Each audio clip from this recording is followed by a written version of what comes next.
What's up, everybody? How's it going? Welcome. Am I coming in clear? Too hot? Too heavy? Blowing it out? Or just fine? Either way, welcome. Great to have you. I'm cleaning. This place is a lived-in apartment. Not a total disaster, but we've been moving out of here for the last few days, weeks. I mean, really the last few days are when most of the moving happened.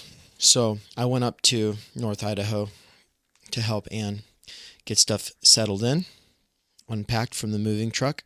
Came back down last night, slept on the side of the road, got here this morning, been back at it, going hard. And it feels like I'm carrying 1,000 pounds right now. But I get to do it with you lovely people, and so that's cool. This is also finals right around the corner for my students at the university. And then I'm out of here. No more teaching at the university anytime soon, which is going to be a huge relief. A huge relief. It's not my cup of tea. We'll just put it that way. So anyway, well, I want to say it was a good opportunity. It was nice, you know.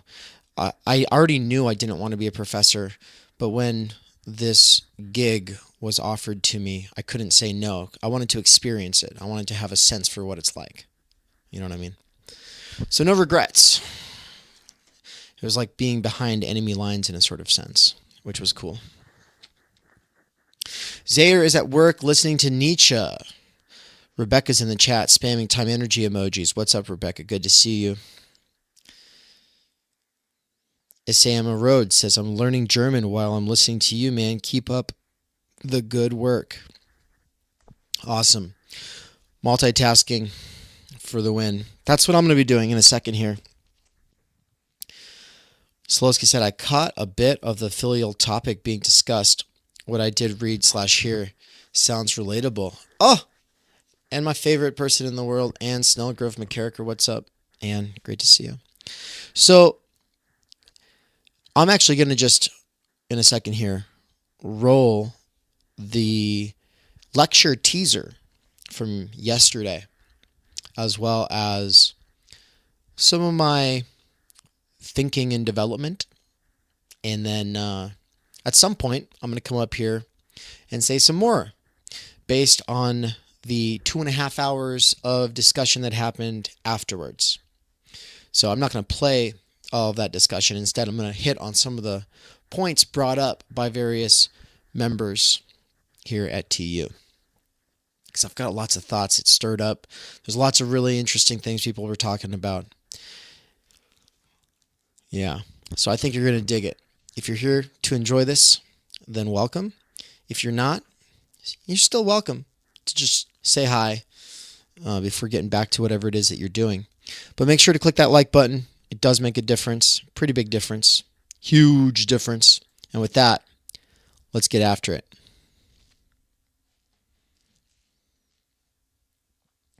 With this. Here we go. 420 Easter Sunday.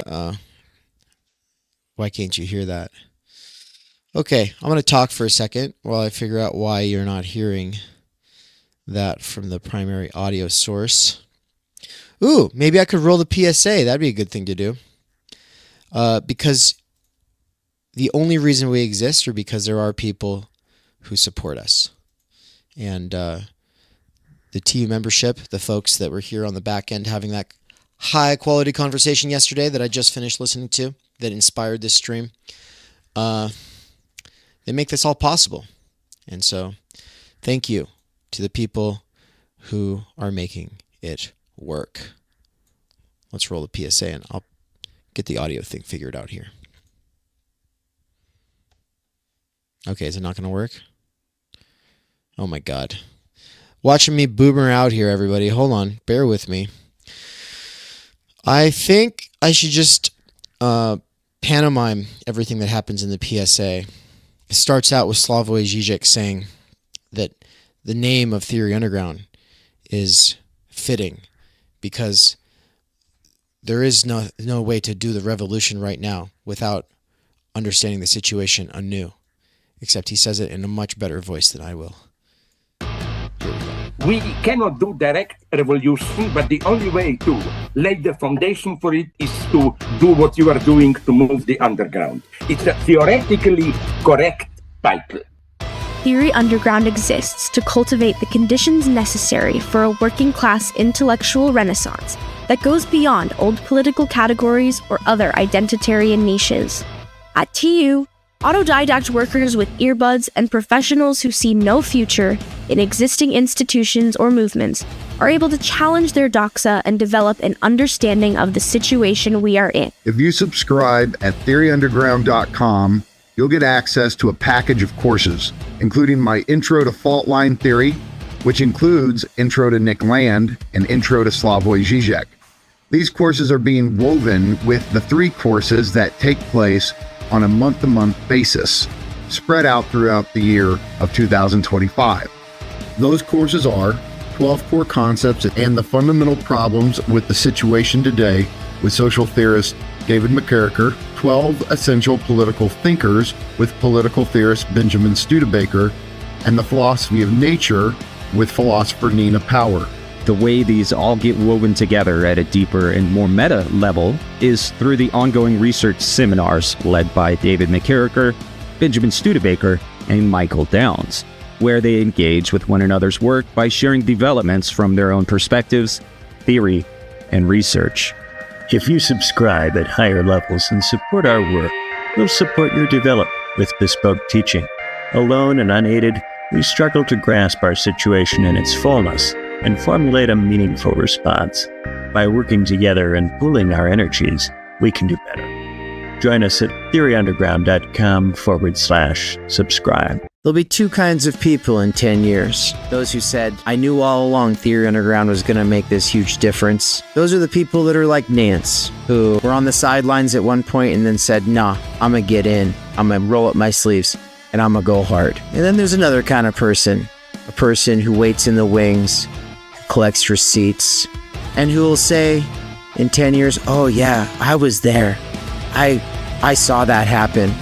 And then they'll gossip monger. Listen, if you want to get involved, get involved. But if you're going to sit there in the bleachers, well, here's some popcorn.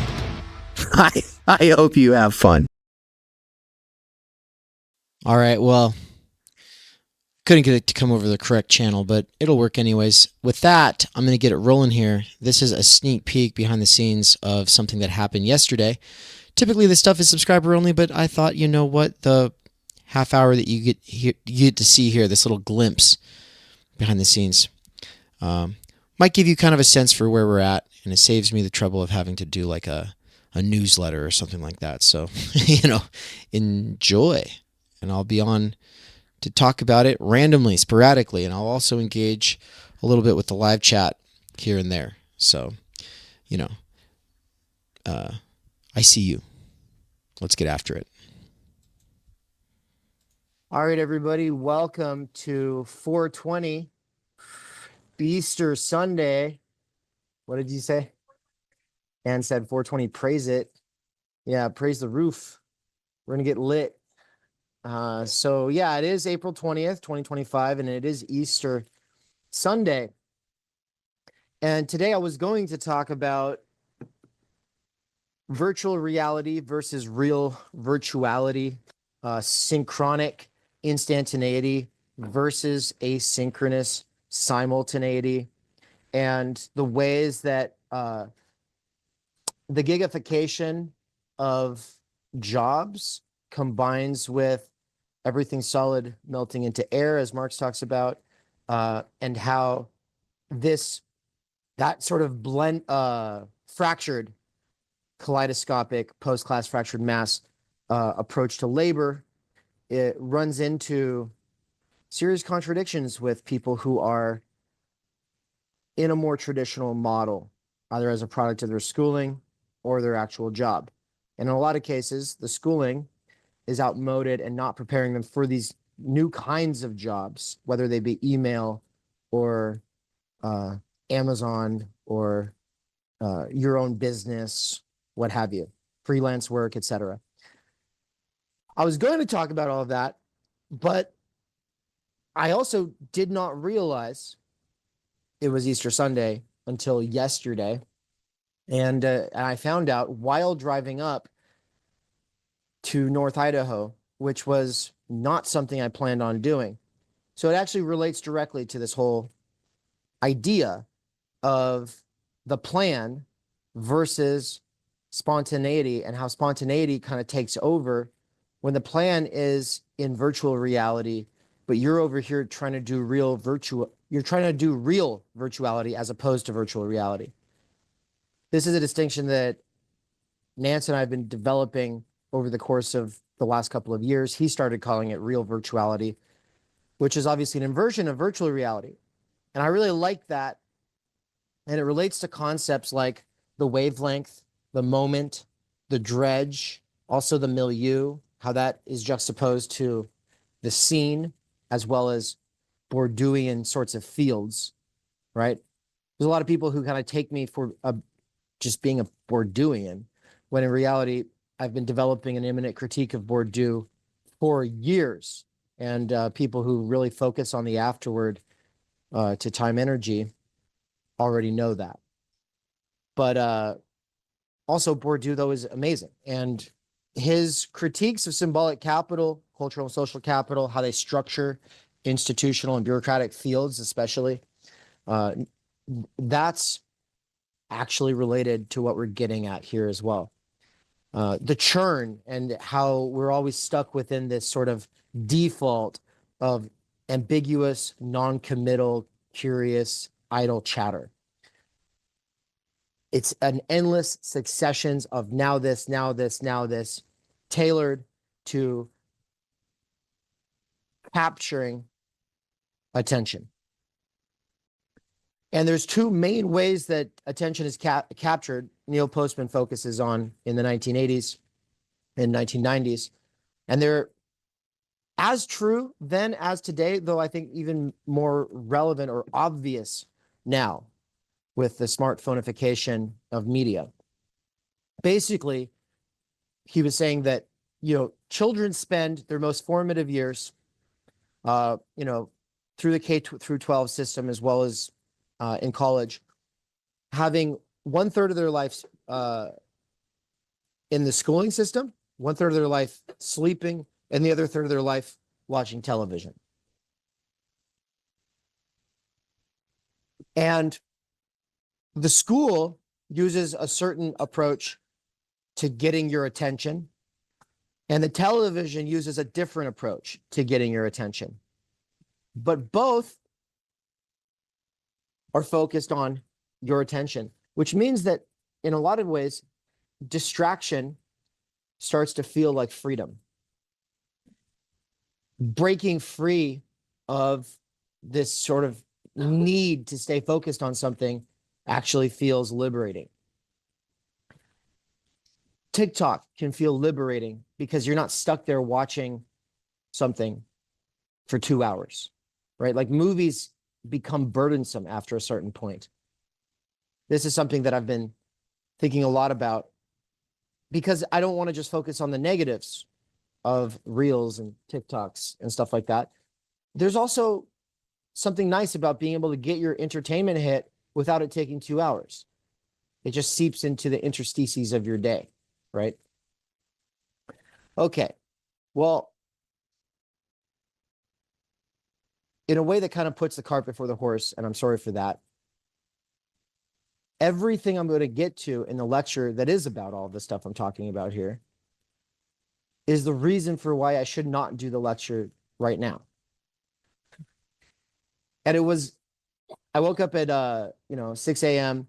and I was working on my notes for this lecture that I've been thinking about not just all week, but also obviously for years in a sort of sense. This lecture is the culmination of all of the critical media theory stuff that we've done, as well as all the time that we spent touring on the last 3 tours. And I was really excited about it. But then I was like thinking about it. I was like, okay, but the grand conclusion of what I'm getting to actually says I need to have some kind of, I don't know, respect for the organic, natural rhythms of the world. The organic, natural rhythms of the farm, the organic, natural rhythms of the sorts of wavelengths that my loved ones are on, and the ways that different institutions that coordinate communal life have tried to mediate between small groups of people and their wavelengths and these bigger cycles in nature. And so when we're thinking about cyclical being, Easter is about rejuvenation. It's about resurrection after death. It is the sort of not commemoration, because that would be retro. Whereas we're talking it's a commencement of spring. Is that, would commencement be the right word? It's not coronation, it's not commencement, but it's the ushering in of a new time of life with the season. Obviously, with this metaphor, which is a very, very deep metaphor, winter is death, right? Fall is aging. Spring is new life. It's natality, right? Fall is being unto death. Summer is the time of your youth. It's the time of your 30s when you don't really have to think about other people if you kind of stay distracted and kind of pursue the incessant, infinite succession of now this, now this, now this commodification, right? So it was feeling the vibe and getting looped in on Anne's wavelength and the bigger project of moving up here that made me realize, no, I actually need to help move. I can't just do what I wanted to do here at the house as an individual. And then it was being here in the last, I don't know, 20 hours that I realized, oh, instead of trying to get back to Boise so that I could do this lecture, I could actually stay an extra day and kind of be here with mom and dad and Anne, and also help a little bit more getting things settled in. And I was like, okay, yeah, that makes sense. But then this morning I find out that my dad, who, because he's losing his hearing, he doesn't tend to join the choir as often at his church. He's actually, because it's a special occasion, going to be in the choir. And it's like kind of a special thing for him. And I'm all of a sudden thinking about it. It's like the whole thing about familial piety is looking out for, caring for, respecting, tending to your elders, your ancestors, the home, the conditions of possibility that brought you into life, and kind of returning the gift as the parents get older. And I was thinking about how, in the same way that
Okay, I thought that was just freezing for me. Wow. What's up, chat? I think I know what happened. I was trying to connect my Bluetooth headphones to my laptop, and I think they connected. Yep, they connected up here, which hijacked everything. And I clicked the play pause button, and it paused the computer up here. I didn't realize it was connected up here. Bluetooth is a messy tech. We're back. Yeah, everybody was like, wait, is it just me? No, it's not just you. It's not just you. Hey, look, we got a bunch of people here now. How's it going, everybody? Good morning. Good morning. Great to have so many people. How's it going? How's it going? We got Being in the World. We got Jacob. We got Andrea. Great to have you. Assam, Rebecca. Great to see you. Great to see you. Thank you for mentioning when it was frozen. I actually thought it was a laptop issue. I was sitting there troubleshooting the laptop until I saw someone say, is it just me or is the stream frozen? And it wasn't the stream. It was just the... this was paused. So we'll get it going. Fascinating tech. Yeah, it's so amazing. Real quick, since we're paused anyway, let's make something of it. Yeah, I'm gonna hop over onto the whiteboard, I think, and what am I gonna do? I don't know. So check it out. Some people know that this is a thing, that I have this over here, but this is the lecture that I was talking about, that I was saying in the video that we're currently watching, that I'm going to be giving. And I'm going to be giving it, I think, on Thursday. So there's two sides of the lecture that I'll be giving. One is the side that focuses on asynchronic instantaneity and asynchronous simultaneity between virtual reality and real virtuality, and then the tensions between planning and spontaneity. Okay, so that's going to be a lot of fun. Very excited about that. The other thing, that marker is gone. That marker is shot. The other thing that I'm going to be doing, though, let's see, do I have a working marker? Let's try this one. Oh, that's good enough, right? The other half will be a programming sesh. So it's going to be half theory, half praxis. And the praxis side will be with those people at TU who are getting into React and Node.js, which are the two main programming languages or systems or whatever that the programmers are using. And then they'll be having a conversation with the people who know a bit more about it. And it'll be part practice in terms of like, okay, what are we actually doing in terms of priorities with the website, with the app, with the games, with all of the different things being developed. But it will also be a sort of applied theory thing. So it won't be just praxis. We're not going to be sitting there programming. Well, we'll be having a conversation about that. And so I guess I wanted to say all of this stuff because if you are looking for something to do and you're a programmer and you want in on a cool project, something that would be fun, where you might meet some cool people, might help Theory Underground, could even look good on your portfolio. I'd love to exploit your labor. So hit me up. I'm kidding about the exploitation, but you know, if you feel like you'd like to do something like that, well then it would definitely be appreciated because we can pay somebody to do the basic sort of routine management stuff on the website. It's another thing altogether to actually add new features, which costs a lot of money. And at Theory Underground right now, we don't have a lot of money. In fact, we're not rich. So it's very helpful. All right, let's keep it going with this lecture. Let's get back to it. Yeah? All right, here we go. That, like, as is looking out for, caring for, respecting, tending to your elders, your ancestors, the home, the conditions of possibility that brought you into life, and kind of returning the gift as the parents get older. And I was thinking about how, in the same way that, like, as a teenager, or especially as a kid, you want your parents to show up for you. I guess with teenagers, it's a little bit more complicated. But I definitely, like, when you're 7, 8, 9, 10, you just want your parents to be there for you when you're in the choir, or when you're in a play or debate, or, you know, soccer game, whatever it is. And I was just like, wow, you know, like, what is familial piety? What does it actually mean to treat the family as a haven in a heartless world, as a sort of center of possibility for T3 institutions, right? T3 institutions will not be organized or made sustainable by college students or 30 somethings. It's going to be an intergenerational project, right? And intergenerationality has to do with family.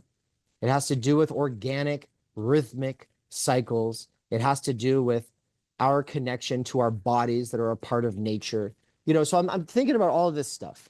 And I'm reading Wendell Berry and Yvonne Illich and John Taylor Gatto and Neil Postman, and this whole sort of through line that includes Christopher Lasch, right? And of course, he's the one I'm referencing when I say a haven in a heartless world.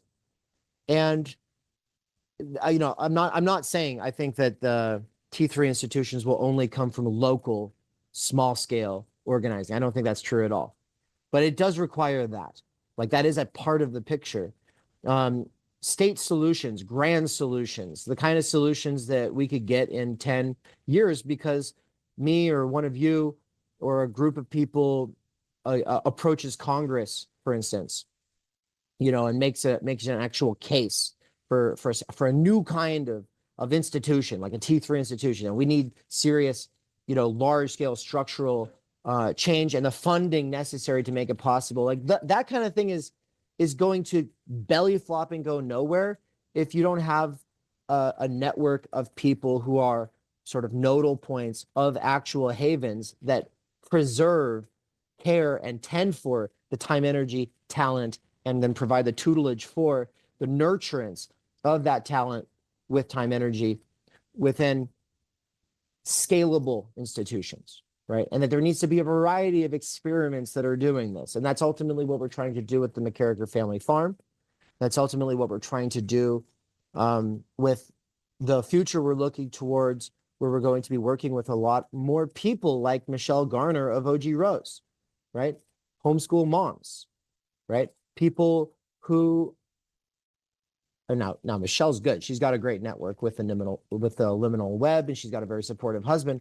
But there's a lot of people in her situation that are passionate about the arts and rearing children, but they don't have support. And usually churches or secular organizations that focus on homeschooling are focused on what? The kids. They're not focused on the spiritual nourishment, the edification, the inspiration, and the ongoing learning and research projects of the actual parents involved. And when they are, then the community gets dominated by obsessive guys who want to be the next Hegel or Wittgenstein, which is dope. You know, that's my motivation. The fact is both of them at crucial periods in their careers decided to teach elementary school for a decade instead of writing their next great work. And that's because it allowed them to work through K through 12, essentially, but on their own terms, because they had a lot more freedom in the classroom than your typical K through 12 teacher today. But we also have a bunch of K through 12 teachers at Theory Underground already. And I don't want to act like the men, mostly men, at TU who are doing that kind of work don't matter, because isolated homeschool moms and the sort of lone wolf public school teachers are the kinds of people that I'm thinking are almost like the sort of revolutionary subject of the next 25 years, right? Like that's just my personal, I'm just putting my cards on the table. Of course, you know, all for the sake of workers with earbuds. That's what Theory Underground is all about, the workers with earbuds. But also when we're thinking about building intergenerationality, and when I'm thinking about the K through 12ification of my own re-education in preparation for my more mature work, right? When I'm thinking about all of that stuff, I think about people like Michelle, people like Brian, right? And for those who don't know, Brian Weeks is a very busy dad, just had a newborn son come into this world last year. And so he's been off the radar, but he taught the Ivan Illich course, which you all have access to. And if you don't, make sure to ask me for that and I'll get it to you, because as a TU subscriber, you have access to the Ivan Illich course and any of the past courses for now.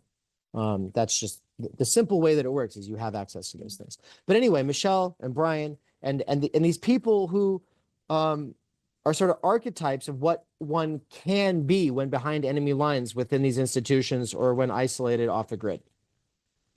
Now, I'm saying what they can be, because Michelle and Brian are not isolated, but that's because there's something to aspire towards if you are actually isolated in those situations, right?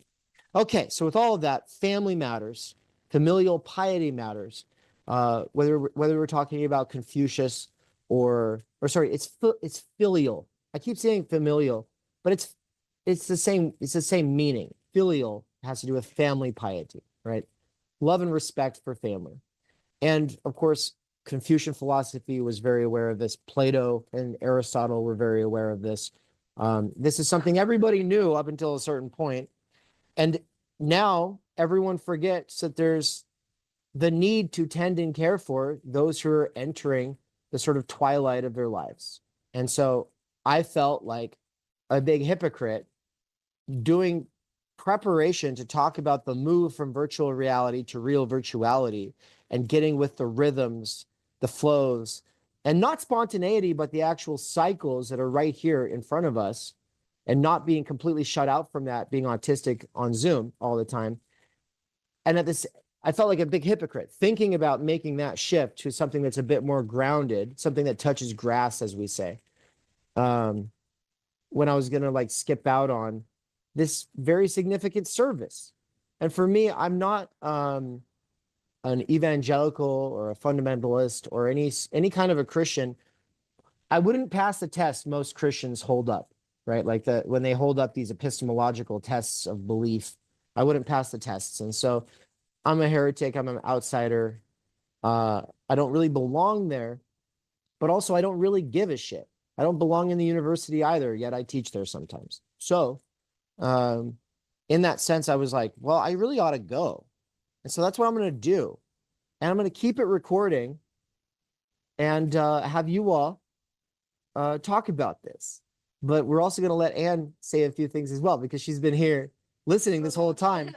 We got to leave in like 2 minutes. And so finally, I'll just say that whole lecture on virtual reality versus real virtuality, moving from scene to milieu, the critique of fields, the priority of the moment and how it loops into the wavelength and organic rhythms and what that all has to do with understanding repetition and reflection, and how these are juxtaposed to the three kinds of recognition that state philosophers tend to focus on.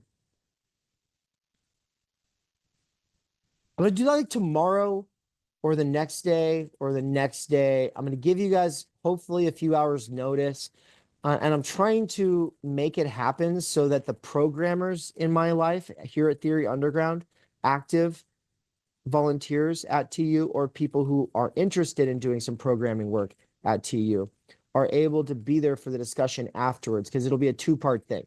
The first part will be the theory. The second part will be the actual what's going on with the infrastructure, with the website, with the plan for the app, and how we're going to play with and against ideas of gamification. Okay. And so right now that's Spencer and Darren, and we have a new person who just came on named Sam. And so I'm hoping that I can get all three of them to be there for the lecture and then join afterwards.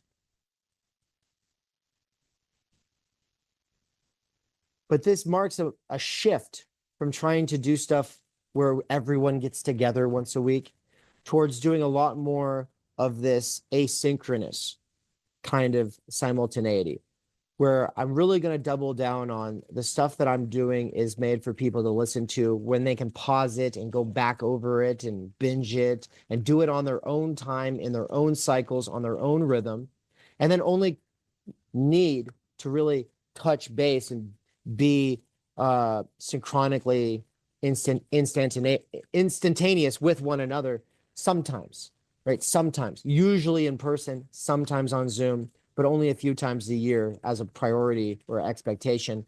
But most of the time, developing the stuff for people to be able to listen to on their own terms and then come talk about. We'll have regular discussions about the stuff, but those discussions will be assuming that you've actually done the pre-recording. All right. So that's the big news that was alluded to in the email. And with all that, Anne, any thoughts to stir up for you? Yeah. Yeah, this is just something that I really love and appreciate about Theory Underground, because there's a lot of other like online philosophy spaces, classes that like are very male dominated, and I don't think there's anything wrong with that, but I think because that like male obsession can tend to, and everyone's like in it on it, then it's just these guys on the internet talking about Hegel, and it's like that's cool and alienating to me. So I like that in Theory Underground there's kind of always a like we're trying to make all of this practical and applicable, not only practical and applicable to our own lives, like with the CMT or the CDT cohorts, like, okay, what can we actually implement into our lives to take it out of just like internet philosophy space and try to make our individual lives better, our collective lives better, our communities better. But I think this kind of like shift into like this farm, this new world that Dave and I are in the middle of, it won't quite be over until we're like out of our apartment in Boise and settled in, have signed all our papers for our new lease and blah blah blah. So like we're kind of personally in the middle of this big shift to thinking more about family, starting our own family, being with aging parents, being out on the farm, creating new life of like plants growing from seed to food. And it's just another thing that I don't know if that's really ever being talked about or theorized in other online philosophy spaces. And I think it's just another way that oh yes, the Morin Institute. Not very many though.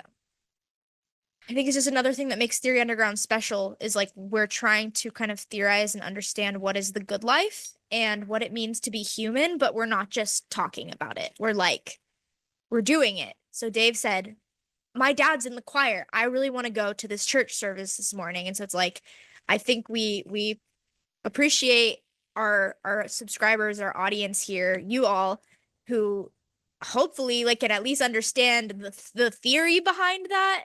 Even if you're like, man, I was so ready for a 3-hour lecture from Dave. Well, you'll get it soon. Don't you worry. So thank you all. Just like for your flexibility and understanding. That happens here at Theory Underground. Also, we're just in like crazy transition right now, and communication with the core has been like, so it's a crazy time, but we are going to go to church this morning. Crazy.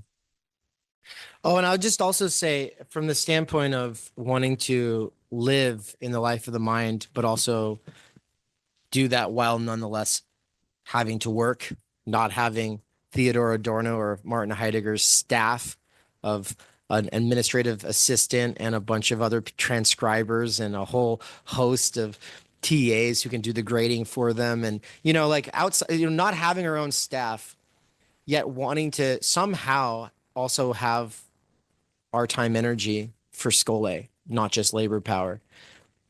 Part of it means removing the kinds of pressures that are on most working people, also on most businessmen, definitely on all professionals and managers.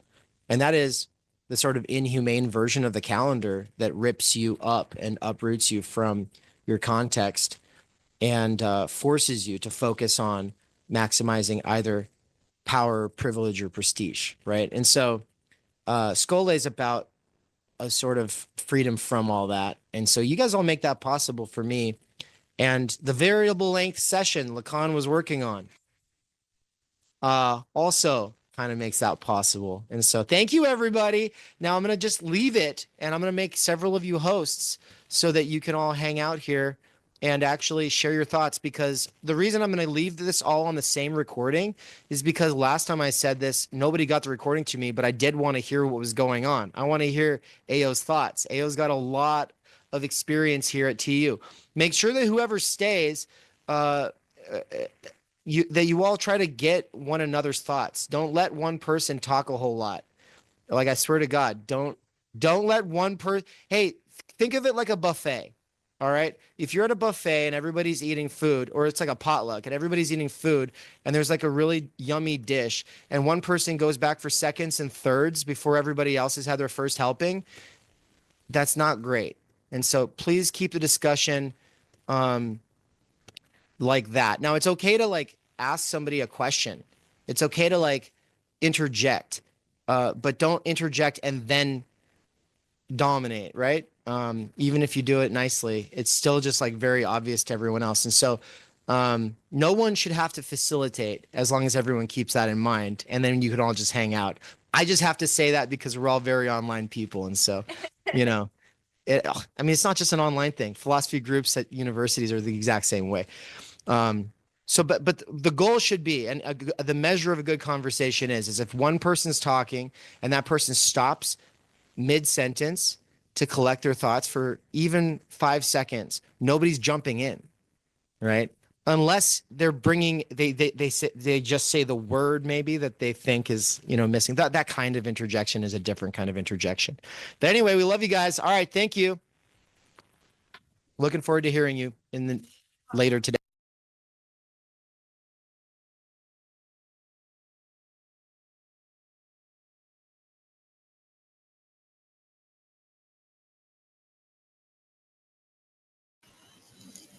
Cool. So I'm gonna let this continue in a second, but first I'm gonna switch it back over to me. What's up, folks? Time energy emojis in the chat. Spam them like Rebecca did up there. You see those? Copy paste them. Here's how you do it.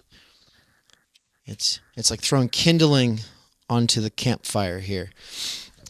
And I like that metaphor because I like to imagine that we're out here in the desert of the real and we're all backpacking in our own ways.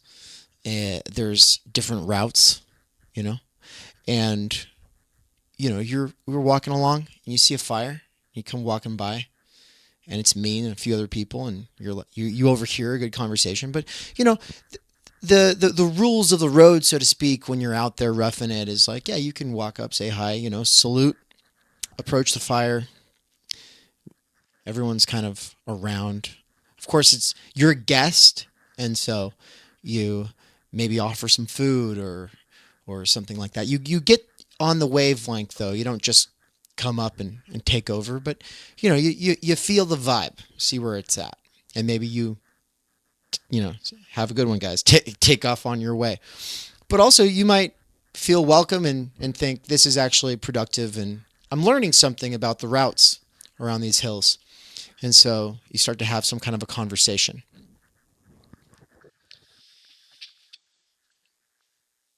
I like that fellow traveler metaphor because it often makes me think of something like that. It doesn't have to be out in the wilderness, though. It could be, you know, under a bridge somewhere, you know, swapping details about the journey that you've been on, learning about where other people have been, things that they've experienced, realizing along the way that some people are full of shit, but at least they tell good stories, finding out so-and-so, you probably shouldn't trust that person, you know. There's like the gossip side of things, but also there's like the actual like learning the lay of the land, right? It's a lot of what it is. I wanted to say, oh, and look at all this time energy emojis. Good work, everybody. I'm gonna go ahead and put this up on the screen. Let's see if can I show this? Let's see if I can pull up the window of the chat.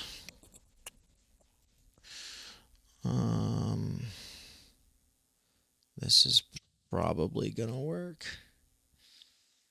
Is that it? Yeah, there we go. Okay. It's not as cool as a professional streamer would make it look, but it'll do. It'll do.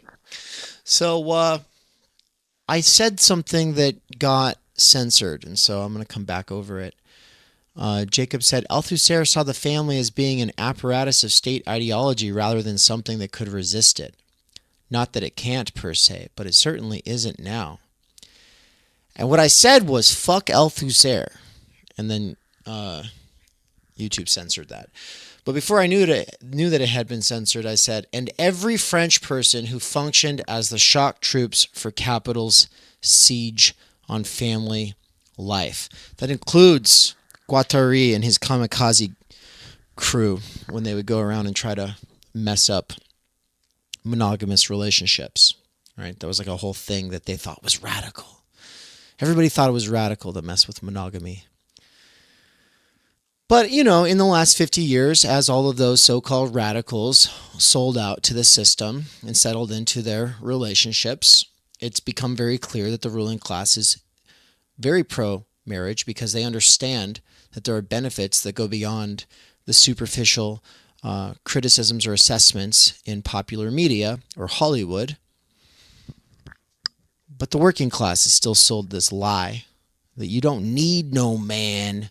You don't need no shackle and ball or whatever the hell, you know, this whole narrative that is inherently anti-family. And then, of course, you'll get leftoids who are like, well, I'm not really for abolishing the family. I'm just for abolishing the nuclear family. We need to bring back the intergenerational family. Okay, well then, how about you lead off with a slogan that's not going to inherently alienate and aggravate 98% of the population and then require you to clean up a mess with a history lesson and a bunch of extra bullshit, right? So yeah, I'm unapologetically pro-family, and I think it's really annoying when leftoids come around doing the fucking bullshit that they do. Like Daniel Tutt, reaching over backwards to try to hold space for the abolish the family people and have a dialogue with them. Okay, have fun with that. Have fun with that. I'm all about creating the conditions or fostering the conditions for some kind of a meaningful dialogue. But people who lead off with those kinds of slogans just are not capable of meaningful dialogue. At least, it's an operating assumption that I take. I think I'd rather work with any Trump supporter before those people. Let's keep going. I think the other message that YouTube censored was when I said that somebody should have strangled Althusser after he murdered his wife, right? Because he choked her to death. And then he got to spend his days in retirement because the French are crazy, man. They're definitely not the people that we should be taking our notes from when it comes to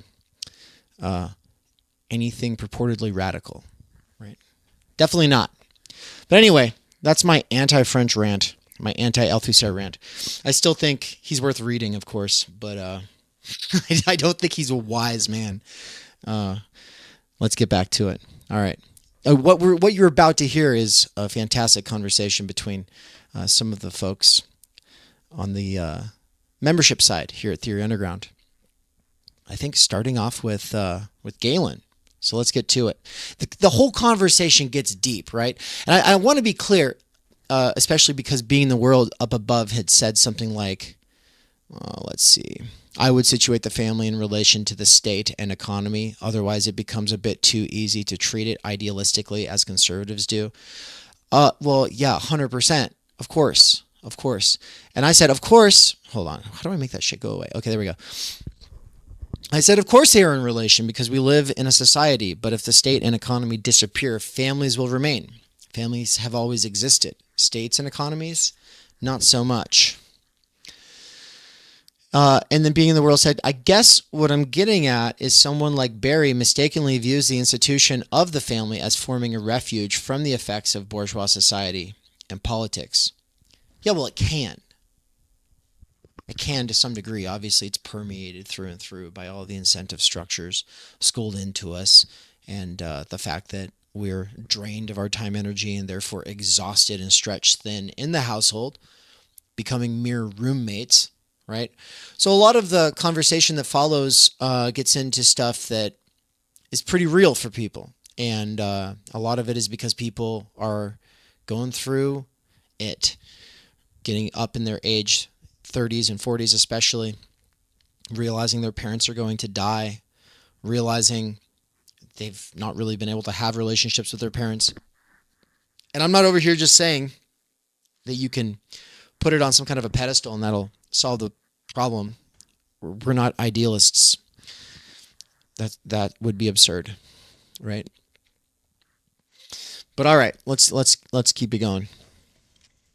I guess I'll just start talking. I don't really have anything substantive to say other than, just looking at the gallery view, we all seem to be pretty similar in age, which means we all have parents that are getting up there in years like Dave. And, this, what Dave was talking about, honoring family and kind of, paying it back is something I've been thinking a lot about, especially since I'm 3,000 miles from my family and traveling is quite difficult for me. And my parents are divorced, but each set of parents, their houses are not set up for aging. It's 2-story houses with stairs, and the bottom living quarters are not appropriate. And yeah, it is interesting. And also just the shift in dynamic from, them telling you, giving you what to do when you're a kid to now it's like, you kind of have to guide them in the world a little bit. Yeah, it's interesting.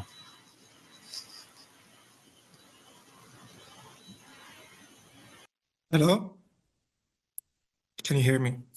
Yeah, no, I agree. Yeah, I live in different countries, and so from my parents, so it's sometimes hard, to talk to them or communicate to them. But it's also the first time in my life where I start thinking in terms of generations rather than just, oh, that's my life. And I find it very interesting because also in terms when I look at movies and TV shows we are proposed, there's never this sort of generational type of thinking. It's always like high school students or whatever, whatever you can do when you're a teenager, rather than I like this. At the end of the day, right? We need to think about the future generations, and there's a proverb that I like a lot, which is the wise man is the one who plants the tree he'll never enjoy the shadow of, or something like that. And that's it for me.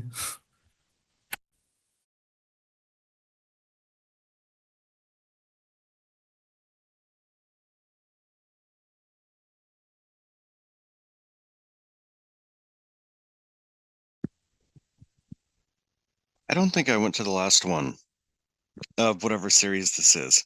But I will say, and I don't know if this is the third one of Dave's courses on this, or if it's I don't know. I just don't know. But I will say my mother is getting up there in age as well, and she's in Albuquerque. I'm in Portland, Oregon. And I don't know what the hell's going to happen with that. And I wonder if I'm going to have to make the decision to just go and live with her. She's slowly losing her eyesight, She has stairs as well. They're forgiving stairs, but they're still stairs. But,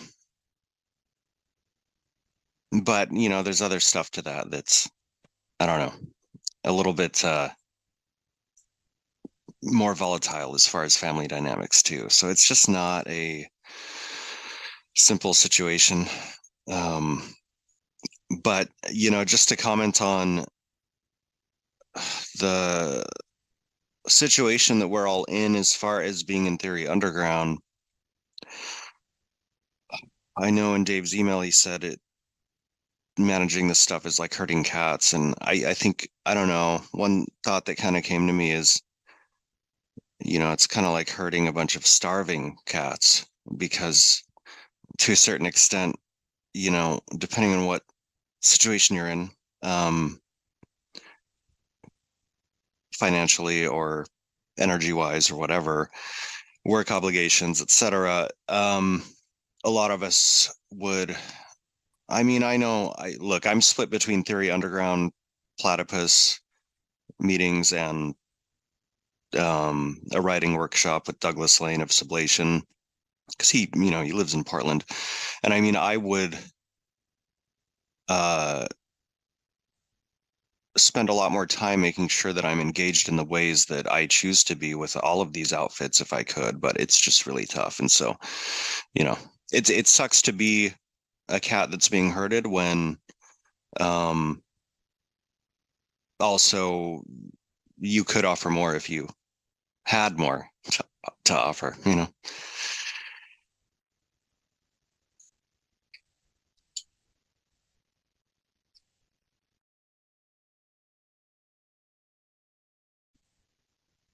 have a question for anyone. I'm just curious. Just now sitting here thinking about how, just reflecting on how spending time at Theory Underground or just reading like philosophy and psychoanalytic theory, and I mean, I feel like that has been really helpful to me with my relationship with my parents, and coming to kind of almost a place of forgiveness or acceptance of them and myself, and kind of thinking of things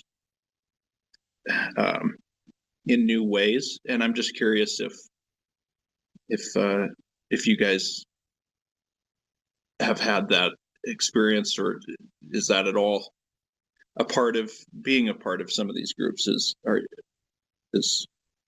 Does philosophy help you with your most close relationships, especially with your parents? And yeah.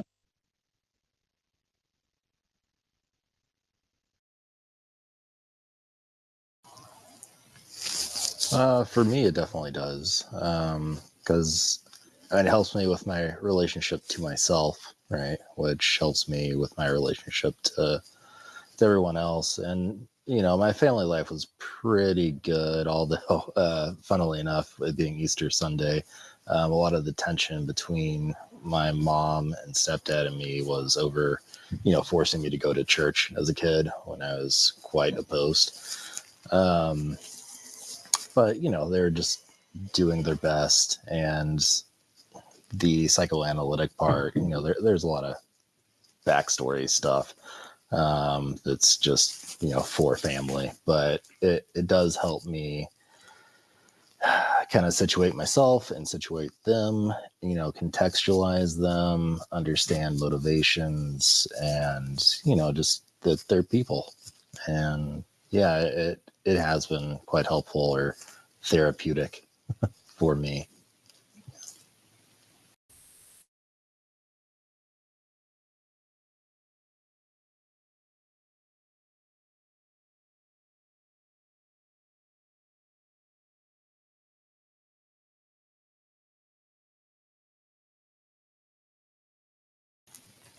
I will say, I've been having conversations with one of our friends, just about who's not really grounded in philosophy, but definitely comes at it from like a popularized Deleuzian kind of perspective. And it's been interesting to talk to them and try and, go back and forth about, just truth and, desire and drive and everything. But it's, yeah, I don't know. Me and my friend have been talking about our moms pretty recently, how So I live in LA, and we both live relatively close to our parents, and we see them infrequently, and we both have expressed an ambivalence about that situation. Ambivalence in the sense that we don't know if there is a genuine desire or genuine guilt, or if that's self-imposed, or if et cetera, et cetera, et cetera. But maybe deep down inside, we both want to be able to mourn the fact that we don't have that relationship with our specifically our mothers anymore, where it's like we don't really know what to talk to them about, and we know that they want us to just be around and just be a presence. And it's really difficult to even broach the subject that the relationship isn't what it once was. And we both were so close to our mothers. My friend got his taste for music from his mom. I was just able to confide to my mom about everything and anything without any guilt or shame or fear of judgment or approbation. And it was just a really good relationship. And there are reasons why that did have to change. And given that this is Easter Sunday, there are some parallels with religion too. Having been raised Catholic, leaving the church, going non-denominational, trying Mormonism, really trying to rekindle something there too, and then maybe finding it again and losing it again, and thinking to myself, I think that's just the way it is. These things have to be rekindled. You know what I mean? They have to be maintained. They can wither away, and it's your responsibility to be able to do that. And there's this weird tension between, I was expecting my mom, you know what I mean, or God or whoever to be able to do that for me. If I had done enough, it would just be done in perpetuity, and I wouldn't have to bring anything else to it anymore. And that just doesn't seem to be the case.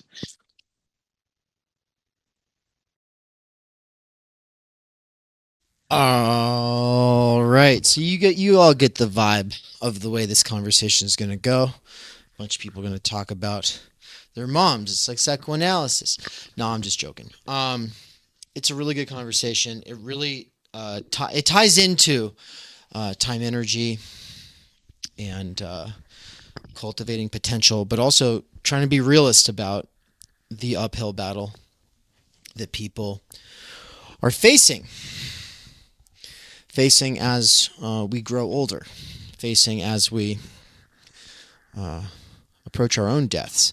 But really quick, I want to show you all this stack of books here, or this, it's not a stack, not the way I'm showing it to you at least. It was all just stacked up, but I've officially laid it all out on the floor in the other room. So for those who are just joining, I'm David McKerracher. This is Theory Underground. Great to have you here at this stream.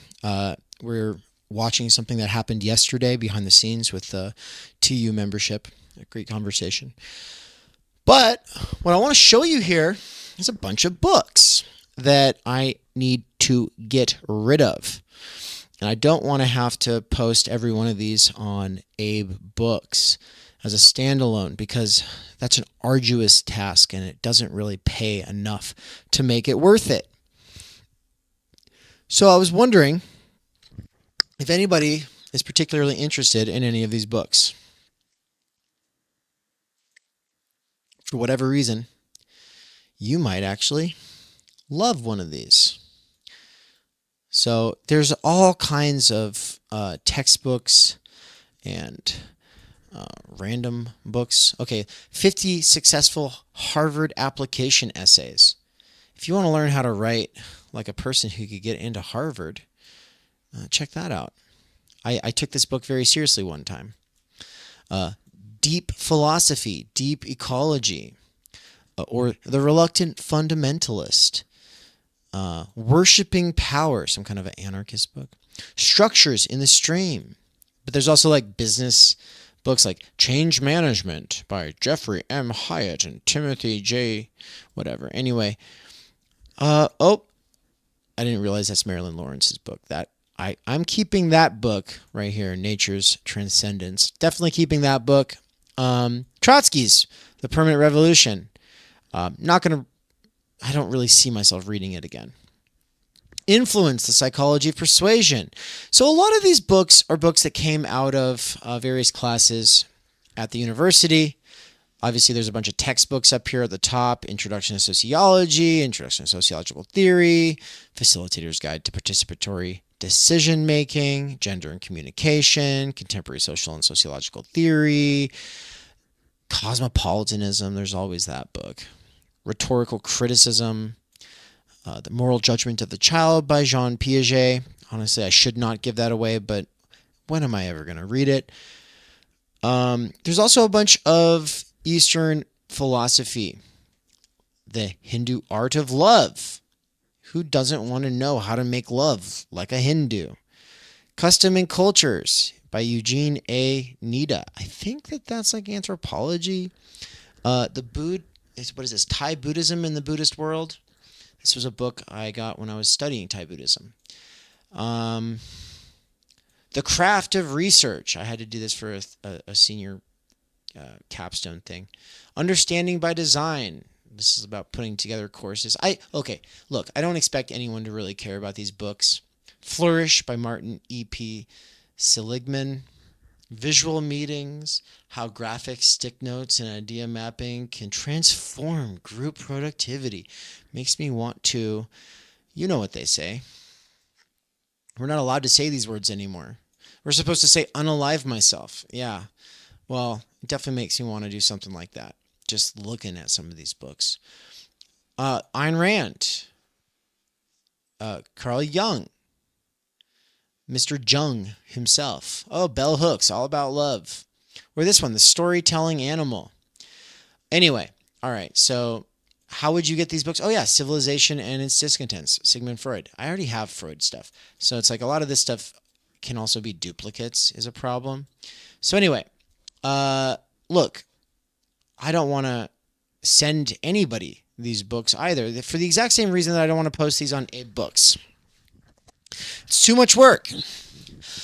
But if you're especially interested in any of them in particular, you can use the contact form at theoryunderground.com and get at me ASAP. Or I have a fun idea. You see, I actually have some leftover underground theory books right here. See this? Underground Theory, Volume 1. The one with the subtitle that says, Coming to a City Near You.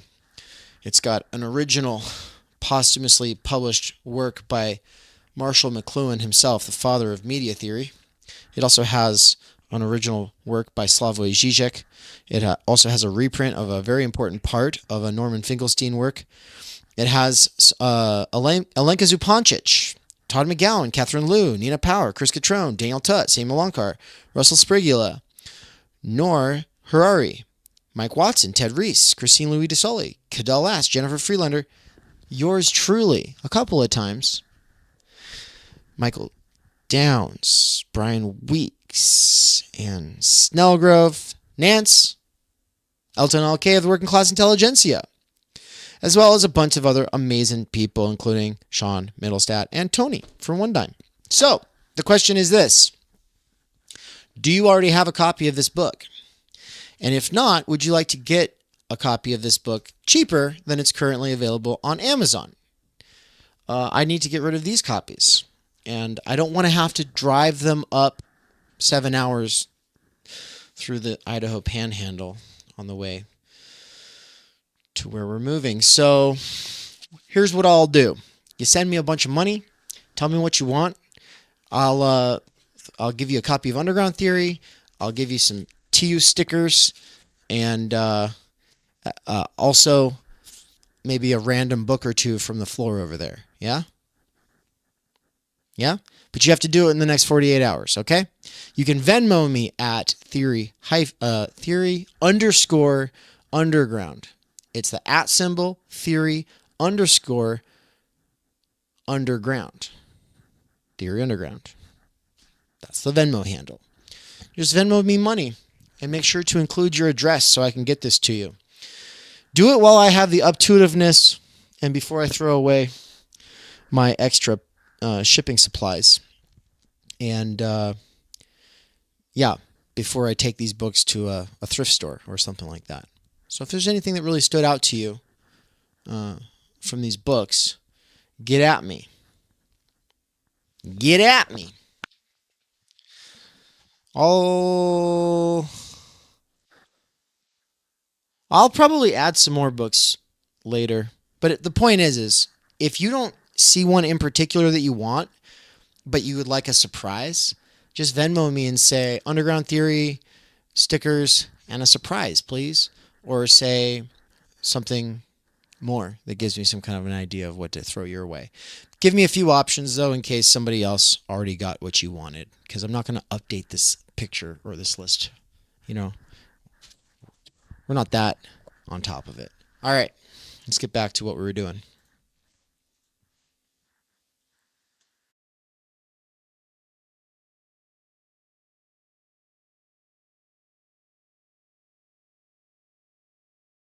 Hi. I find interesting what you said about, I don't know, my mother also, she's very much okay with just hanging around and just not necessarily having a chat. And she just likes to be around, being my life or whatever. And it reminds me a little bit of when, I don't know if it was in the Seminar 11 lectures when Todd McGowan was explaining after transference, right, how the teacher or the analyst becomes a speckle of dust, and it's kind of there but not necessarily there. And I don't know, maybe that's what my parents are trying to achieve. I don't know. The stain, right? Yeah, the stain. Yeah. I wonder about that. It's interesting you bring that up. There might be almost a lack of transference with my parents. Maybe with my stepdad more now. It's funny. We used to, me and my stepdad did not get along when I was younger, and now it's the roles are reversed. I talk to him like I would a friend. We go have drinks at the bar and we just shoot the shit. You know what I mean? Genuinely. And it's all water under the bridge now. But it dammed up with my mom, and that's it's almost like using that terminology, a resistance. There is you know what I mean? The word, I can't find the words. So there's a lot there that is trying, and I can't, I guess, disarm myself or lay down my gaze so that I can produce some type of truth and error with my mom. It's just a matter of vulnerability, if I want to put it in plain speech. And she can't do it either. But she can at least express desire, and I can't even do that for her, which is it's things that I'd rather not think about because it's something I have to do, right? And then I make that effort. Like I said, she just wants to be there, and maybe just being in each other's presence is the start of it. But even I resist that. So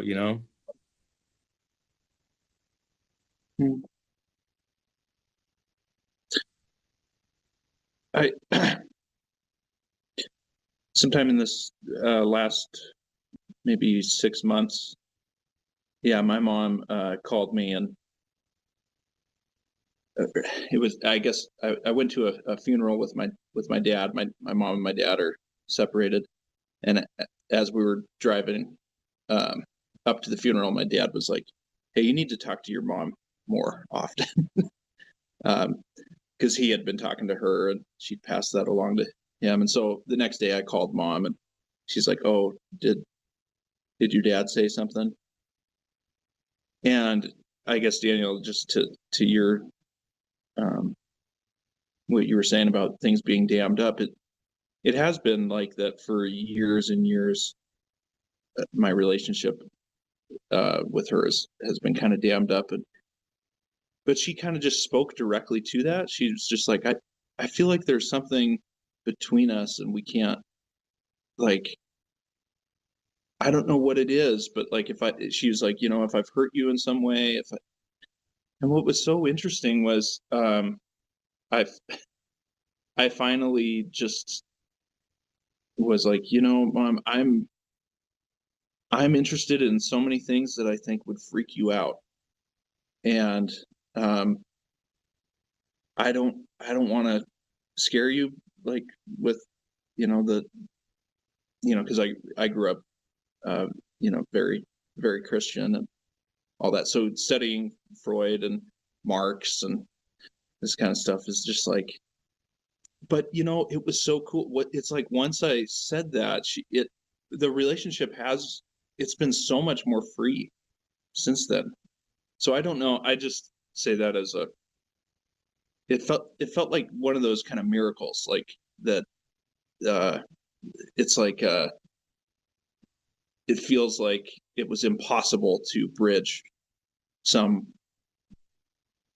gulf between us, and somehow just being in that space of, there's something wrong here, and can we just somehow make space to speak from the heart to each other.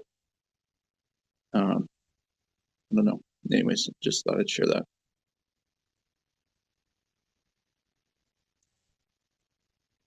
In a sense, I told somebody else that. I told my cousin that, and he's like, sounds like you like came out to your mom about it.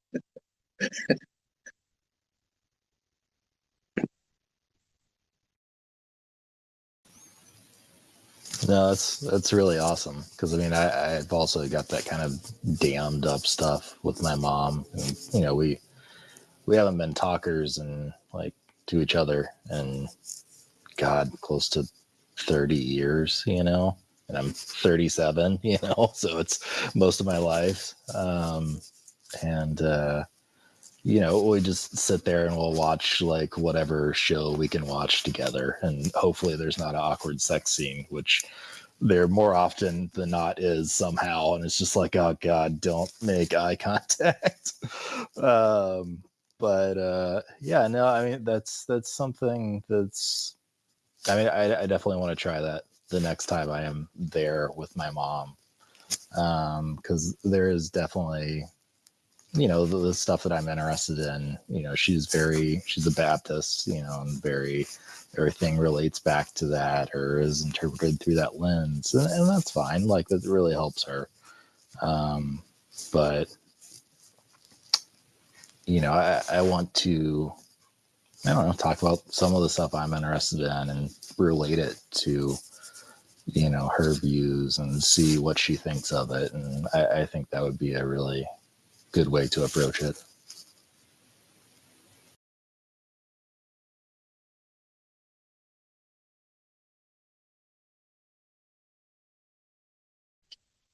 Yeah, it's also like that with my mom. Like, if we actually, I don't know, sat down and like actually hashed out things, I guess we would have like some really like fundamental like disagreements, and like, I don't know, maybe I'm kind of hesitant to do that, but I don't know, hearing you guys, I don't know, it's kind of encouraging actually. Maybe I should, I don't know. But it's the opposite with my dad though. And even though we would also have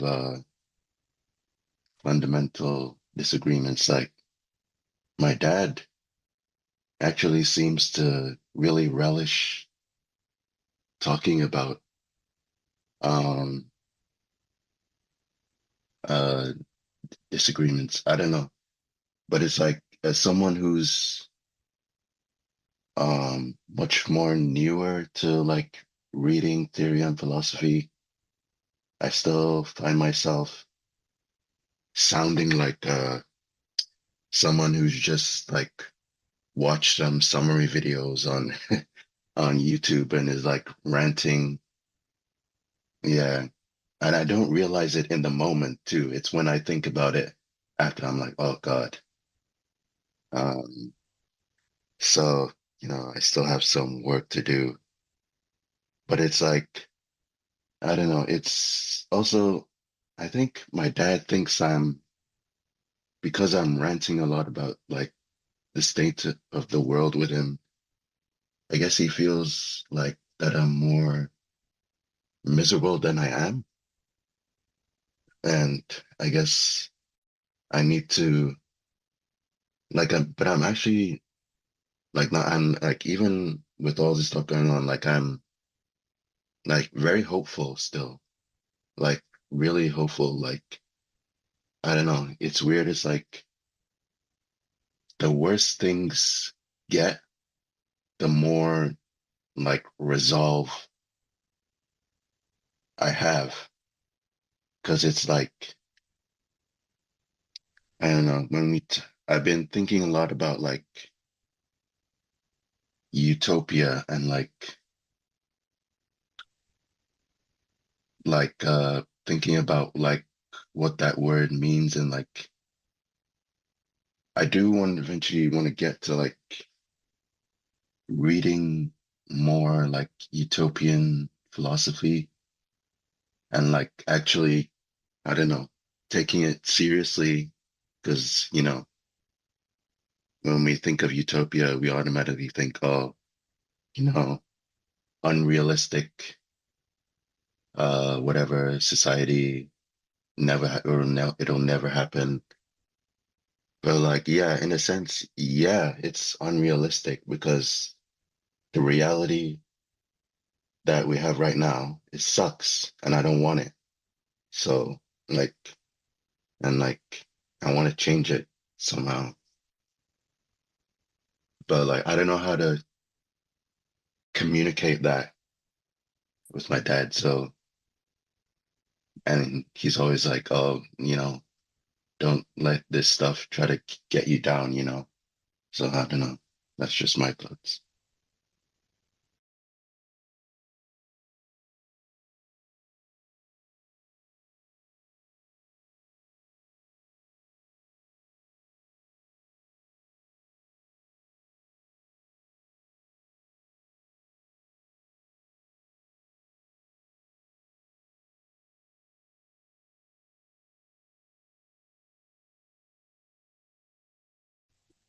Feel super aware of me eating right now, so I need to point that out in order to also both break the silence and my own sort of awkward tension, you know?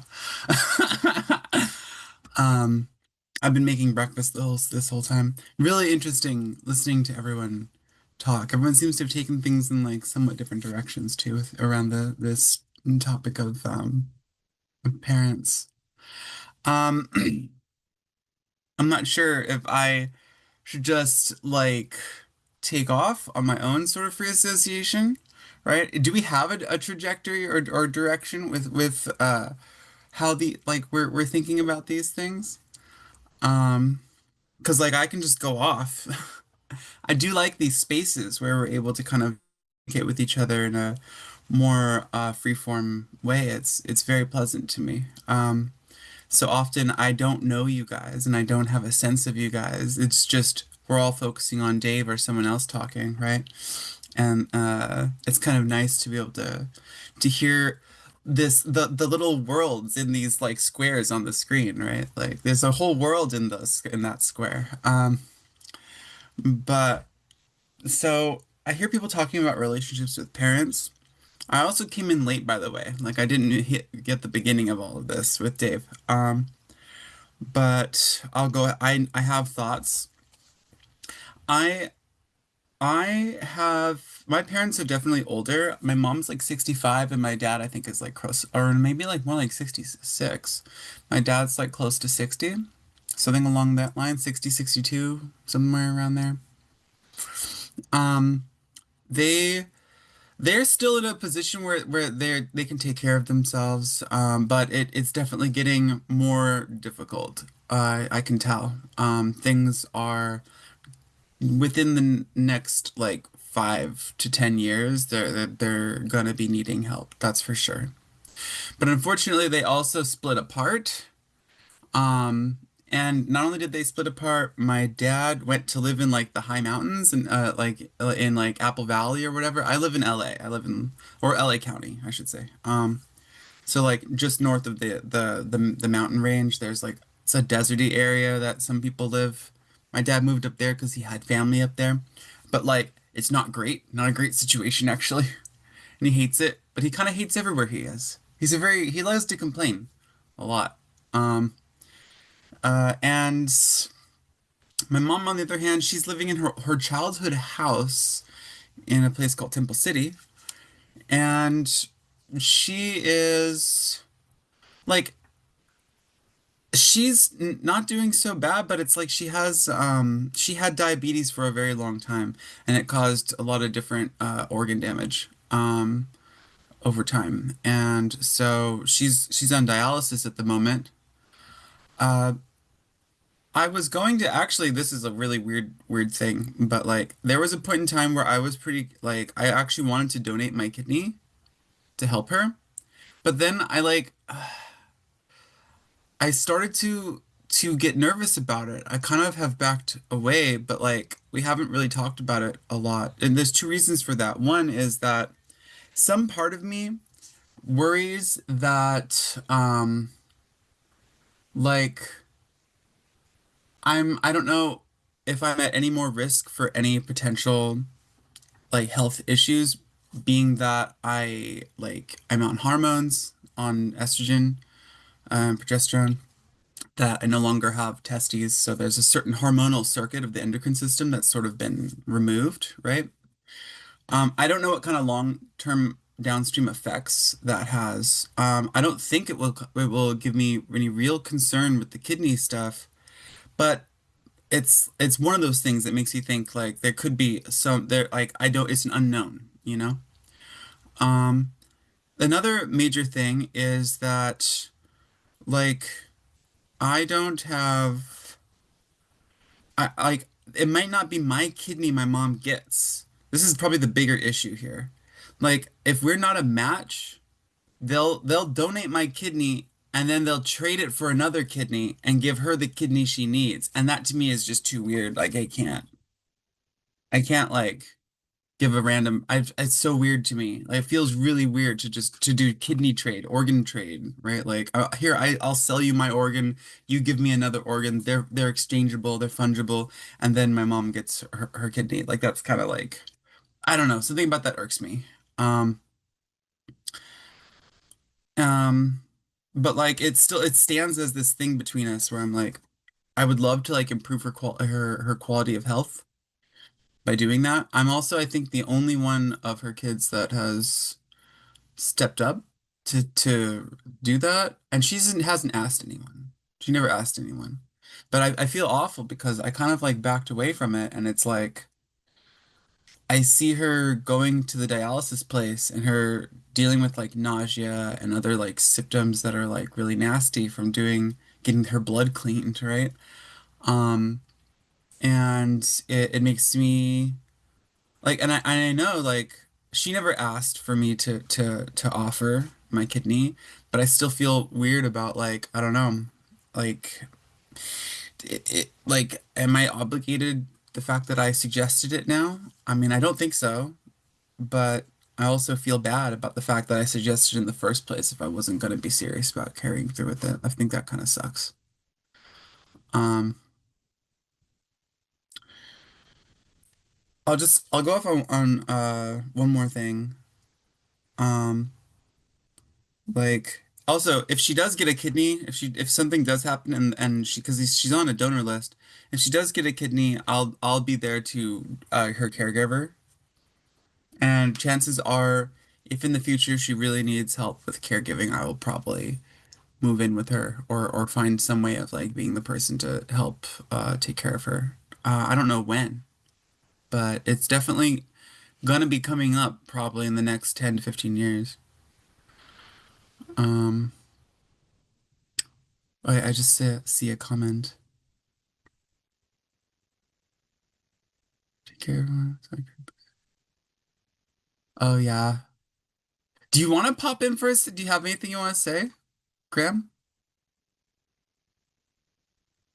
So sorry, I feel like I was interrupting there with that comment. I've got to shoot because I've got the kids to look after.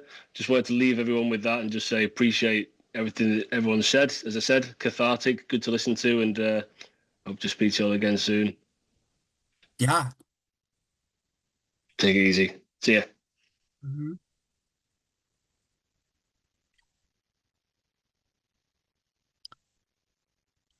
So does anyone want to like pop in? Because I have more. I could just keep talking, guys. I can just keep talking.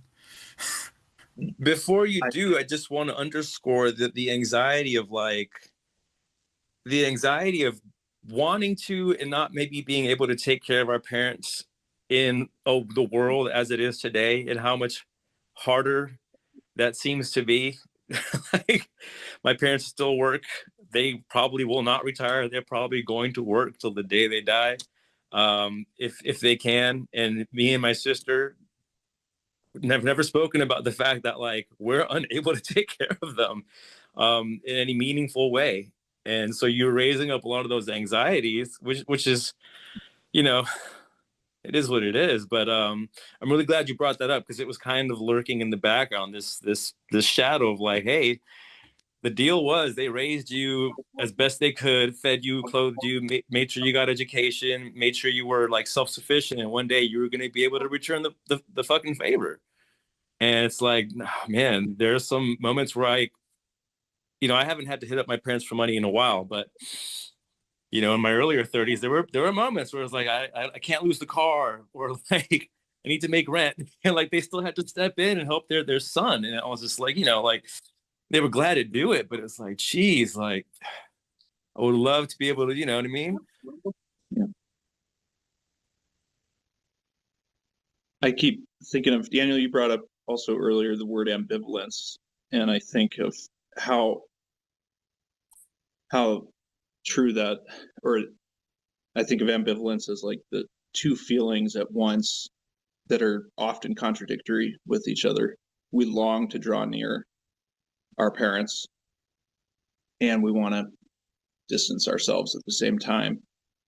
And then that creates this, contradiction, like that, like against language, that difficulty of ever putting into diction something contra, like against and diction. And yeah, I don't know. I feel like anytime there is like even in a romantic relationship, we butt up against that. We come into these moments of ambivalence and contradiction. And then, but somehow as things unfold, it's like, if things are resolved in some way, it's because we've somehow figured out how to navigate it via language, via putting some of it into words.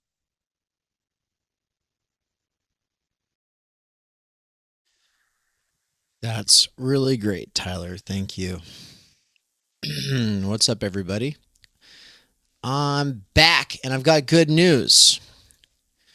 We've officially sold a copy of Underground Theory since the time that I put the word out that if you Venmo me right now, I will include one of the books up here just randomly.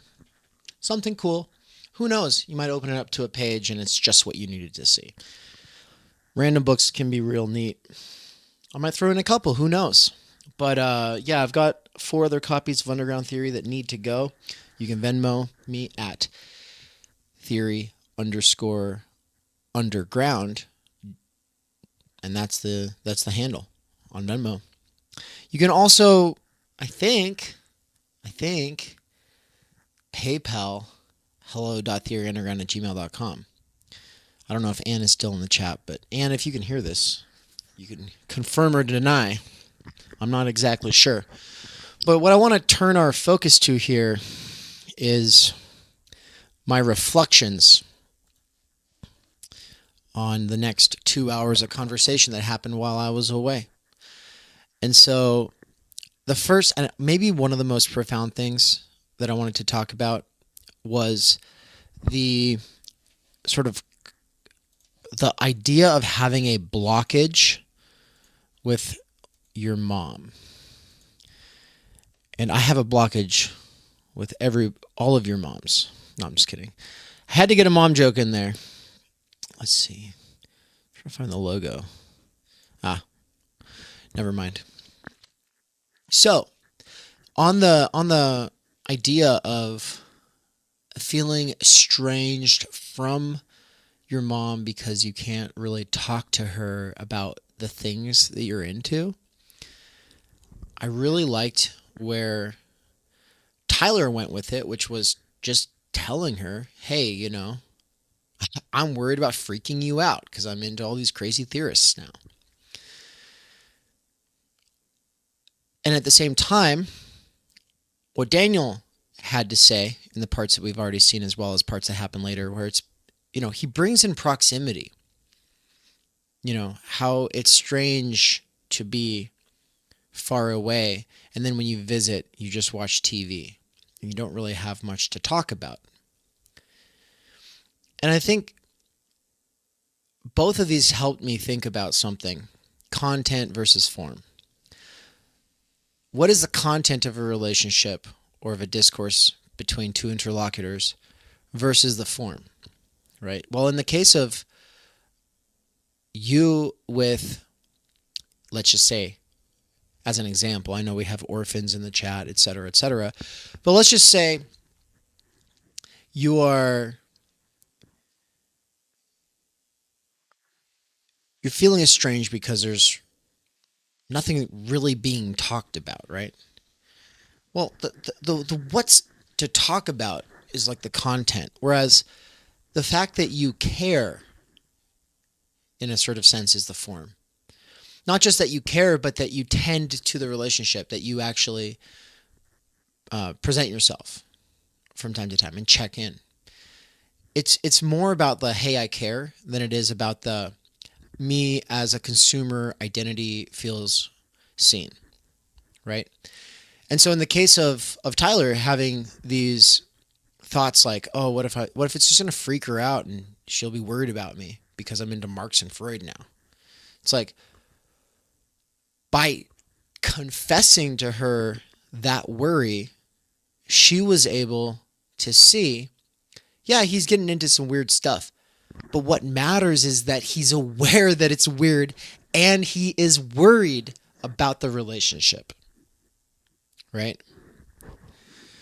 I don't know that that's something we can, abstract some rule from that would work for everybody. I'm not saying in the case of Daniel, well, then go to your mom and tell her that you're worried because you don't really get to see her very often. And when you do, you just watch TV and you don't really know what to talk about and you feel like you're growing apart. Like, I'm not saying that. I'm not saying that at all. I'm just saying that this is something that Tyler is helping me think about. And with my mom especially, she doesn't chit chat. She doesn't do casual talk. And when she finally asked me about 2 months ago, what's going on? What is Theory Underground? What is that? What are you doing? I was like, well, Mom, I'm so glad you asked. I've been doing this for a long time. It's a big deal. But she finally asked me about it. And I tried to explain it, in short form, quick and dirty, not elaborate, complicated, or big wordy, because she's a very business to the point kind of person. And she cut me off saying it's too intellectual for her to care, right? Now, I think a young version of myself might have been offended or felt slighted or unseen. But that's irrelevant to the relationship. What matters is that I'm there. And what matters is that she, at least is curious, like what's going on. She's not that curious. She doesn't really want to hear about it. Being in proximity to some people is all that matters. And this is why a lot of friends and roommates and family members that you were close to, now you're far from, because you're not in proximity to them. Proximity is everything. Later, one of the things that comes up that I really loved is the idea of the work mom, and how there will be like a motherly figure at your job, and she'll just kind of take on the role of mom. And the question was asked, has anyone else experienced the work mom effect? And I'm curious, everyone let us know. Rebecca talks about how she definitely had a work mom who all of the other guys there hated, or at least kind of were annoyed by. right? They were like, she thinks she's our mom. And like these guys were like resentful about the fact that she was like that because she'd be kind of bossy, you know? Rebecca was like, no, I get it. Like, I understand this because like my mom was like that as well. And I like that. I like that a lot because it got me thinking back and I was like, yeah, okay, I can think of lots of times that in different work situations, there was like a nurturant, sometimes bossy, sort of motherly figure. And I never had a problem with that. I always liked it, actually. And I think that's because, I don't know, I'm not going to read into it too much, but I like it. Whereas I think these people who don't like it, it's like interesting. It's like you're a full-grown man and you're put off by this woman being a little bossy. Like, come on. Are you okay? And, you know, I think the real point here is that most of us aren't okay. If you just look at the chat here, the live chat, most people are not okay when it comes to family. A lot of people went through the foster system. A lot of people had broken homes, right? A lot of people had abuse within the home. The home is supposed to be, or you know, in its idealized form, could be a haven in a heartless world. It could be sort of ground zero or like a base camp for rejuvenating yourself before you get back out there to fight your battles in the market. But instead, it turns into the microsite of those battles. And the people who are supposed to be family become little more than roommates. But also, you know, there's a way to be around people where it's like you don't have to be fully understood. You don't have to have like this deep, rich discourse at the explicit level. What matters is that you've got their back and they've got your back. And as long as that's true, most of the rest of it doesn't matter. And if that's not true, then that's a big problem, right? And I'm not coming at this from the position of a person who had like a wonderful childhood. You know, that's not my memory of it at all. I definitely, after a certain point, wanted to be anywhere else but there. But also, I had bought into the idea that you can make your family. Make it be whatever you want it to be. Make community wherever you want. And this is not always so easy or true, right? So there's a way that coming from a broken home can cause you to resent the baby in the bathwater or the kernel of truth from the idea of family itself, right? And it can actually disincentivize you to pursue that. And it can cause you to stagnate and sort of live in the churn of the sort of consumerist 20, 30-something narcissism, right? The consumer narcissism. So caring and routine proximity, or proximity to caring and routine, is important. And having that from people who care about you, who have your back. But if they don't care about you or have your back, when they get old, are you going to return the favor, so to speak, by not caring and not having their back? Or is there a way to forgive, to grow, blah, blah, blah? Okay. I'm not trying to turn this into like a sermon or something like that, or a pep talk or whatever, but that's, you know, these are the things that I'm thinking about, and this is all the stuff that this brings up. Now, important to point out, everyone's getting really personal right now in the discussion, which is fine. And I mean, it goes on for like another 2 hours and 14 minutes actually from this point in the video, which I'm not going to play. One of the interesting things is that people always get really personal.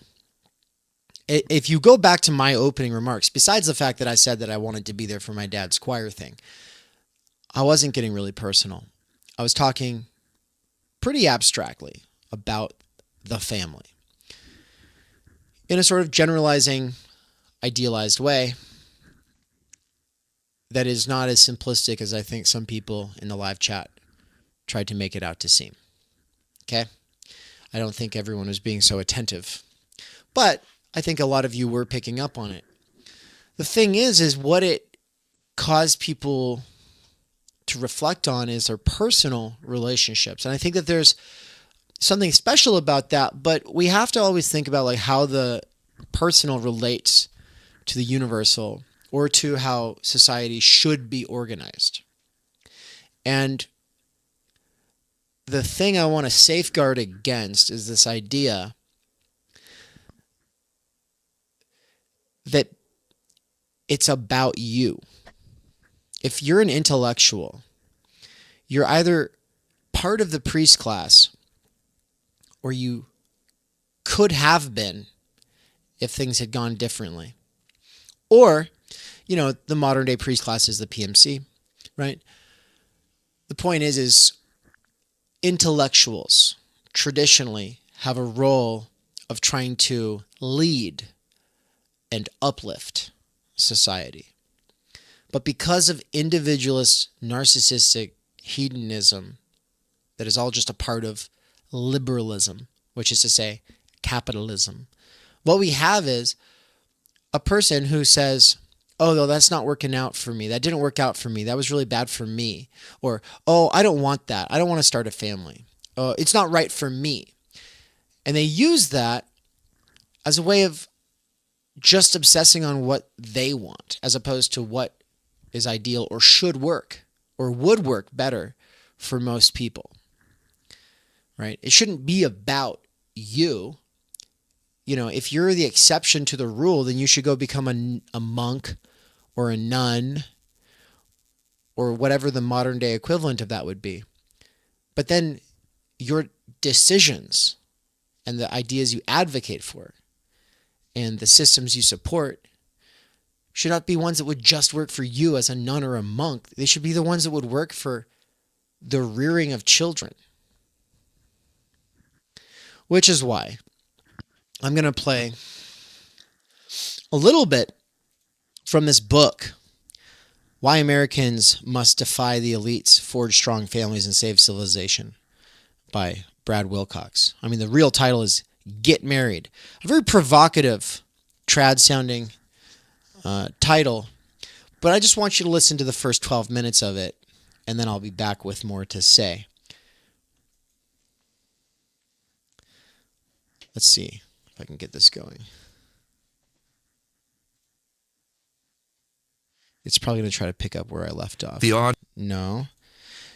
I love Audible. Shout out to Audible. This program is not funded by Audible. Here we go.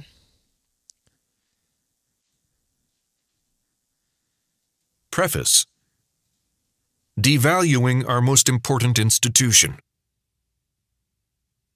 The biggest voice in the online manosphere today, with more than 12 billion views on TikTok alone, is no fan of marriage.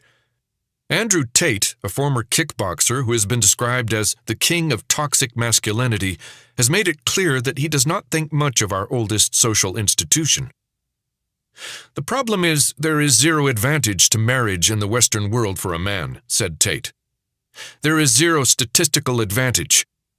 If you use your mind, if you use your head instead of your heart, and you look at the advantages to getting married, there are absolutely none. Tate is convinced that men should not invest in a marriage, financially or emotionally, because marital unions often end with her leaving, and it's very common that women leave, right? To Tate, it seems, women are objects to be used for sexual gratification and status, not partners in life and love. They cannot be trusted, only controlled. Consequently, any man in his right mind ought to stay single, make lots of money, play with his toys, Tate is partial to his Bugatti, and use but not invest in the opposite sex. Tate exemplifies the ways a growing minority of men on the far right view marriage, as a ball and chain, best avoided if you wish to maximize your money and pleasure, minimize constraints on your lifestyle, and keep your options open. Andrew Tate's message, marked by his cartoonish definition of masculinity and his dismissal of marriage, seems to be particularly appealing to young men and teenage boys today who are struggling in school, work, life, or love.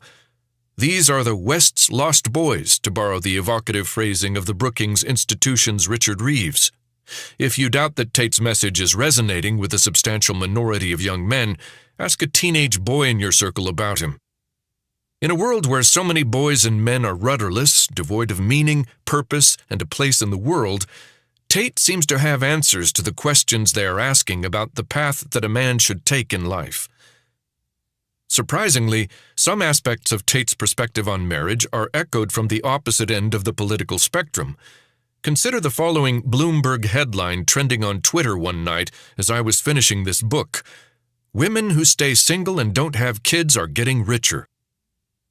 Women foregoing marriage and parenthood are doing better financially than women who have embraced marriage and family life, journalist Molly Smith assures us, accumulating more assets than their peers who are married mothers.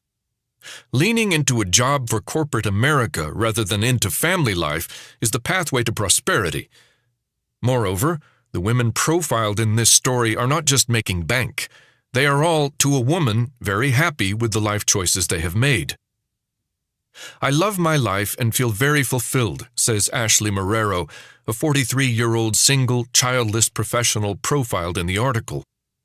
Ashley is enjoying the lifestyle and financial freedoms that come with being a single, child-free woman, including splitting her time between high-end properties in New York City and the Jersey Shore and taking frequent travel for pleasure as well as work.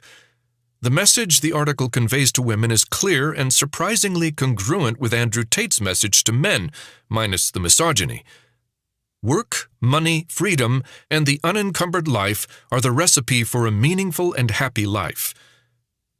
Smith joins a growing list of progressive journalists, professors, and other professionals celebrating singleness, childlessness, and divorce in the pages of other prominent publications, from The Atlantic, The Case Against Marriage, to Time, Having It All Without Having Children, to The New York Times, Divorce Can Be an Act of Radical Self-Love. Taken together, this elite messaging, largely from the left, leaves the distinct impression that the path to prosperity, a meaningful life, and happiness leads away from family formation and towards singledom, work, and travel. Work hard, play hard, stay single, keep your options open. Above all, make your life about self-love. This advice is seductive in our individualistic age, so long as you have never looked at the actual statistics. Let's see what social science has to say about all this. Let's talk about money first. Guess which group of women is richer, childless singles or married mothers? Actually, it's married mothers. In 2020, married mothers ages 18 to 55 had a median family income of $108,000 compared to $41,000 for childless single women of the same ages. That's over twice as much for the married mothers, plenty more even if it's split with a spouse. And as these married mothers head into retirement in their 50s, they've accumulated $322,000 in median assets compared to $100,000 for their single, childless peers. Contra Bloomberg, today's married mothers are getting markedly richer than single women with no children. Much the same story applies to men, as we will hear. Stably married men heading into retirement, for instance, have a staggering 10 times more assets than their divorced or never married male peers. The ostensibly rich Tate is completely non-representative on this score. But there are some things that money can't buy, like a meaningful life. Guess which group of women reports greater success in this pursuit? Married mothers. In 2021, 60% of married mothers ages 18 to 55 reported that their lives were meaningful most or all of the time. Only 36% of single, childless women of the same ages said their lives were that meaningful. What about happiness? Guess which group of women is happier, the women with the greatest freedom or the women with the greatest family responsibilities? Again, married mothers. Looking again at women 18 to 55, 75% of married mothers reported in 2022 that they were either completely or somewhat satisfied with their lives, compared to 54% of single, childless women. There is no question that married fathers also report the most meaning and greatest happiness in their lives, as we shall soon hear. So if you are a man who wishes to be happy, you would be well advised to do the opposite of whatever Andrew Tate tells you to do when it comes to love. May I suggest the M word? Yes, many kids are resilient, but some are not. More importantly, how are kids faring in an America that values marriage much less than it used to? Is it really true, as University of San Francisco professor Lara Bazelon recently told us in the New York Times, that divorce is liberating, pointing the way toward a different life that leaves everyone better off, including the children? It turns out that children whose parents get divorced are heading toward a different life, but not in the direction Bazelon would like us to believe. They are almost twice as likely to be suspended or expelled from school, 75% more likely to use drugs, and about half as likely to graduate from college. To be sure, many kids from divorced homes turn out just fine, and there are ways that divorcing parents can help mitigate the risks of these outcomes. But the data certainly don't tell us that children are left better off by having their parents call it quits. These are the kinds of conclusions that I've found in surveying the social science on marriage, family life, and child well-being as a professor of sociology and director of the National Marriage Project at the University of Virginia for the past 15 years. In addition, I've analyzed data from 7 nationally representative surveys in my research for this book. For adults, the data tell us that living for ourselves or our jobs, our own happiness and success, is not very likely to bring us to a destination filled with meaning and happiness, whether we are men or women. But giving ourselves to others, especially spouses and families, is the path most likely to lead to a meaningful and generally happy life for most of us.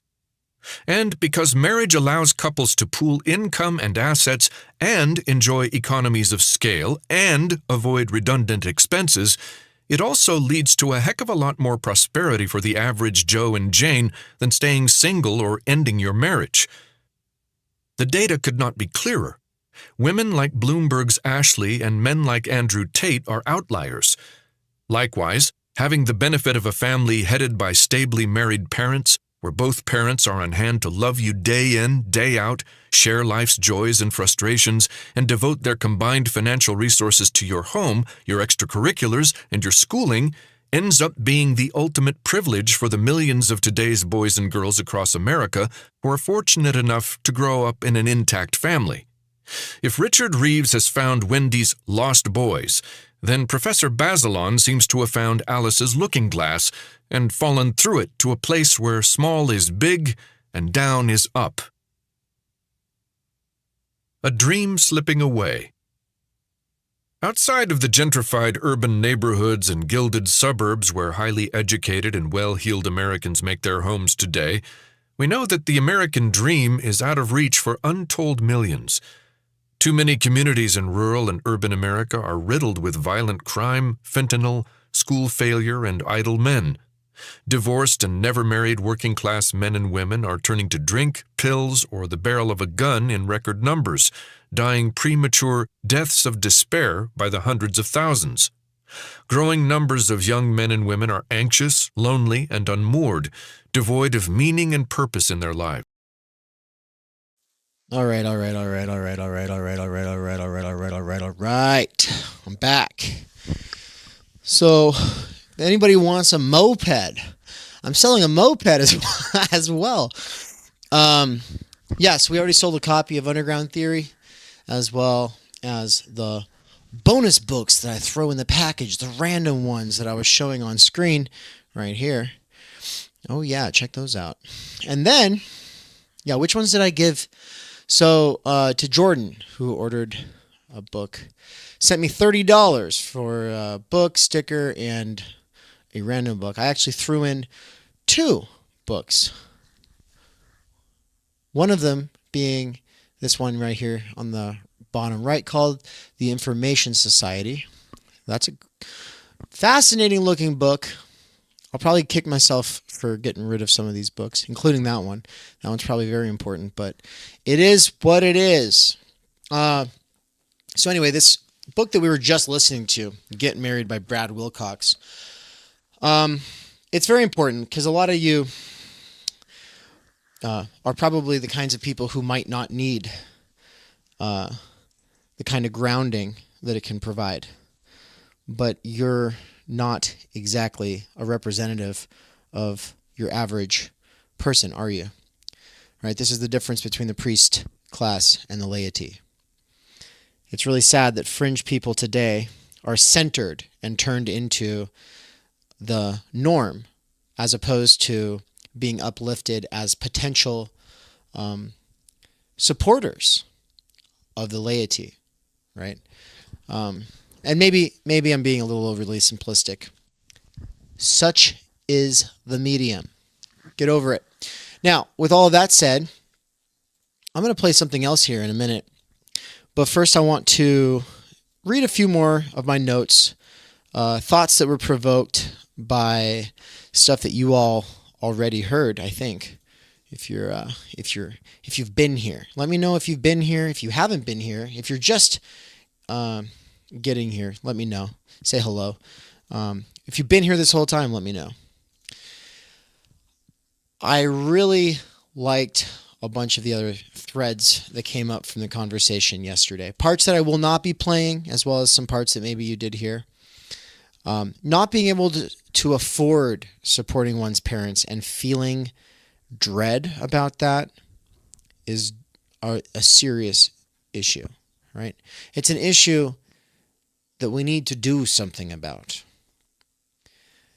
Feeling surrounded by other people's kids or parents who need help is another big, big worry, especially for people living in the Pacific Northwest or on the West Coast. We're talking about skyrocketing levels of addiction and homelessness, extreme suffering, not to mention people shitting and pissing in the street.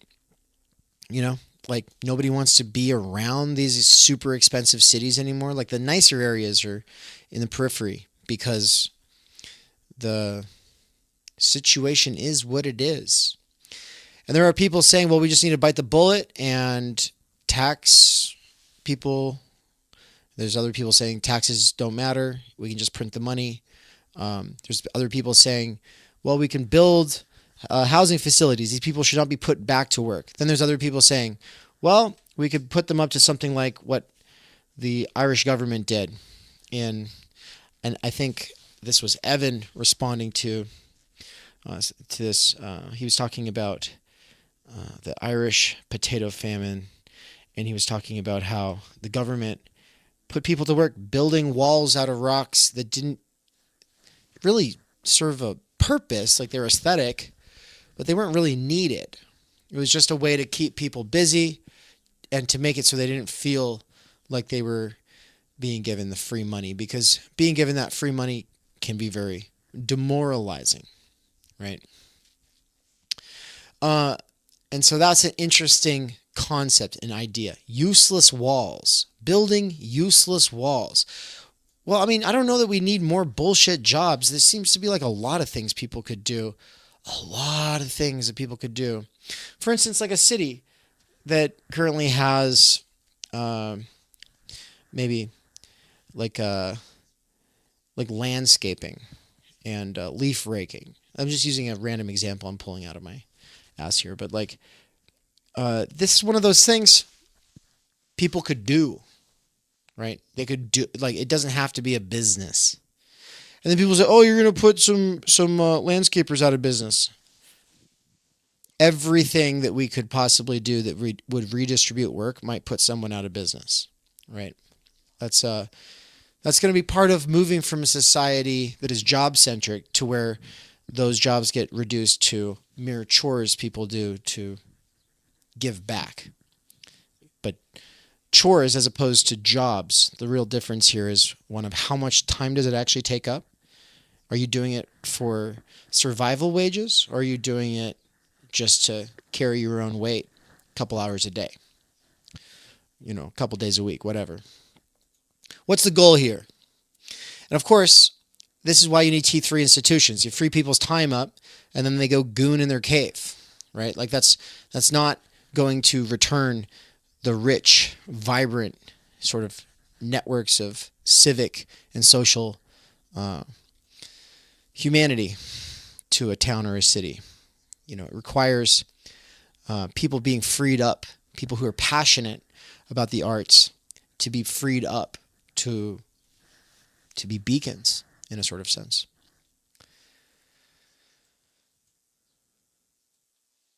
One of the really concerning thoughts brought up by some of the people, a lot of people are coming from broken homes. Now, you can be coming from a broken home where the parents stayed together, and maybe you even wish they had broken up because it was bad. Maybe it still is bad, who knows? But it's another thing when you're in your 30s or 40s, your parents are getting up there in age and they're not together, and you're trying to choose who to be closer to, who to help. So hearing people talk about that was sobering reality. I was thinking about how the hard-ass parent can become the softy in the later years. There can be a sort of flop effect. I think Rebecca was getting at this. The hard-ass becomes really sweet or more liberal in comparison, whereas the other person kind of just grows more distant now that you're not, a kid. I already talked about the work mom effect. That's a really fascinating idea. And it sucks because once you're not working there anymore, it's just like now you've got another mom that you feel estranged from. And of course, while that work mom was replacing your actual mom, in a lot of cases, your actual mom was still alive. But because of proximity, the distance, you were not able to have that relation anymore.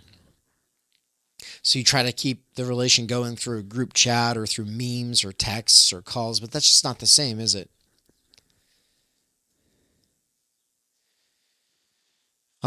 Thinking about forgiveness and grace concerning one's parents, not needing them to change, but just being there for them as they approach death. I think that's a really deep theme that people kept coming back to, and it's one that resonates very strongly with me.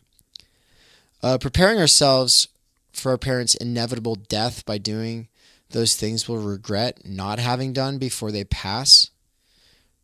Right? Like if you always think that you need to have a certain kind of conversation with somebody, anybody, and that person, I mean, if they're getting old, then it's like guaranteed they're going to die. But also, anyone could die. It's like you can't keep delaying and deferring. If you need to have a conversation with someone, you need to just have it, right? Also, Evan brought up the idea of process art and just like using a medium to see what comes out of it, as opposed to having like a preset idea of what you want to do. And I really like that because it's something I do with all the different media forms that I like to play with. But also, it relates to some of the things Tyler Murphy was telling me the other day about art and trying to use the creation of art as a way of seeing deeper into the world around you.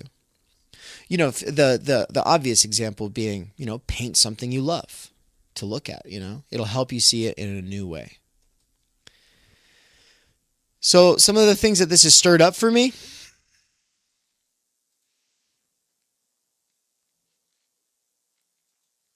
something I would have liked to bring up is how in my family, the siblings who have and care for their own children seem to care least about ideological differences with my parents, but the childless people in their 30s and 40s seem to care deeply about how mom and dad have beliefs they consider backwards.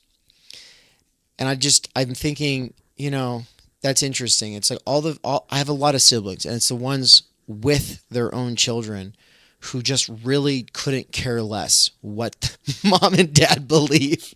But it's like the people who just have dogs or cats are the ones who are like, mom and dad believe that Trump's good, and it's the worst thing ever. They're like Nazis. And it's like, I think when you have kids, you realize, oh, there's much more pressing issues, and no matter what, you're going to be wrong to your kids. And if you can just be there for each other at the end of the day, if you can just learn to tolerate each other just enough, just enough to be there, that should be enough.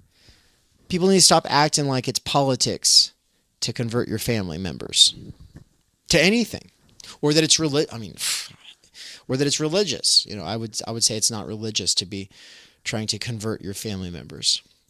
I mean, if your family members are seeking meaning and really interested in having those kinds of conversations, well, then have those kinds of conversations. But also, if they're in a groove, if life is working more or less for them, if they're able to get by, chances are you should probably leave that one alone. But also, it's probably not even going to be the solution for them, even if they are looking for something else, right? Like, philosophy is extremely niche. Leftism, I know a lot of these people saying these kinds of things are leftists. Leftism's not just niche, it's like the boutique consumer phenomenon that gets off on picking apart all the other boutique consumer phenomenons or phenomena. So, yeah, good luck with that one.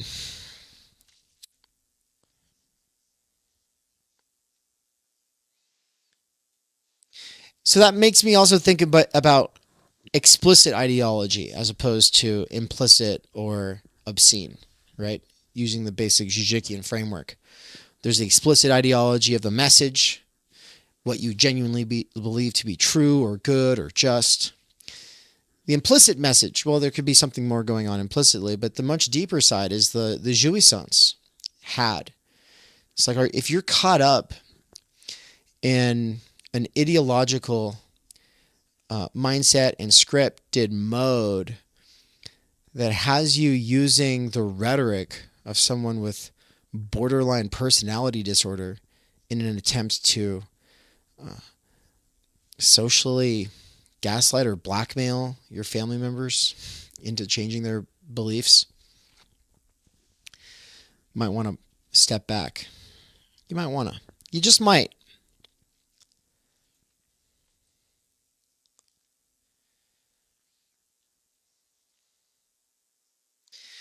And at the end of the day, there's what we can actually do about these things.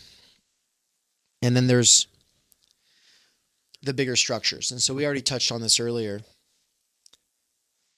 And the thing I want to kind of hone back in on is, look, even the book we were just playing, oh, look, well, the richer families stay together, or the married women have a lot more money. It's like, yeah, well, you think that maybe having a lot more money makes it easier to stay together, right? You ever think about that? It's like these kind of authors never consider these things. Yet at the same time, working class people being sold on the idea that they can do it alone, that's a terrible thing. It's kind of like punk ideology. It's something cooked up by middle class people to appeal to working class people and Lupenproles. But then, of course, it only really works for the people who can opt out when they want to, who can choose to live the rough life, but then they can always opt out later. It doesn't work so well for the people who are literally just trying to get by and keep their head above water. And there's a weird way that anarchism especially works for people in a certain age range, mixing it up across classes, but then it only works for some people later on. I don't want to talk about privilege or whatever, but like I said, if someone's just trying to keep their head above water, maybe sitting around talking about ACAB with them is not the move, right? There's other things to focus on that are also true. and good and beautiful and worth fighting for. I was thinking about how instead of developing new modes that could do something about the situation, we spend the most fertile and potent years of our lives nursing grudges and playing our libidinal dynamics from those times as children, projecting our micro-formative struggles onto the big other, capital, state, past, future, or the masculine and feminine. A society of divorce produces broken people who try to stage their personal problems on a political level that doesn't really exist, right? But we're all Americans here, and so as liberal subjects, we just believe that at the end of the day, the opinions we express, that's what changes reality. This has me wondering about whether there is a way to do organizing or politics today that isn't just that sort of staging childhood grievances, and how in a ton of ways theory has for me helped me spot these dynamics in play within myself and others. And insofar as new theory has come from this, it especially takes the form of timenergy, post-class fractured mass, gerrymandered Befindlichkeit, etc., for reasons I hope to get into soon. But I would say that those are the levels or concepts to the theory that have most, I think, freed me from the kinds of resentment I used to feel, and helped me forgive and grow, let go, move on, whatever. I wanted to talk about how all of this makes me think about how childish right and left-wing American takes on religion are, how they stage parental grievances onto the political, but then base the whole project in a theology that confirms them in their hyper-exclusive or ultra-inclusive modes. So yeah, I went to church to support my parents yesterday for the special day. And I love them, but man, that church, the whole church, very fine people, very, very nice people. But the thing about the evangelical script, it's like, God loves you so much. He sent his son for you. And then it's like, yeah, but also if you don't potentially respond today under this insane pressure, we're talking about the stakes being all eternity. If you don't say the right words and then turn off your brain and just literally believe, well, then you will spend eternity in hellfire. And it's just like, they don't say it that way, but it's a subtext. And sometimes they actually sort of do say it that way. My God, it was like really bad. But, if you've ever been to a Unitarian Universalist church, then you know the opposite is also unbearable. Like ultra inclusivity is so fucking suffocating. It's just like cartoon gender roles turned into political positions, right? Just like the uber inclusive mommy versus like the super severe daddy. It's just like, you guys all need to calm the fuck down. Jesus fucking Christ. Yeah, so what's the last thing I wrote here? How the super evangelical church we went to this morning. Okay, I just said all this stuff. Yeah. So anyway, I just can't with that stuff. And I totally understand the people who are like, "What? You went to church?" Yeah, I get it.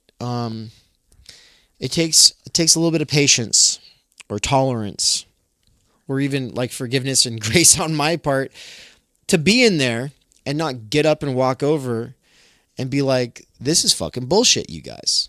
You guys are like lying to these people and you're terrifying these children. And it plays it up like they like, oh, it's nothing breaks a parent's heart more than seeing their child reject the invitation and grace of the sacrifice of Jesus Christ. And it's like, oh yeah. Oh, so just why would you, why for your sales pitch to recruit some subscribers? lifelong subscribers to your little thing. Why you need to be so gaslighty and blackmaily? It's just fucking gnarly. But anyway, the music was pretty. The people were dressed up nicely, and they were all very kind, and so that was cool. I'm gonna check in on the chat, and then I'm gonna play something else while I keep packing and cleaning. Wow, chat is blowing up. Hey, Evan's here. Good to see ya. Holy shit, there's way too much stuff for me to actually keep up with.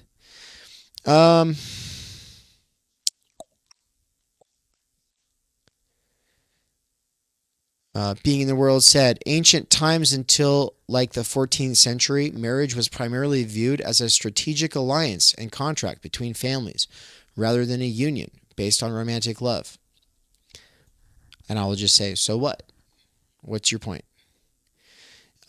Also, why do people always want to point at history as opposed to just like the current situation that we are in?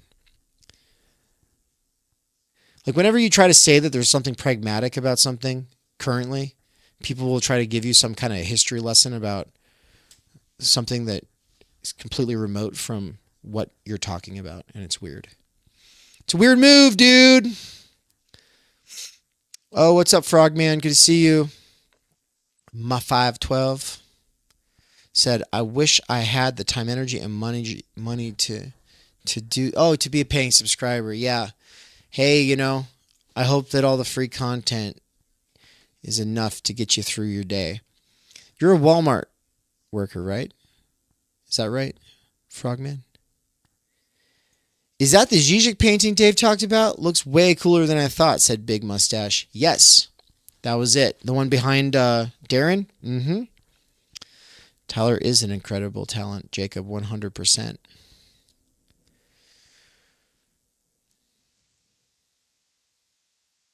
Lots of people talking about their own home life, blah, blah, blah. Some excellent books on this subject from almost 35 years ago. The Hearts of Men, Barbara Ehrenreich. The War Against Parents, Cornel West, and Sylvia Ann Hewlett. The Left Hand of God, Michael Lerner.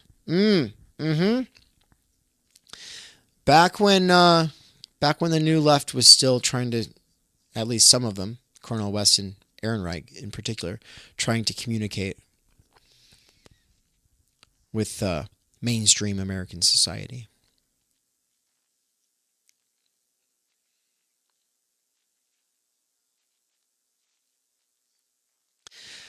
Being the World said, it's weird to accuse the single as egoists only to turn around and make a rather calculating argument about the perceived benefits of the family.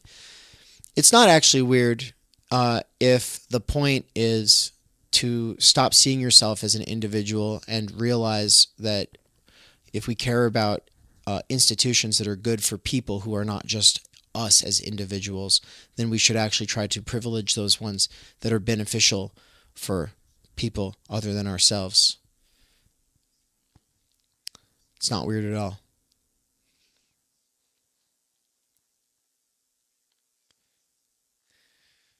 Twenty Faces, what's up? How you doing?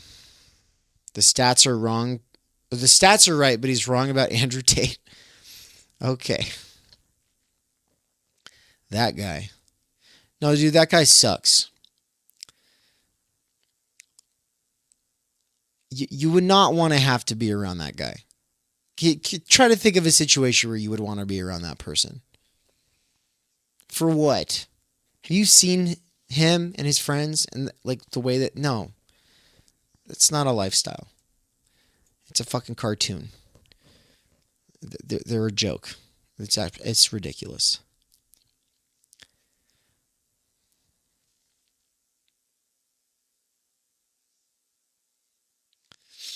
Jacob said, are kids messed up because their parents got divorced? Or are they messed up for the same reason their parents got divorced? Latter seems more likely statistically. Well, yeah, if their parents were super stressed all the time, then obviously that's just as big a deal as the divorce, but it's all part of the same thing. There is a side in the United States called the left that is constantly telling people you can just walk away. and start your life over again, and promoting it. And it's not radical. It's harmful, right?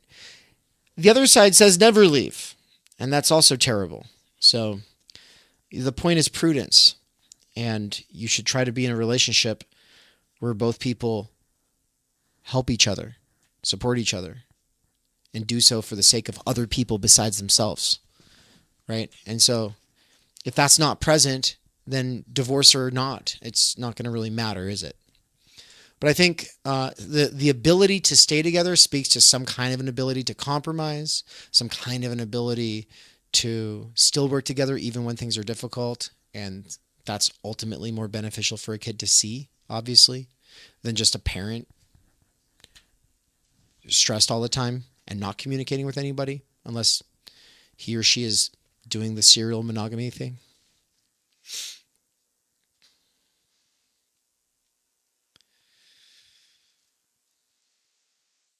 Jacob said, I should be less here and call my mom. Yes.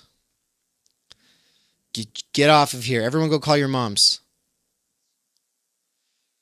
But as I mentioned before, my dad is homeless. My spouse was homeless as a teenager. I was unhoused as a young child. See, this is the thing I already said. I mean, everyone keeps making this about their own life. Stop being personal and vulnerable. How about, let's just all stop that for a while. This is about social theory, not about personal psychoanalysis, okay? I don't want to hear about people's individual shit. We're talking about if the institution is good for society.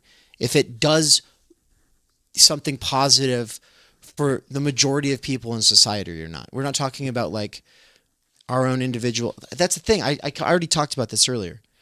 It keeps turning into this what happened to me? It's well, yeah, that's interesting. You should definitely talk about that with someone. But that's not once what I've tried to do here, either in my thing that I did yesterday or what I've tried to do here today. Right? It's weird. I do critical social theory, but people keep turning it into fucking psychoanalysis.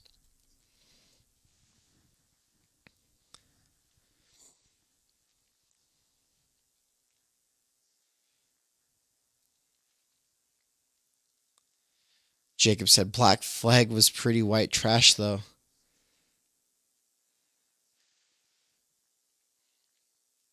I mean, is that a joke? I mean, wasn't Mr. Rollins a perfect example of a middle-class person? I mean, I think he went to college, didn't he? At least some privileged high school. And then he was like, oh, yeah. Look, I'm not saying middle-class people should not rebel. I'm just saying that when you do so, remember the people you're roughing it up with, if they buy into the same ideology as you, it could actually fucking kill them. Right? Everyone wants to make everything purely economic and act like ideas don't matter. And they do. Most of the people that I've met homeless are living under really bad ideas just as much as they are living under bad economic conditions.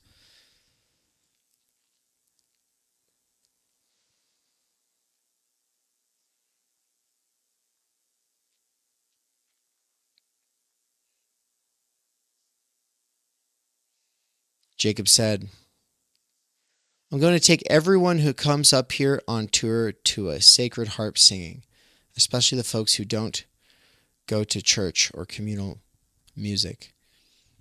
What is that? Is that like a local church thing? Sean Moon says in his book, The Left Hand of God, Michael Lerner makes the point that for many, the family can be the only experience of non-market values. He describes participation in the marketplace as unlearning. Yeah, sadly though, a lot of households superimpose the logic of the market right back into the household, and it's sad. It's very sad.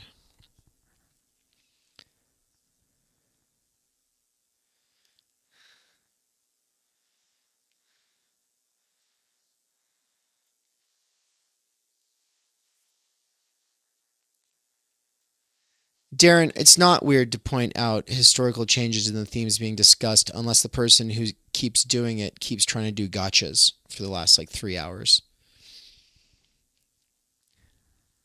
Cal said Zizek just made a comment about wages keeping women in unfulfilling marriages in his recent interview with Prospect. Rebecca said, I'll call my mom as soon as I'm done making lunch.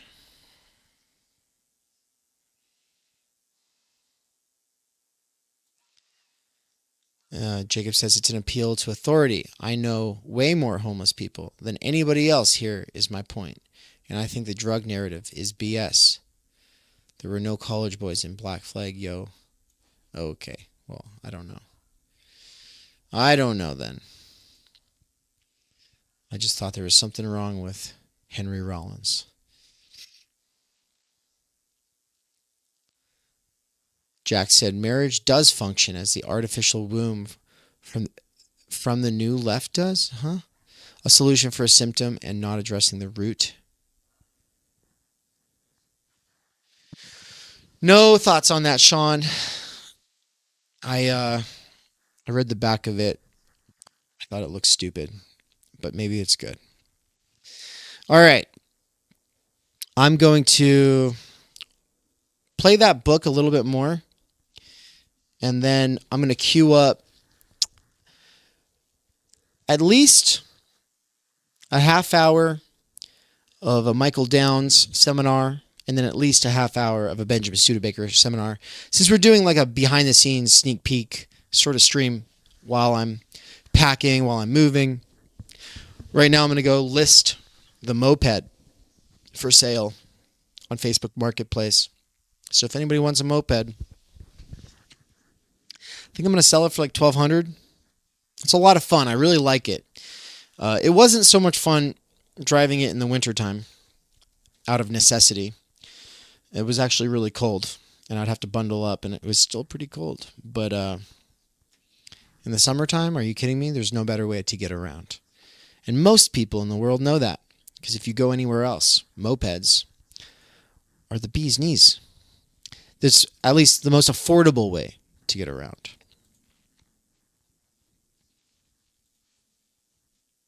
Untold millions. Too many communities in rural and urban America are riddled with violent crime, fentanyl, school failure, and idle men. Divorced and never married working class men and women are turning to drink, pills, or the barrel of a gun in record numbers, dying premature deaths of despair by the hundreds of thousands. Growing numbers of young men and women are anxious, lonely, and unmoored, devoid of meaning and purpose in their lives. Fertility is falling to unprecedented lows. Not surprisingly, in the recent words of one major media outlet, American happiness hits record lows, with working class and poor Americans affected most by the dip in happiness. Why the downward spiral? From mainstream media outlets, on college campuses, in public schools, and on the floor of Congress, we hear that problems like these are about the economy, or failing schools, or inequality, or race, or inadequate public policies. All the while, the factor that often supersedes these other factors cannot be mentioned. I'm talking about that M word again, marriage. So many of the biggest problems across America are rooted in the collapse of marriage and family life in all too many communities and homes across the country. For all of the outcomes mentioned previously, from our nation's growing happiness divide to surging deaths of despair to the stagnant state of the American dream, questions of marriage and family are often better predictors of outcomes for people than the topics that currently dominate our public conversation, like race, education, and government spending. When Harvard economist Raj Chetty and his colleagues looked at the factors driving economic mobility for poor children, i.e., their capacity to go from rags in childhood to riches in adulthood, they compared results from one local community to another in locations across the United States. They found that the strongest and most robust predictor of children's economic mobility is the fraction of children in the community with single parents.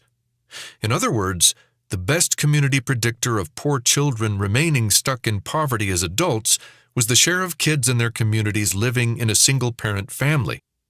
not income inequality, not race, not school quality.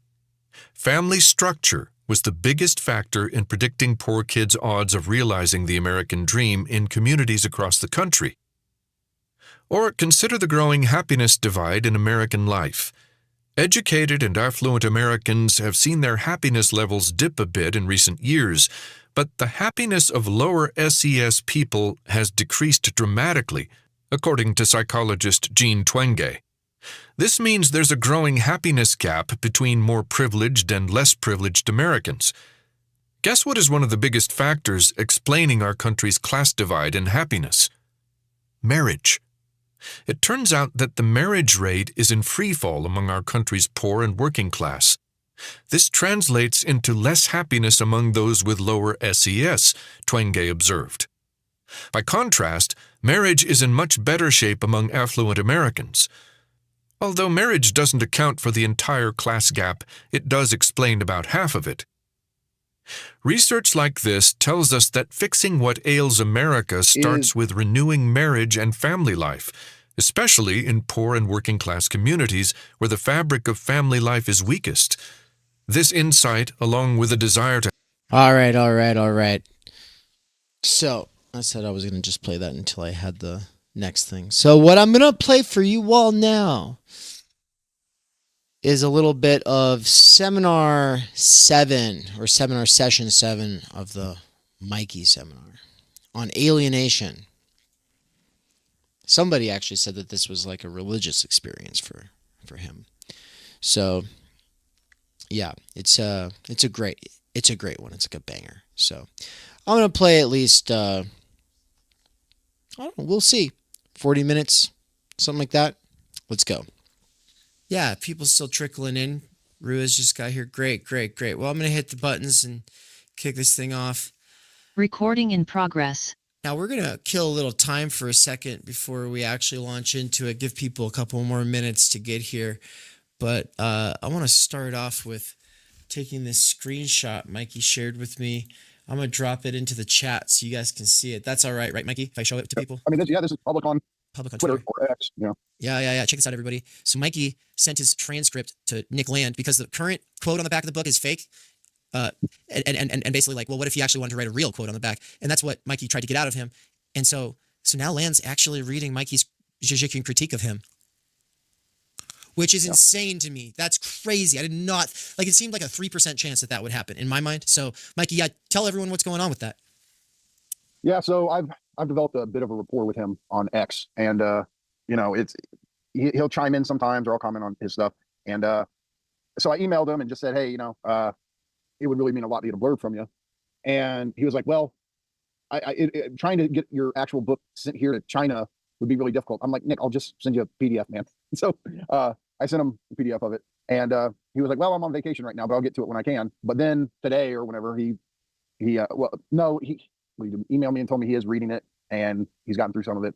And then he posted this on X. Where is it? Chat.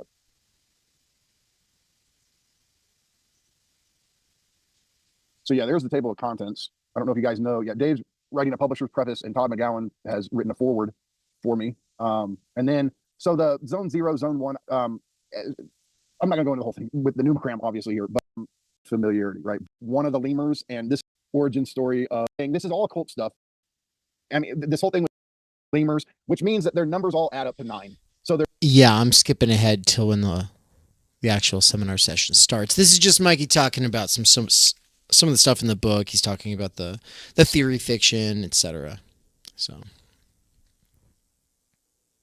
whether we call them lemurs or gods or whatever, he also calls them lofty powers. Something about the outside expresses itself in numbers.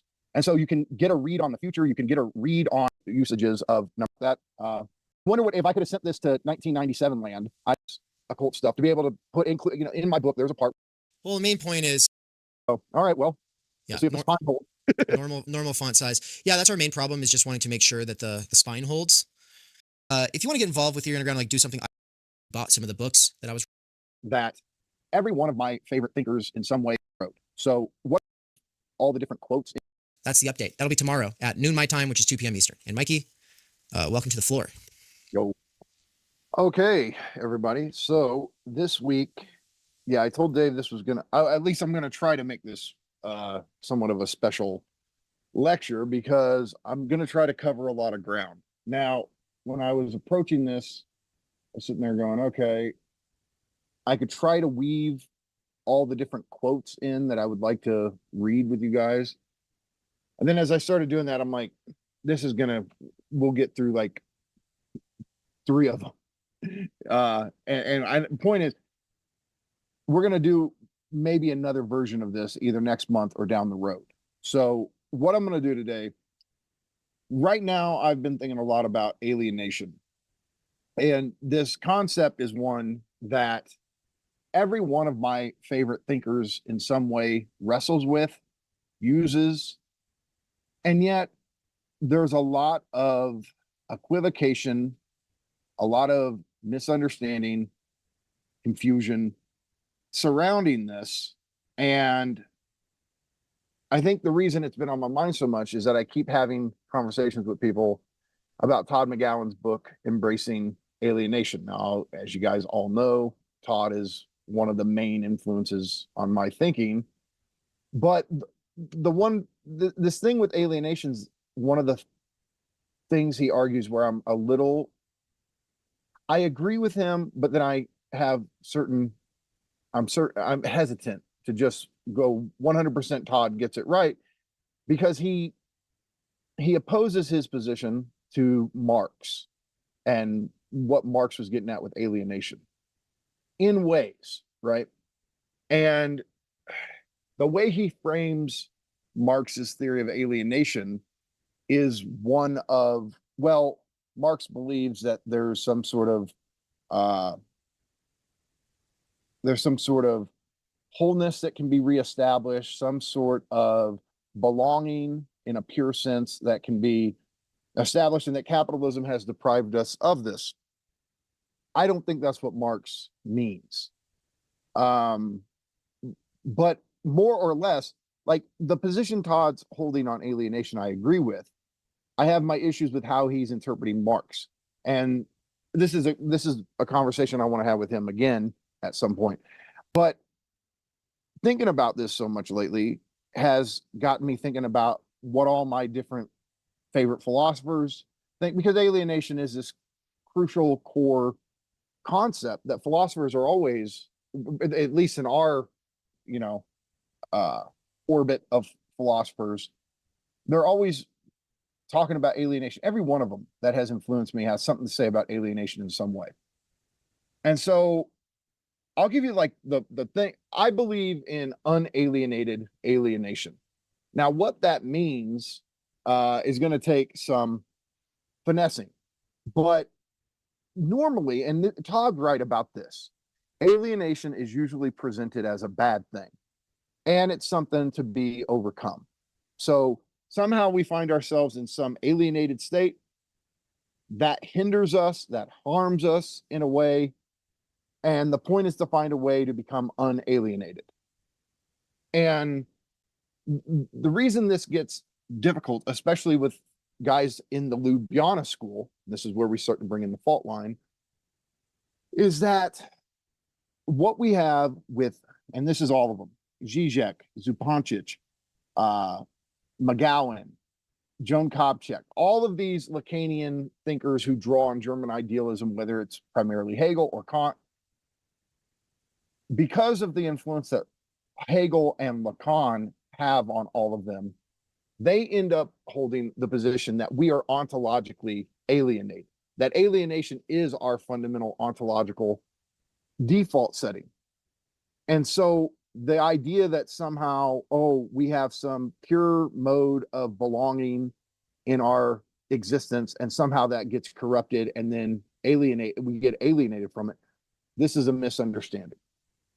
That alienation is primary and therefore a good thing, or at the very least, it's just the way it is for us. And so we shouldn't be trying to cure our alienation. And in fact, the temptation to cure our alienation is ultimately the work of fantasy, where we have some sort of pictures in our heads about how we can be completely happy and never struggle again and never be at odds with ourselves or with anyone else.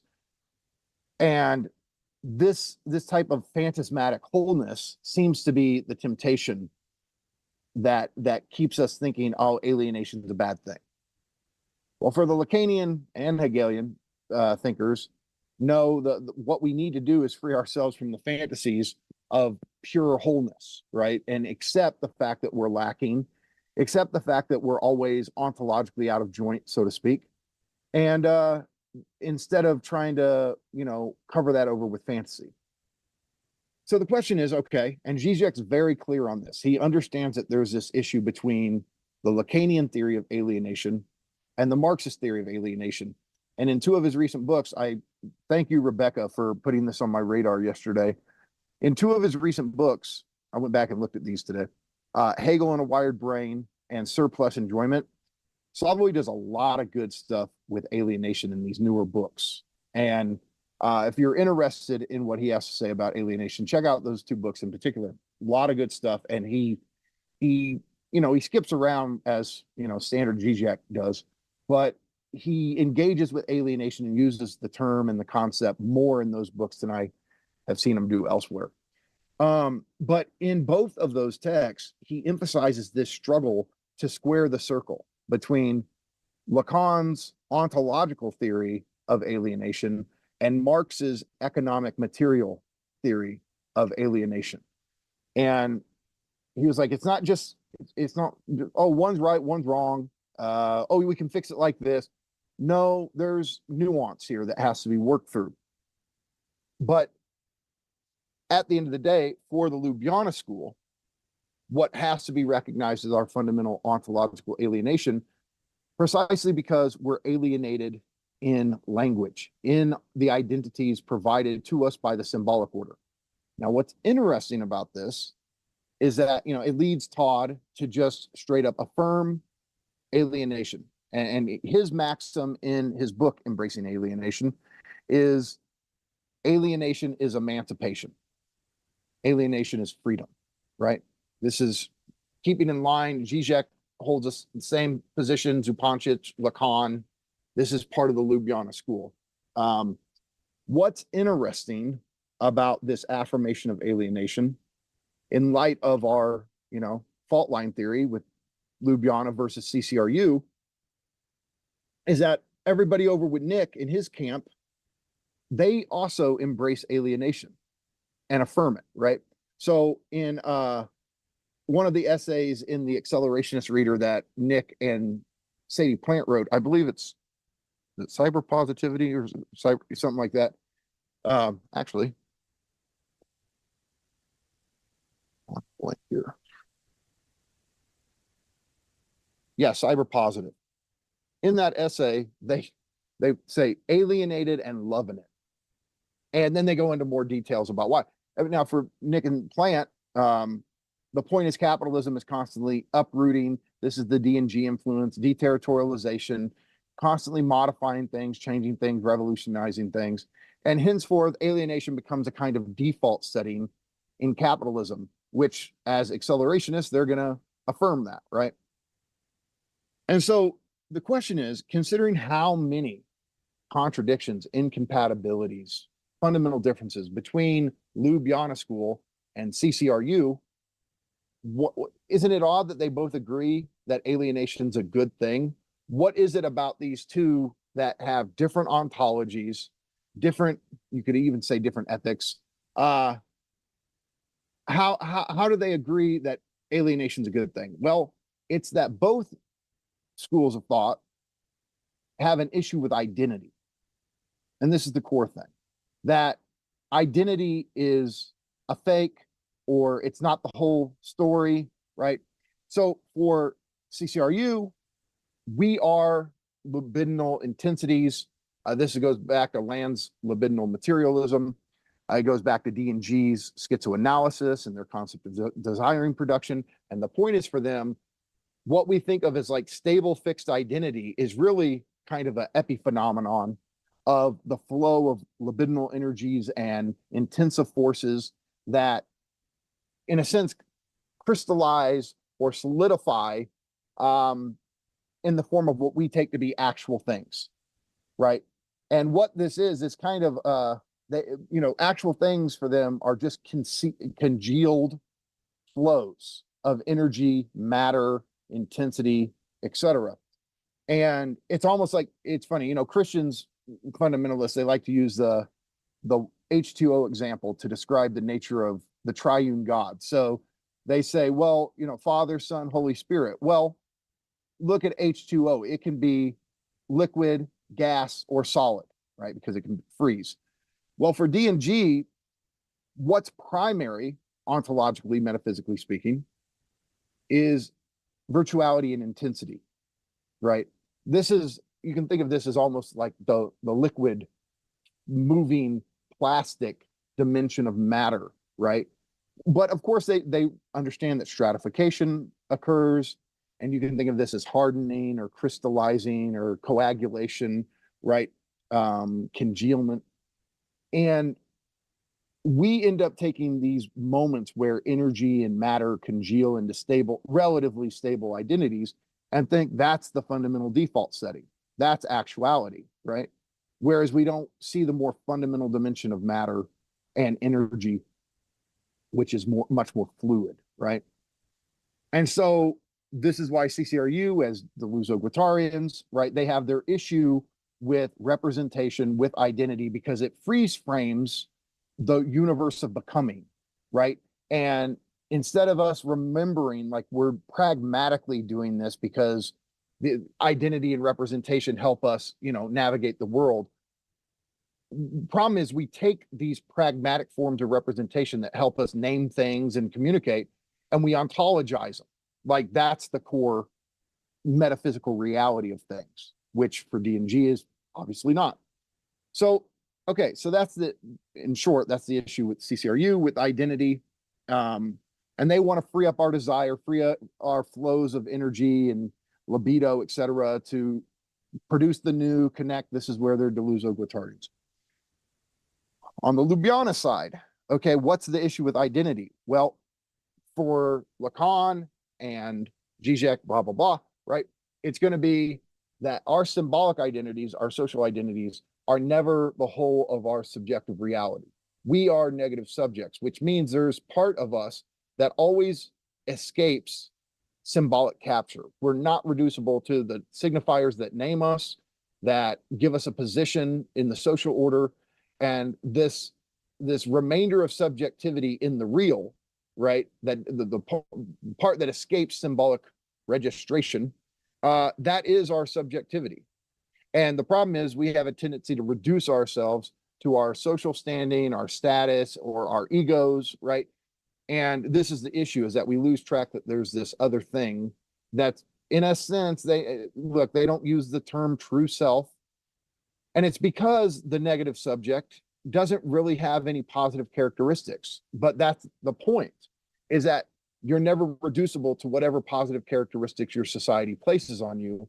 And this is always the friction. There's always some idiosyncratic dimension of people that make them fail to perfectly embody, to be a perfect little puppet of whatever their social task is. A police officer somehow has some way of fucking up being a police officer. There's something idiosyncratic that makes him from being able to perfectly fulfill the function of police officer, or somebody trying to fulfill the function of being a teacher. There's always something that, some excess, some jouissance, right, that prevents them from perfectly just mechanically embodying that. And that is the gap between subjectivity and identity. And so in subjective destitution, which is this, it's kind of the peak of psychoanalytic practice. It's where you come to realize, one, I'm incomplete and I'm not reducible to my symbolic identity. So I have freedom. I don't have to be what the big other, whatever that authority is. And in some case, I don't have to live up to my father's expectations. I don't have to live up to what my nation says I have to be as a citizen. There's always this ability for me to not just have to serve the demand of the other. And in fact, the first part is for me to understand I am lacking, and that I can never fully, be an identity pure and simple. Second is to understand that the big other itself, the one that gives us our symbolic identities, is itself lacking. It can't ground us. It can't give us fullness. It can't give us ontological wholeness if we serve mommy and daddy perfectly, if we do the demands of the other and try to fulfill them to the letter. It's not going to make us whole. And so the big other, with its promises, of course the big example is God, right? If I just do what God tells me to do, one day I'll be perfectly happy. It's very convenient that religion always locates that on the other side, because you're not going to be perfectly happy here, right? So that's the issue with both of them, right? This is why they both have this issue with identity, and they both want to affirm alienation, right? And so this is this unique thing in the fault line. Next month at LAC, I'm going to try to briefly touch on this unique thing where both of them embrace alienation. But to more fully understand this, I want to do kind of a run through. The closest I've ever of doing a lecture like this is that first lecture I gave in the land course, where I ran through the tradition of libidinal materialism. But this has got more parts to it. And so what I'm going to do is I'm kind of just going to run the gauntlet here, and I want to get through this in one go, right? And so next time, we want to do more on this, we can, or I come back to it in a couple months. But I want to show how important and how pervasive this concept of alienation is. Even if it's not, the word itself is not always being used, the concept, the signified, is operating in the background. So let's start like at the beginning of this, right? Let's talk about alienation in religion. Okay, so at the heart of it, now of course some scholar of world religions can come in, they're always can problematize it. Oh, there's this religion, or often this one part of the world that blah blah blah blah blah. Okay, we're just speaking in generalities here. But typically, religion has said that humans are alienated from some higher transcendent reality, right? Now this is certainly the case with the Hindus, right? Where you have Brahman, who is ultimate reality, God, and we ourselves, we're a fragment of him. Our Atman, our soul, is a fragment of Brahman, and yet we've become separated, and now we're in this world of appearances, of illusions. It's not the real world. The real world is the ultimate reality of Brahman. And if we can get out of the loop of reincarnation, then we can reconnect to Brahman and have this wholeness, right? And so religion typically tells some kind of narrative along these lines. This world is fallen. This world is illusion. There's a higher reality out there. Sometimes it makes gives hints of itself in certain ways, but it's almost like a tractor beam or a lure that's always calling us home, right? Because the higher transcendent reality is always considered the home. So now, of course, this is true with Hinduism, like I said, with Brahman. It's true of Buddhism in a sense, right? Now, many different schools of Buddhism, we know this, but what's the basic thing? Life is suffering, right? Well, so suffering in some sense is some sort of alienating effect on us, right? Now, you have the schools of Buddhism like Mahayana that don't believe in, the soul, that it's about nirvana and, extinguishing yourself. But there's a way that practically the way that functions is you're going home, even if your home is the nothing. It's the loss of desire, right? But nonetheless, there is a narrative here where, the monk seeks to become a bodhisattva. The bodhisattva will stick around and help people, but ultimately it's to be like Buddha and extinguish yourself. And whether it's Theravada Buddhism, that there's a soul, or it's Mahayana and you're extinguished, there's a story about some kind of homecoming, even if that home is essentially nothing, right? Now, I mean, obviously, when we get into the monotheistic Judaism, Christianity, Islam, right? We know where this all is going, which is we're all alienated from God, from higher reality, because of our sin. Sin is the great alienating factor in monotheism. God at one point created us in perfect harmony. We're perfectly at home with God. This is Garden of Eden. And then through temptation, we fuck it up and we become alienated from God, alienated from ourselves, because we were born in his image and likeness, sinless. So we're alienated from ourselves, alienated from God. And the point is, whether it's through, following the Jewish law, or whether it was through the blood of Christ, or whether it's following the teachings of Muhammad, the point is to find some way to reconnect to God, reconnect to ourselves and our perfect relationship to God, and once again be whole, right? This is the whole thing with Paradise Lost, Milton's poem. Like we were in paradise, we lost it, and the whole idea of paradise regained, that means to go home, to become unalienated from ourselves and from God, and to belong in a perfect ontological wholeness with God. And this is the thing, right? This is why any depictions of heaven are always so generic and vague, because and this is, you go read the book of Revelation after Jesus comes back and he casts Lucifer and sin and death into the lake of fire. The depictions of, like, well, what's going to happen? Okay, now that there's no longer sin or death, now that there's no longer struggle or desire in the way that all of us sinners know desire, right? We're not going to desire in the same. What are we going to do?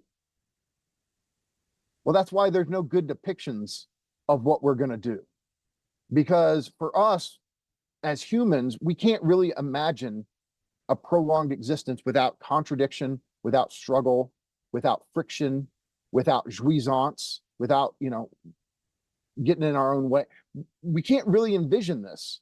And so, somebody can make the argument, I guess maybe this is my own argument, if I'm being honest, that part of the problem is, like, what is a telltale sign that these religions are man-made, at least from, my kind of perspective, is that they can't give any robust descriptions of what life without sin, without struggle, without hardship can even be like.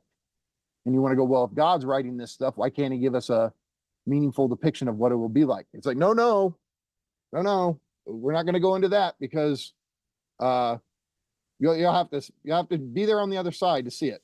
Can I just paywalled? Yeah, it's paywalled. Can I just for the people? I know some of you didn't grow up in religious households, but Mikey and I did. Evangelical, fundamentalist, Christian. It's a very specific approach. But they take a couple Bible verses about spending eternity singing songs and throwing crowns at God's feet. They take that pretty far.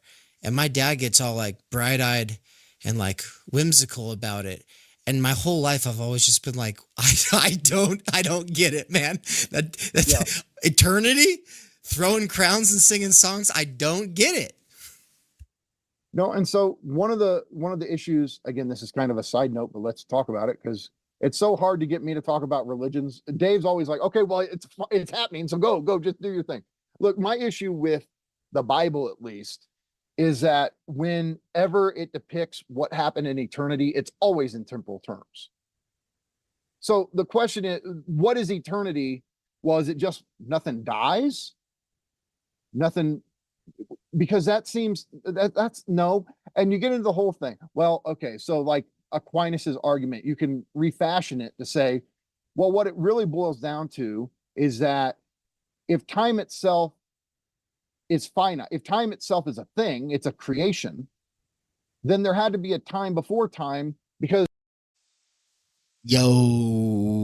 What's up, everybody? I'm back, but I never really went away. Been working, got the moped posted, been doing a bunch of moving. For people just dropping in, what's up? Good to see you. Underground Theory. I've got extra copies of this book that I don't want to have to pack, and so I'm selling them cheaper than they are on Amazon. And I'm also throwing in stickers and random books like these ones.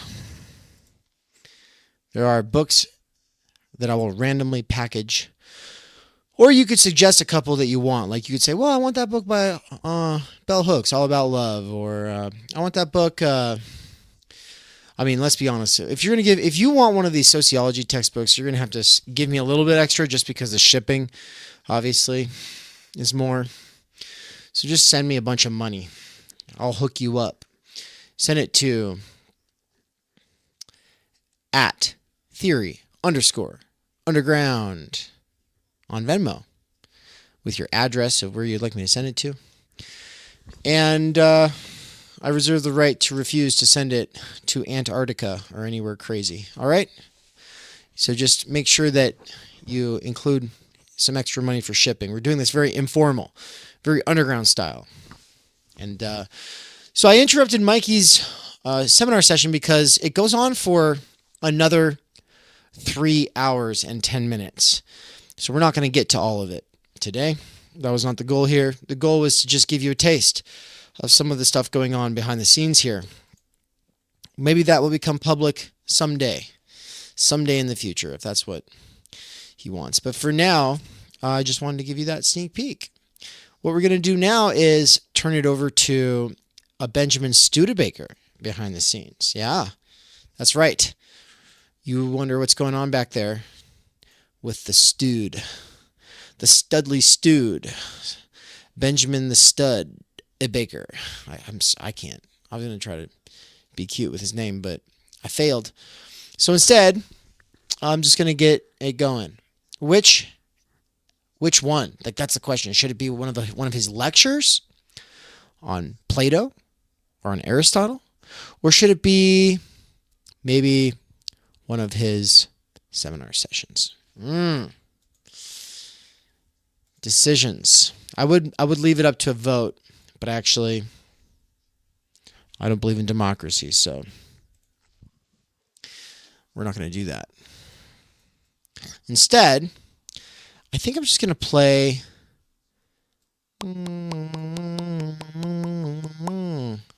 I think Benjamin on ideology would be really cool to hear. I've been thinking about that one a lot. Let's see if I can pull it up. Yep, this is the one. This happened pretty recently. Benjamin uses the word ideology in a way that's very different from how the platypus people do. I just remembered, though, no, he's reading a piece in this one.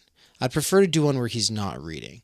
Now, it's great that he does the reading, and there's a lot of great conversation after the reading, but I don't plan on letting it go for more than 40 minutes. So instead of the one on ideology, I'm going to do the one... Let's see, did we publish the one on democracy?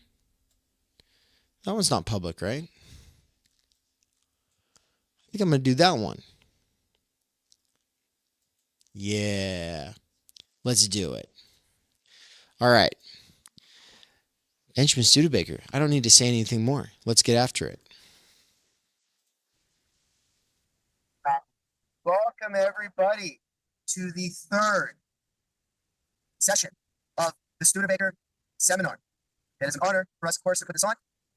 I'm wearing a bathrobe, and we are on our way into North Dakota. We're coming from, well, is that true? Eventually. We're on our way there. We're going to stay the night in Fargo, the first official locals, and acting like what's going on. There's we'd love to have. I'm just skipping ahead of my little updates at the beginning. And you will notice I am wearing a bathrobe. Yes, we're on the road, and we were in a hurry to get out of the hotel, and I was too busy packing up, so it is what it is. All right, let's go. I think I look like a cokehead with those glasses. All right. Well, with that, please welcome to the floor, Benjamin Studebaker. All right. Thank you guys for coming out. I'm going to do another one of these. And, this last month was a messy month for me. I was going all over the place. I was talking to people about all kinds of stuff. And I tended to feel a little bit like tail was wagging the dog at certain points. Like I was going to conferences and I was listening to people talk, and I was not always feeling like I was in the conversations that I wanted to be in, or that I was listening to the stuff I wanted to listen to. I've increasingly described this as the vacuum cleaner problem, where a theorist gets, usually for some political economy reason, stuck having to listen regularly to a particular kind of thing. And it's usually because of a relationship of dependence. So you guys may have heard me talk about the 4 Ps, the 4 sources of support: parents, partner, patrons, and professional institutions. A lot of academics are in a situation where they depend on a professional institution for support. They don't have parents they can go back to. They don't have a partner who can support their work, and they don't have an ability to go out and get patrons online because they're not sufficiently conversant or charismatic or able to be digital. So they're very, very dependent on a specific professional institutional apparatus. And then in some university systems, that professional apparatus is appendaged to the state, or it's appendaged to particular oligarchs or quasi non-governmental organizations, funding bodies of varying kinds. And so this means that to keep the funding, you have to keep the institution happy. And that doesn't just mean keeping the department happy or your department head happy or a tenure committee happy. It's not just about your department or even the university. It's about all of the different sources of funding and support that the university increasingly relies on. And in some cases, it's student satisfaction because the student tuition is the factor. So in all of this running around that I was doing, I became very acutely aware of this vacuum cleaner problem, not just for myself, but for many of the people I was interacting with, who seemed in various ways to be able to make it and to survive, but only at the cost of having to be in a room with a kind of vacuum cleaner that burrs at them continuously. What I mean by that is somebody just continuously saying, you have to talk this way. What about this? What about this? You have to talk this way. What about this? What about this? And so whenever you start to try to think in any other direction, somebody goes, hey, but you're not talking this way. And what about this? What about this? And the same issues and the same language keeps being inflicted on the theorist over and over again. They must be in dialogue with a particular set of things. They must use a particular set of terms. They can't deviate too far outside of this box. And what I noticed is that many of the brightest and most interesting people that I met are acutely aware of the fact that this is a constraint that they face, and it aggravates them. They resent it, but because they remain dependent on the professional institution, they can't simply get outside of it. They can't simply go and leave and get other sources of support. So what they instead start to do is they start writing and publishing more and more about how annoying the vacuum cleaner is. So they start talking about how this is a constraining box. Everybody in the field seems to talk this way all the time, but what is it that we miss by having to talk this way? And it becomes a kind of whining, complaining about the room that they're in. But of course, that's just one room that they happen to be in because of the relationship of dependence that they have. That room is not representative of all the possibilities, even within their own field, let alone outside of the academy. And so a consequence of this is that many very bright people spend a large portion of their careers complaining about the things that they've been subjected to because of the source of support that they have taken up. And you could imagine the same thing happening, and indeed it does happen, with all of the other Ps. There are people who have an audience capture problem because they depend on patrons and they don't have access to any of the other 3 sources of support.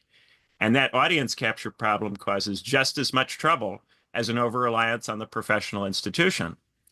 And the same can also be true if you only get money from your partner, then you have this economic relationship with your partner that undermines the quality of the relationship.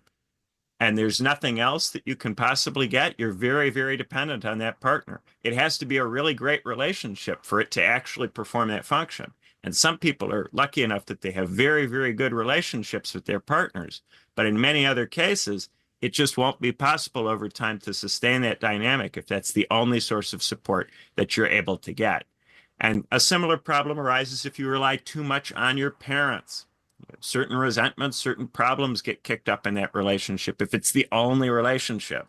The parents go, well, why is it that only we support you? Why doesn't anyone else?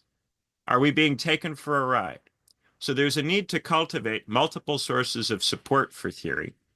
multiple different structures among these four things. And in my life, that's been very much my goal. But as I traveled around in Europe, I was kind of rubbed in, how much people who seem to be successful are in some way overly dependent on one of the four things.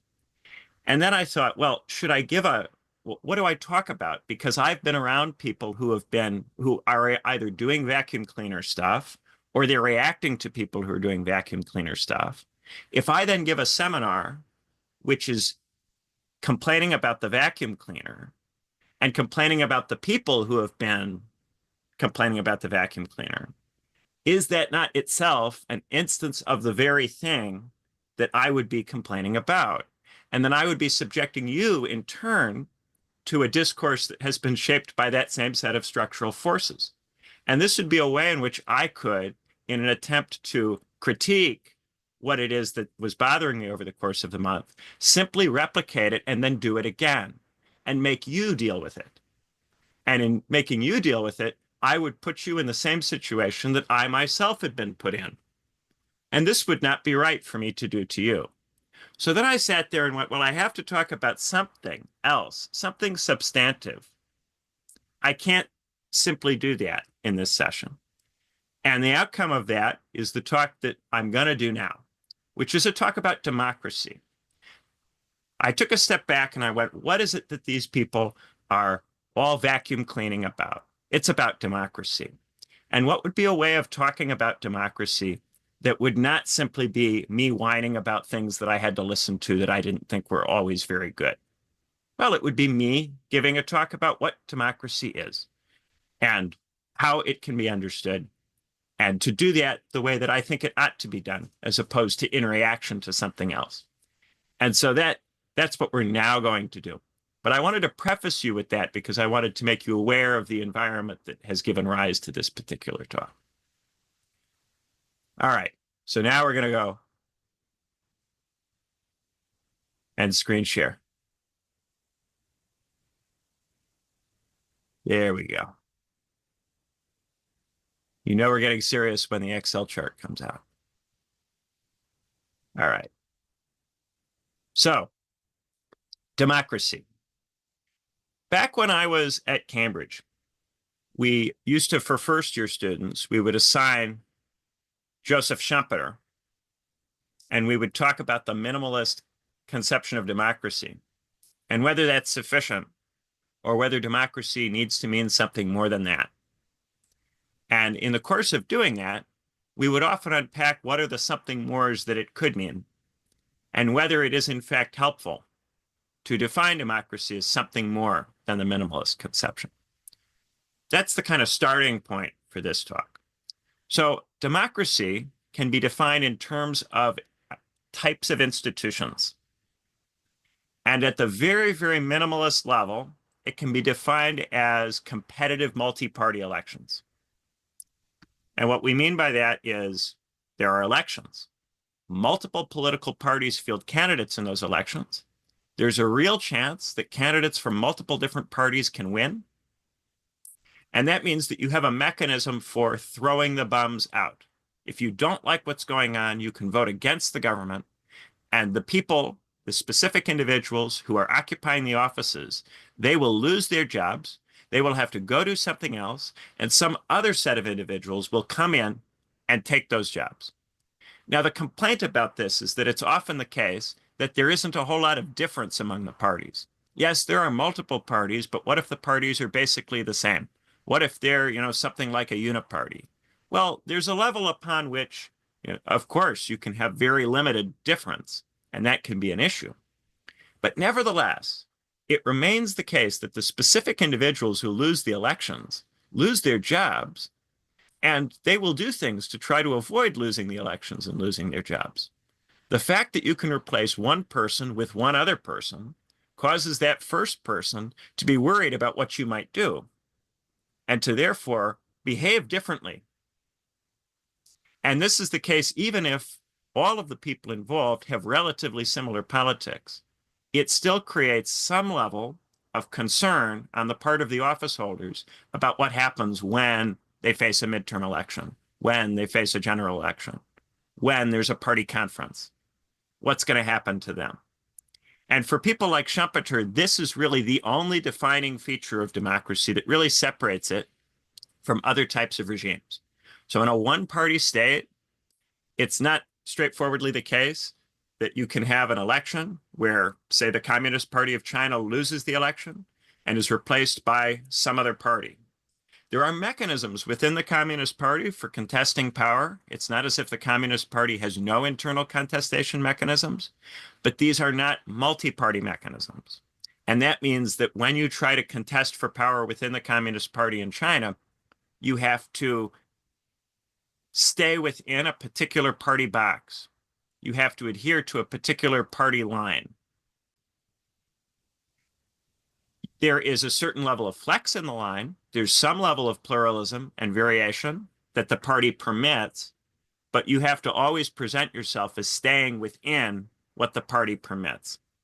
The competitive multi-party election allows for a mechanism that is not simply internal to the party, that the party controls through its own regulatory means. There's some level of alienation between the party and the mechanism that adjudicates who holds the office. And that alienation makes the party not determinative of that process, but to some degree subject to it. The Democratic Party and the Republican Party in the United States are both subject to the electoral processes laid out in the Constitution, which dictate you're going to have a midterm election every 2 years where the whole House will be up and a third of the Senate. And then every other cycle, the president will be out. And for this reason, parties can, and sometimes have historically, even in two-party systems where the parties seem relatively similar to each other, been displaced, or they have realigned in a quite substantial way. This can happen in one-party states, but it's harder, and it requires a certain amount of conspiratorial behavior on the part of the people trying to make the reform happen. Often in the Chinese Communist Party, there are conspiratorial factions which attempt to change the direction of the party with intrigue and sneakiness.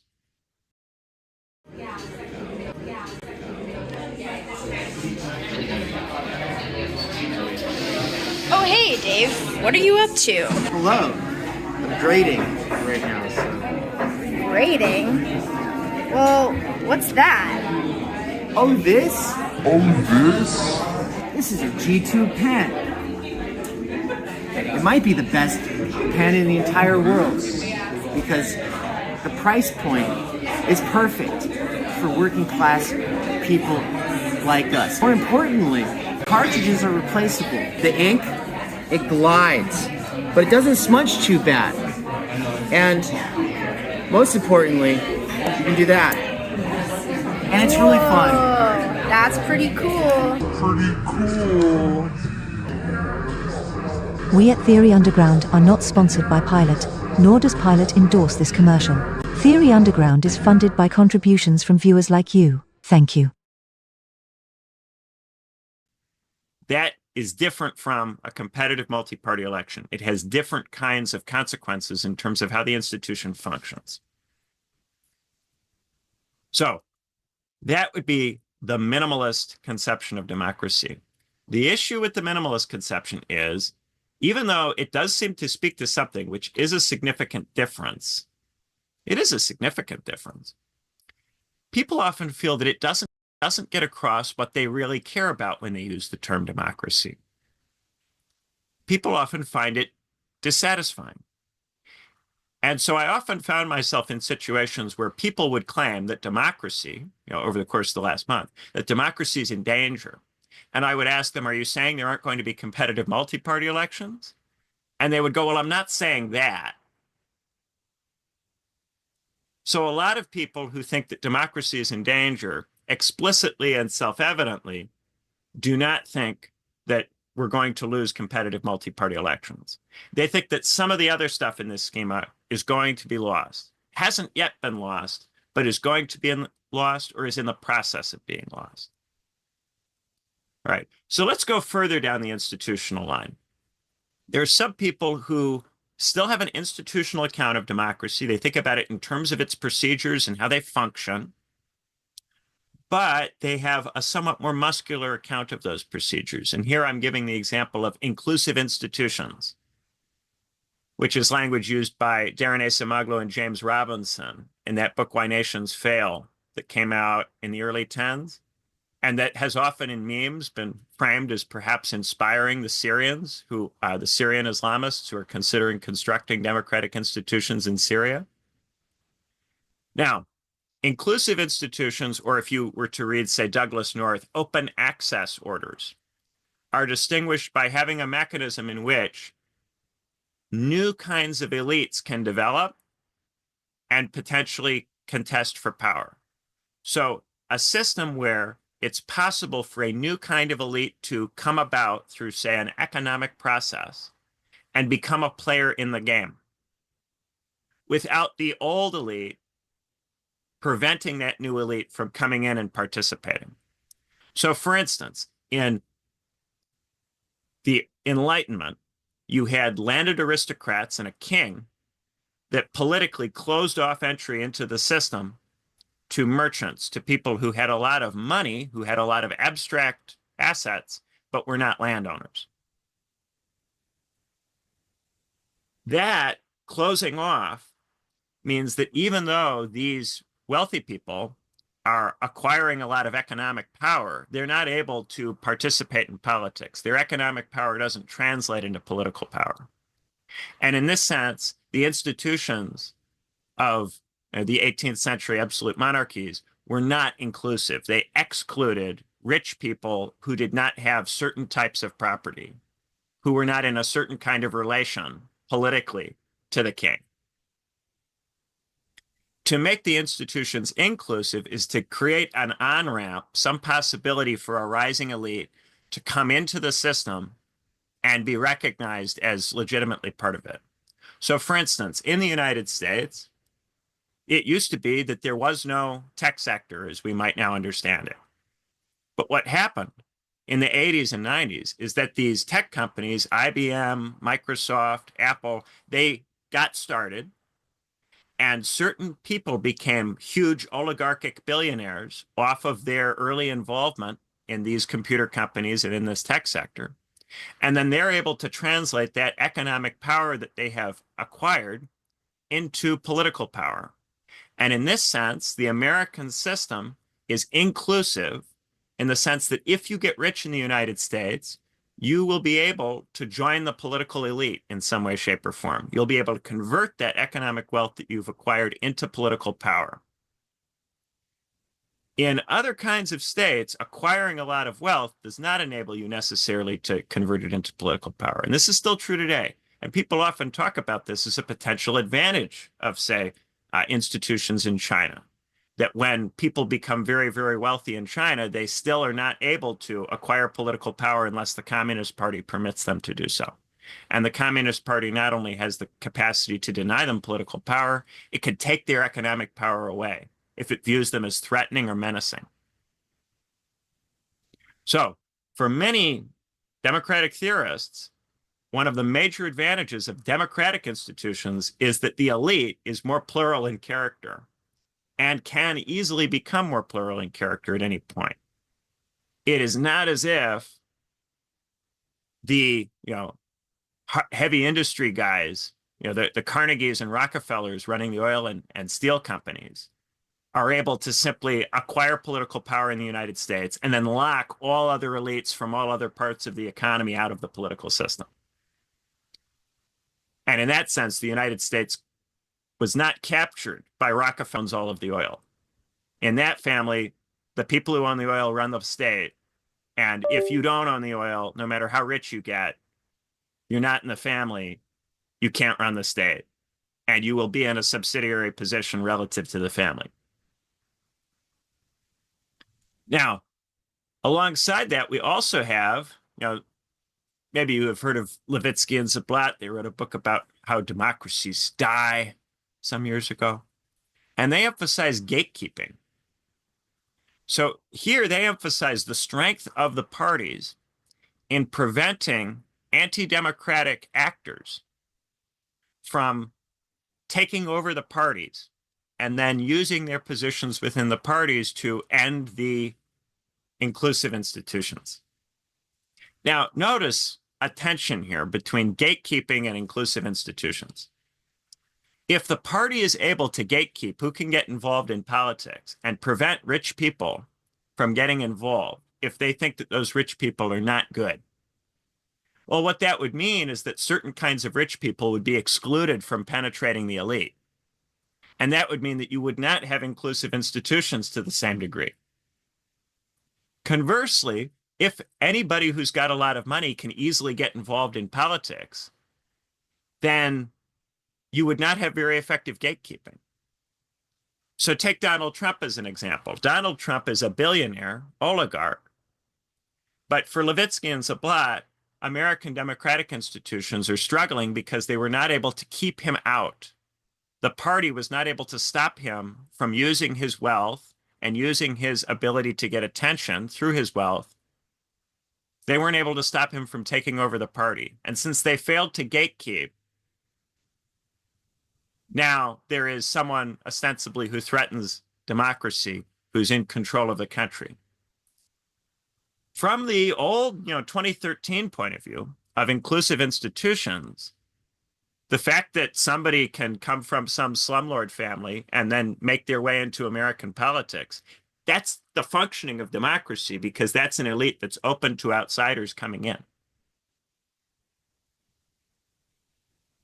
Now notice, in my whole discussion of these institutional arrangements, I'm completely focusing on elites, because the institutional theories of democracy focus very much on whether the elite has to face competition internally, whether elites are put in competition with each other through a procedural mechanism, or elites simply establish themselves and then try to prevent anyone else from joining their ranks.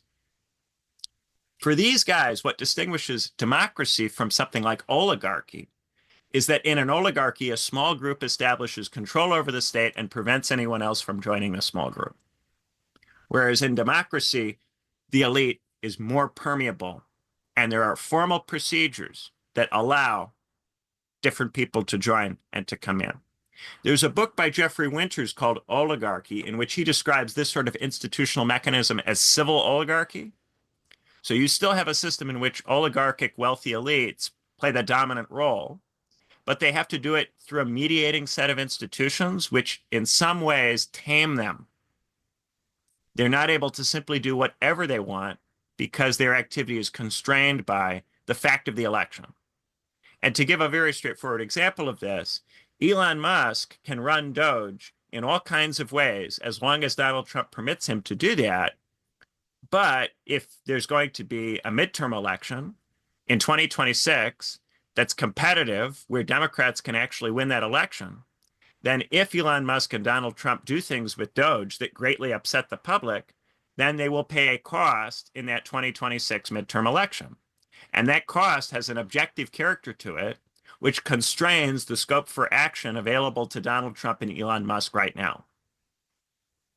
So a lot of the time when we talk about what can Donald Trump and Elon Musk do, on the institutional account, it's really a question of, but will they face a competitive multi-party election in which they can pay a procedural price for whatever it is that they've done? And does that constraint operate for them? Is it real? Do they have concern about it? And when Donald Trump says that he wants to gain seats in the midterm, he is saying that he cares about the midterm elections. He views them as having a binding quality on him.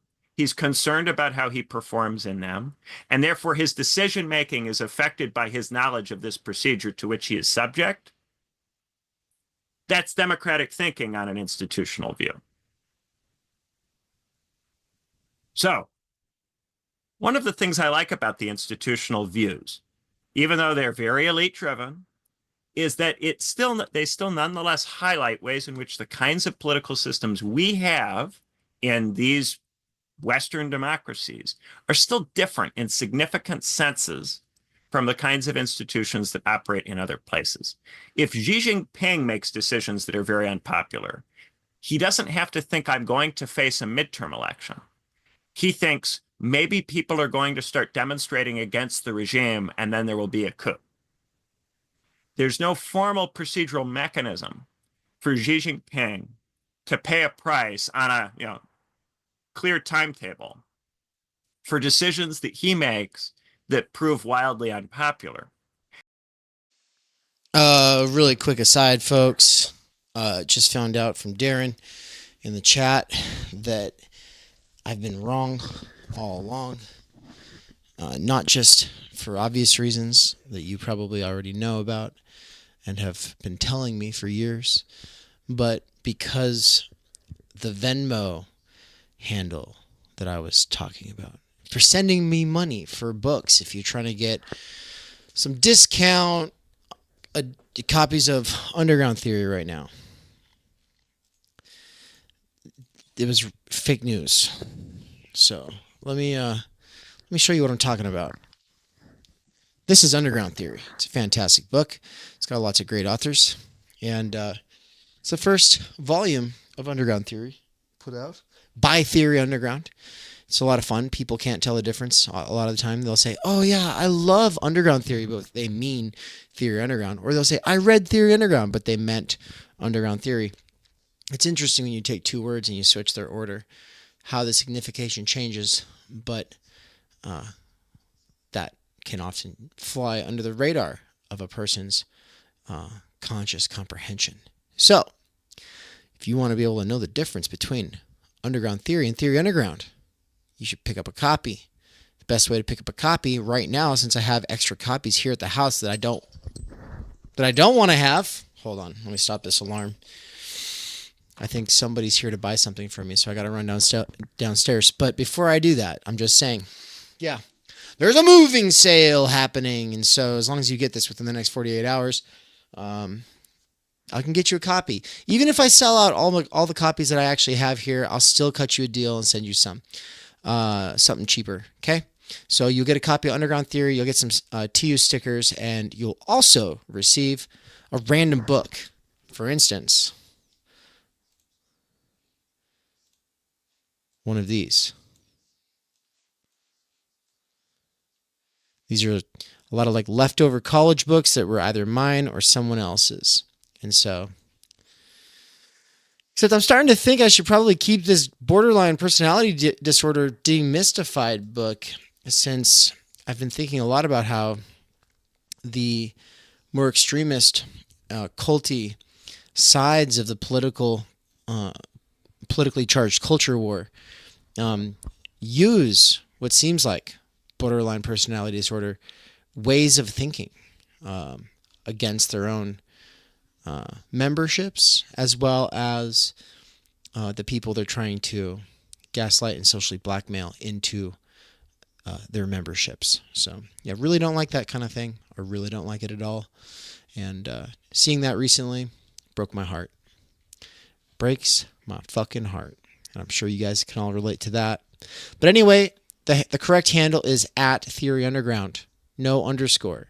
No underscore. I don't know where there's an underscore. I think maybe the underscore is from Instagram or something. My brain got the wires crossed, apparently. All right, let's get back to Benjamin's amazing lecture. I'm really enjoying going back over this again. Man, he means business when he gets out the spreadsheet. He's not joking around. All right, let's go.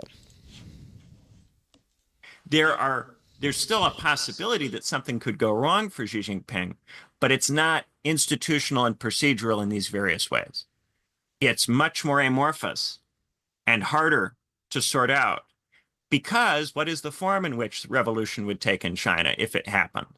It would take the form of intrigue and scheming and factionalism within the military and intelligence services and plotting.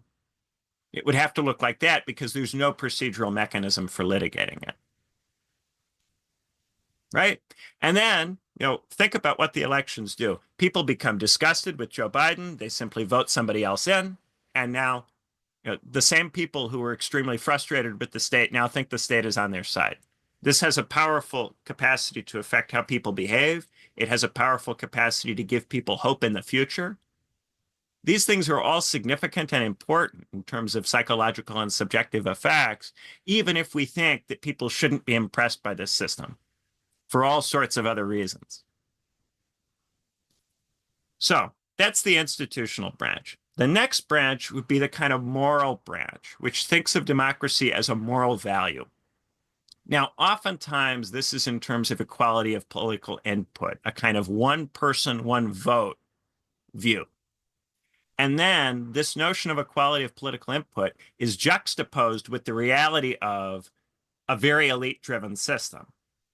And then this is used to try to make the case that the procedure should in various ways be reformed or transformed to make the equality of political input a fact.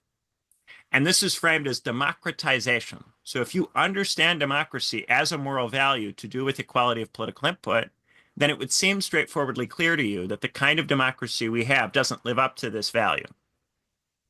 And then on that basis, you might struggle to bring it into alignment with this value.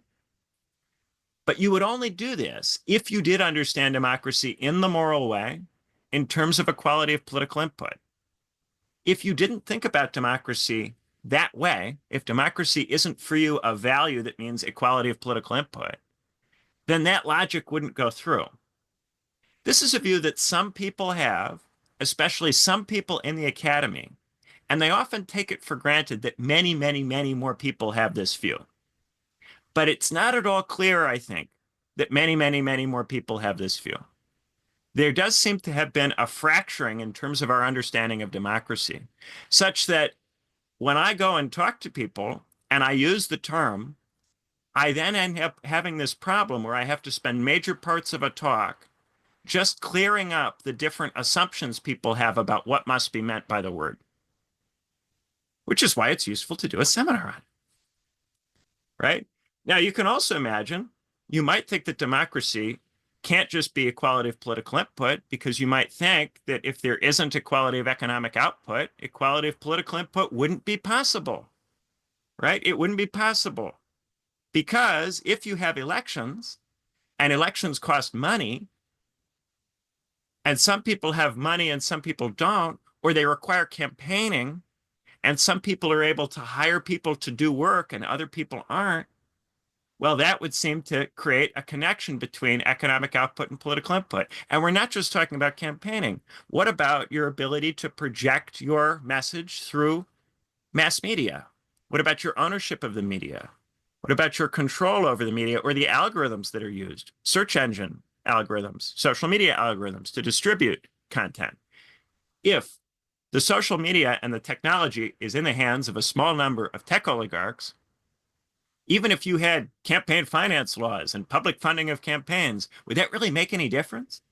You would still nonetheless be in a media ecosystem, in a communicative ecosystem, in which the economic inequality would have a determining effect on political input. If you have a system where people with college degrees tend to get paid more and tend to be brought up into institutions and into the civil service, and people without college degrees don't tend to be picked up by institutions. Right now, 96% of the members of Congress have a college degree, and you need a college degree to get most jobs in the federal government, right? In that situation, it's going to be really, really challenging if you were elected to Congress without a degree, or if you were elected president without a degree. How would you manage to have a conversation effectively with the other people who have degrees, or with your employees in the civil service who have degrees, and who think that this degree having gives them some kind of expertise that you don't have? How would you navigate that environment?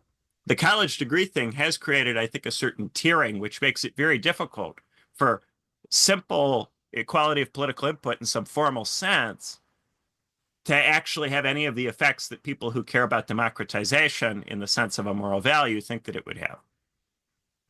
So there's that question too. Can you have equality of political input without taking the economy into account? And then if you have to take the economy into account, how far does that go? Very few people would make a kind of strict egalitarian argument and say that absolutely everybody in society should have exactly the same amount of money or resources. Nevertheless, it does seem to be the case that very, very strong imbalances of various kinds necessarily shape the political environment, regardless of how much formal equality of input you might have at the level of the procedures. Then you've also got these questions about social equality and equity, questions about how people compete for jobs, and about the position of different groups in the social structure. And for some people, this is so important that if you start trying to talk about this other stuff, they'll just insist that you have to talk about this last thing, that you have to put everything in terms of a language of groups, or that you've got to center examples which have to do with groups or which have to do with discrimination or structural domination of specific groups by other groups, that has to always be at the center or has to always be discussed. And that ultimately, if you're going to talk about democratization, has got to be a major, major part of the discussion. Now, might that be because in some ways this is in tension with the other two parts rather than simply in alignment with them? And by raising this repeatedly, you actually make it harder to achieve the other two things? Maybe. But it seems to me that most of the people who raise social equality or equity actually think it is complementary rather than in conflict with these things. Are they making a mistake? Are they simply using the kind of language that's attractive and getting funding from people? This is starting to become a vacuum cleaner conversation. Let's move on. So, epistemology. Epistemic conceptions of democracy focus on knowledge advantages that democracy is meant to have. Democracy is meant to pool the knowledge of many different people. And by pooling their knowledge, it's supposed to make decisions that are better than the decisions that would be made by any one person or smaller number of people who might be very educated or very wise. So, this can involve a kind of Adam Smith claim about the knowledge of society through the division of labor. But it can also take on a kind of Hayekian flavor and become almost something like market knowledge, right? The vote can be framed almost like a market mechanism. A bunch of individuals giving their preference, and then you amalgamate those preferences. And then you have a government that's based on the amalgamation of individual preference choices. Not that different from consumer decisions, right? And yet that's kind of different from the Adam Smith notion of, hey, everybody in society has a different business, and therefore they know different parts of the economy. And if you bring them together, you bring together these different people who do business, they'll be able to bring in all of the different parts of the economy that they personally operate or interface with on a regular basis. And therefore, all of these different economic parts of the economy will be brought into the decision. You have to think about Smith saying this at a time when it's still the case that many states in Europe have landed aristocrats who dominate the system. And so the point would be, hey, if you don't let the craftspeople, if you don't let the business people be part of the political conversation, then there are all these parts of the system that can't appropriately be included in the discussion. If Louis the 16th is having a conversation at Versailles and only people who are landed aristocrats are able to be part of the conversation with him, and the people who have a lot of money, who have made it in banking or they've made it in some other sector, if they're not part of the conversation, isn't Louis just not going to know certain things? Isn't he just going to be ignorant of a lot of what's going on? Wouldn't he be better off welcoming these new elites into a more inclusive arrangement? So this claim about knowledge of society is different from knowledge of the markets because it doesn't operate on a preference amalgamation basis. It operates on the basis that the specific people doing the specific kinds of roles, that they do have some kind of relevant knowledge that the system needs to in some way access that comes from their roles in, say, the business community. When Smith was making that argument, the case was not that just everybody ought to be able to vote because everybody has a preference that has to be expressed. It was not universal suffrage.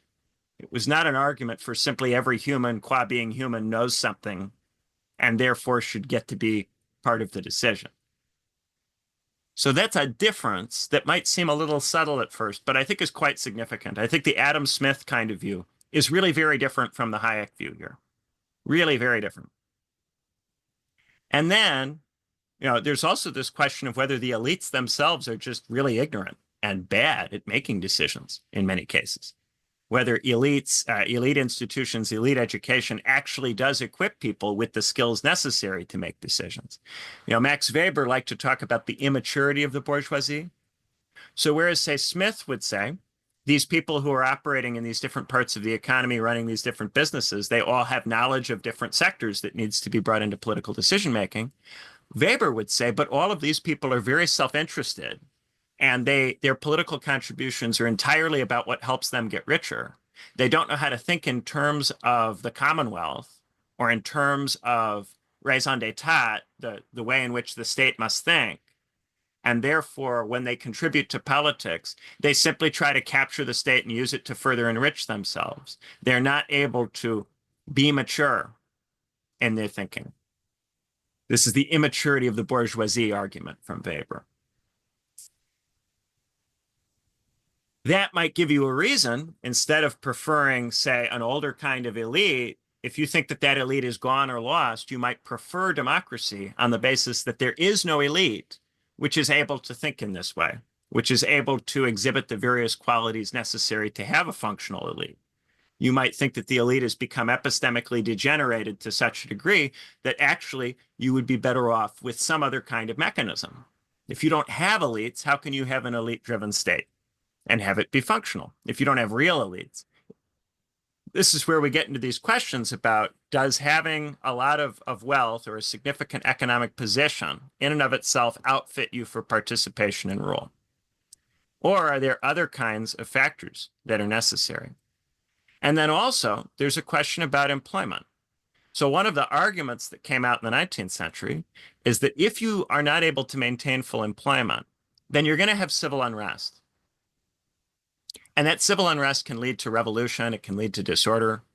So if you include the proletariat, if you include the workers in decision-making, then won't this knowledge of how the decisions might potentially affect the labor market be brought to bear on the decision-making, so that you are less likely to generate a condition where there's mass unemployment and then you get revolutionary problems?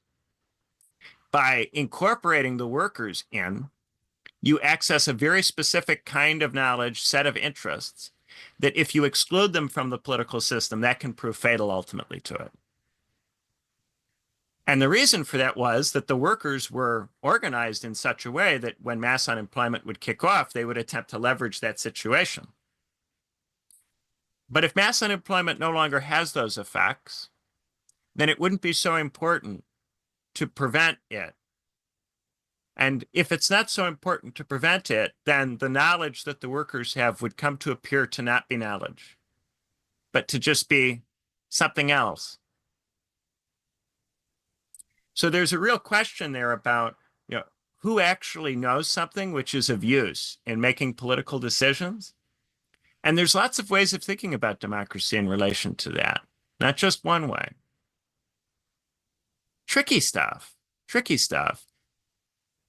And then remember, this emphasis on gatekeeping, that was very elitist. That was very much grounded on the idea that if you simply try to draw on the knowledge of society or markets, that would cause you trouble. Because actually, according to people who think in terms of gatekeeping, society is degenerate in such a way that if you don't gatekeep, then you'll get stuff that you're not looking for.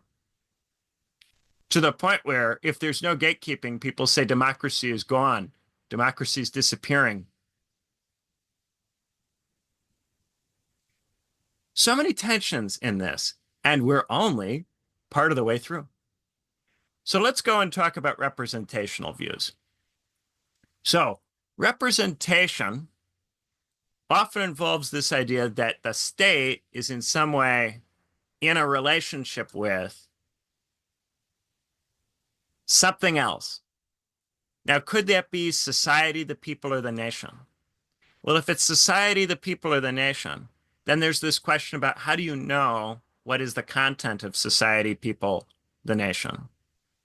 If you are in a moment where it seems to be the case that there's a kind of consensus view that is extraordinarily widespread, It might be. What do you think, people? Is Darren correct? Is the reason the live chat's so quiet is because people are drawn into this high quality lecture? You're listening to session 3 of the Studebaker seminar, Theory Underground. It's on democracy, if you didn't already pick up on that. If you're just getting in, you can always go back and play forward at 1.5 speed. It's a great way to catch up and get on the wavelength. Get looped in to the way that we are weaving the base braid here at Theory Underground between political theory, philosophy of nature, fault line theory, and the fundamental problems and core concepts at Theory Underground. We'll continue right after this. We cannot do direct revolution, but the only way to lay the foundation for it is to do what you are doing to move the underground. It's a theoretically correct title. Theory Underground exists to cultivate the conditions necessary for a working class intellectual renaissance that goes beyond old political categories or other identitarian niches. At TU, autodidact workers with earbuds and professionals who see no future in existing institutions or movements are able to challenge their doxa and develop an understanding of the situation we are in. If you subscribe at theoryunderground.com, you'll get access to a package of courses, including my Intro to Fault Line Theory, which includes Intro to Nick Land and Intro to Slavoj Žižek. These courses are being woven with the 3 courses that take place on a month-to-month basis, spread out throughout the year of 2025. Those courses are 12 Core Concepts and the Fundamental Problems with the Situation Today with social theorist David McKerracher, 12 Essential Political Thinkers with political theorist Benjamin Studebaker, and the Philosophy of Nature with philosopher Nina Power. The way these all get woven together at a deeper and more meta level is through the ongoing research seminars led by David McKerracher, Benjamin Studebaker, and Michael Downs, where they engage with one another's work by sharing developments from their own perspectives, theory, and research.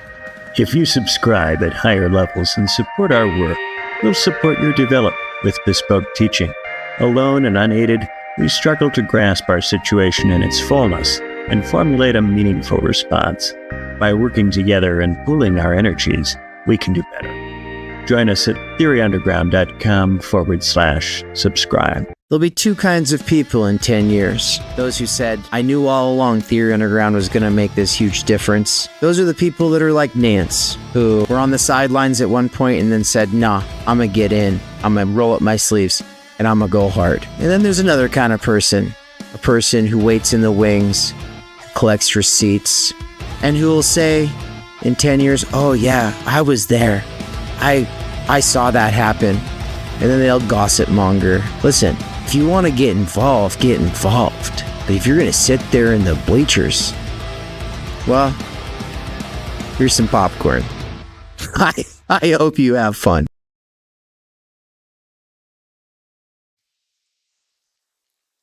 I think Jacob's probably right. He said Chad is just less triggered by Benjamin. Yeah, that's probably true. It's true. Speaking of Nance, I think he's under the weather. But maybe next time I play something that's a little ad here, I'll use his. Let's see. Actually, does this work? No, I'll have to find it in my files and dig it up. But it's good. It's good to keep the people triggered, I guess. A lot of the things that I feel I'm saying that come across controversial really shouldn't be. And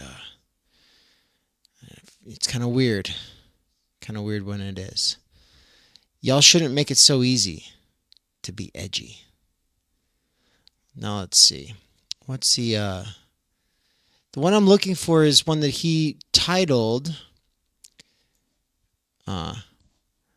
Stupid PSA. I don't think it's stupid at all. I think it's fantastic. I'm going to play it right now. Check it out. Ha ha ha. Yeah, that was funny. And/or that was a good point, Dave. I probably fully agree with you. Man, this is great. Aren't we having a great day? This is going really well. But hold on, man. Something just came up. I got something I got to go do. I'll be right back, man. Don't go anywhere. Just give me a minute. Hello, audience.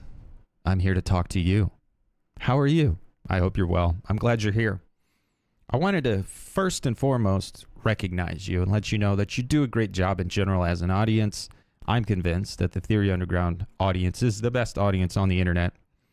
And thank you for that. You know, over the last several months, we've really worked together to build a finely tuned audience machine. You guys do a good job. You're deliberate. You're intentional. You stay on track. You follow the thread. You ask good questions, clarifying questions. You keep the bullshit to a minimum. It's good. You guys are great in the live chat and in the comment sections. Thank you.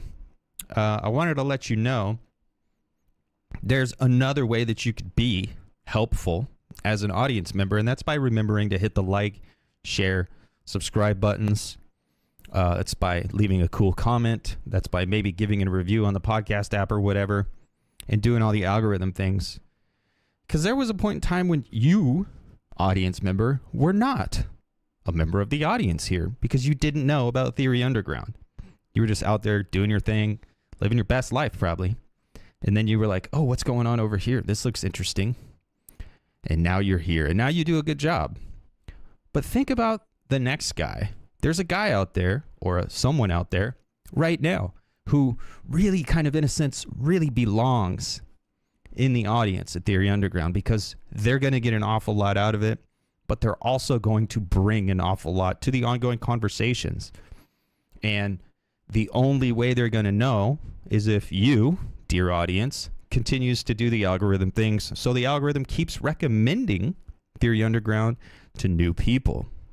So do us a favor, do yourself a favor, and do the next guy a favor. Pay it forward, and that'll be awesome. That's all. That's all. You know, just wanted to pop in, say thanks. You're doing a great job. We appreciate it. Give yourselves a pat on the back. And with that, we'll return to our regularly scheduled broadcast. Peace out, guys. Actually, there's a good chance I'm on the video. So when this commercial break is over, I'll be there either way. Peace. Wasn't that nice? Yeah. That's how I aspire to be with the chat all the time. Just a very level-headed and kind person who speaks to your better angels. Anyway, so I want to shout out Darren, who just bought a copy of Underground Theory and also asked for some other books. You're going to get a sweet box from me. He said that he wants to put a copy of Underground Theory in his local library, the one that's on the street, the one that anyone can walk up to, rummage around in, and find. And to that person, I signed this copy of Underground Theory. I wrote, well, I always, for the dedications of the copies of Underground Theory, I don't know if you'll be able to see this. Oh, yeah, you can kind of see that. See that? I always write underneath the dedication. So the dedication is to the workers with earbuds trying to reclaim their minds from work. And I wrote, and to you, mysterious neighborhood library box visitor, hope you dig it. It's a good idea, Darren. And happy to be a part of it. Also, shout out to Zane, who also just bought one of the Underground Theory books. There's only a couple left. I found like 3 more downstairs, so I think there's technically 4 remaining. I just keep finding them in the house. But if you want your own copy of Underground Theory, it's got an original, never before published, posthumously published work by Marshall McLuhan, the late great media theorist. It's also got works by big names like Slavoj Žižek, Norman Finkelstein, Alenka Zupančič, Todd McGowan, Catherine Liu, Nina Power, Chris Catrone, Daniel Tuss, Emil Lonkar, Russell Sprigula, Nora Harari, Mike Watson, and then some of the lesser names, including me, and Michael Downs and Nance and Ann and all kinds of the wonderful folks that you've seen up here on the little tiny TV called Theory Underground. That's right. You want your own copy and you want to save some money that would otherwise get gobbled up by Amazon, well, you could purchase one of these from yours truly via Venmo. It's at Theory Underground. Just say, I want a damn copy. Give me your address, and I'll throw a couple extra books in just for fun. And the books that I'll throw in are these ones. Check it out. These books. I'll throw in one or two of these. And, you know, it might be just what you need. Or it might be corny as hell. And it'll be something you can have fun with, like this one. Visual Meetings. Basically how to be like a kindergartner in the C-suite. That's what that book is about. Look at this one. It's an actual Zero Books book called No Local: Why Small-Scale Alternatives Won't Change the World. I was in a class on localism, so I got this book, and I was reading it, and I'm about as unconvinced by this book as I am by most of the localist stuff. We need it all, folks. We need it all. It's going to have to come from every which way. There is no beginning. There is no end. There is no base. There is no superstructure priority. There is just what you feel up to focusing on and getting after it. Now, with that said, let's continue with the Stude. So he's been talking about democracy and the different ways that people use the term. There's the institutional sense of democracy. There's the moral sense of democracy. There's the epistemic sense of democracy. There's the representational sense of democracy. There's the direct sense of democracy. There's the republic's sense. And now he's getting into everything else. But I actually don't know which point we are on this. I need a refresher. So I'm skipping back a little bit to remind myself. And we'll continue from here.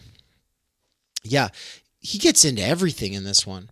But I really like how he started it off by talking about being reliant on multiple streams of income and what that does to an academic, to make it so that you kind of have to learn to do a dance for this person, do a dance for that person, for the faculty, for the administration, for the people at the conference, for the people in the journal, for the people funding the grants. You're dancing and dancing and dancing.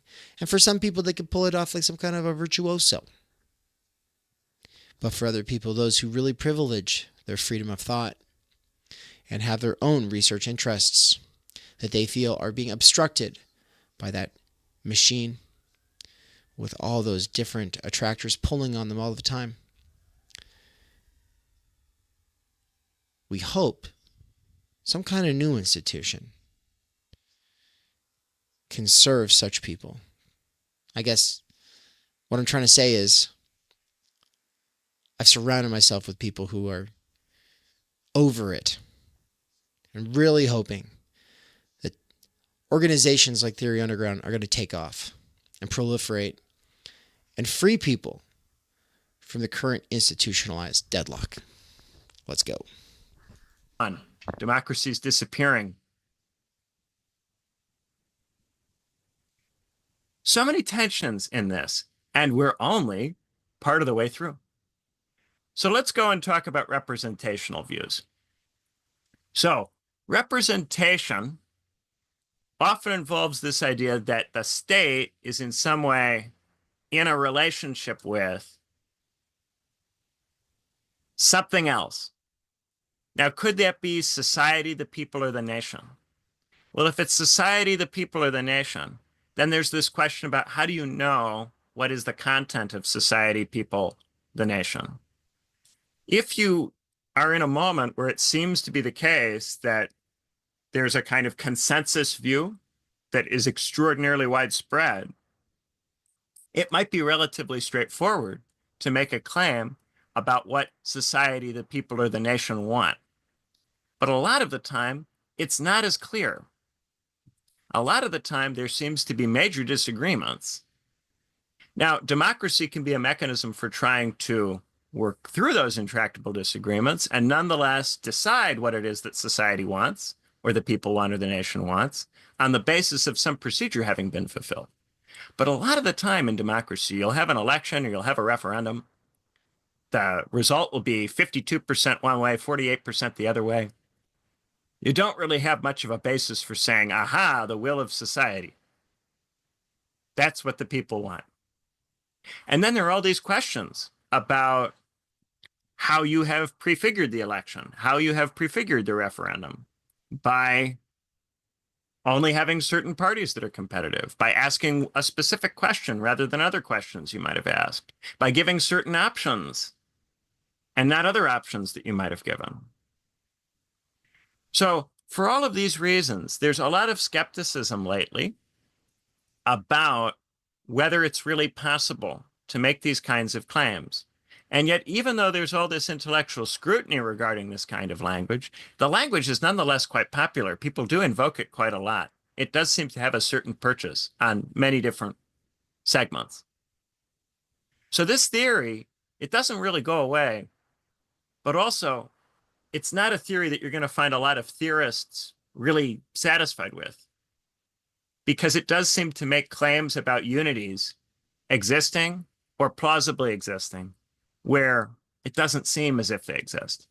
And I think this is really also a consequence of the fracturing that we've seen over the last 60, 70 years in politics. It's just become much harder to sustain notions of a unitary society, people, or nation across any kind of length of time, which is why I'm always skeptical of people who think that we're going to just see a return of nationalism, at least in the absence of major war. I think something like a major war would be necessary to reconstitute a sense of unity of the kind that would give rise to that theory being really tractable. Otherwise, I think people who invoke nationalist theories will continue to have the same problems that many right-wing parties have these days, which is maybe they can get 20% in the German elections, but that's not going to give them the kind of position from which they can effectively govern. Maybe they can win, maybe they, as part of a coalition in the United States with a bunch of other kinds of right-wing groups, but they're not going to dominate that coalition. I wouldn't describe the MAGA movement as dominated by nationalists. Wouldn't describe it that way. They would be a faction in it, but they would not be the only faction or the commanding faction. There are sops sometimes to the nationalists, just as in the 2000s, the Bush administration would do sops to the evangelical Christians, but it was not as if they really dominated the government or were really in control, as evidenced by the direction of American politics over the last 20 years. It's not as if the evangelicals were able to get things from the Bush administration, which consolidated their position and allowed them to reverse or prevent things like gay marriage or the pill. That didn't happen. So this kind of symbolic thing where you claim that somebody represents some abstract unity or some abstract whole, it's a player, but it's a tricky one to maintain. And also it does sometimes result in dictatorship, because you can claim that you speak for a people potentially without that people having to contest elections. If you abstractify the notion of the people enough that you no longer need competitive multi-party elections to determine the content of it.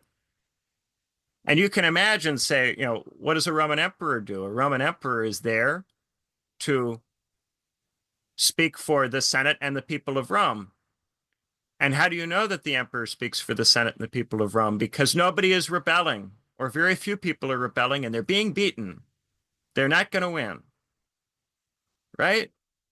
So your mechanism for determining whether somebody actually speaks for the abstraction is the fact of there seeming to be a peace, or the fact of there seeming to be a consensus, which can then be broken by someone actually being in rebellion and getting somewhere being in rebellion. That's tricky. That's tricky.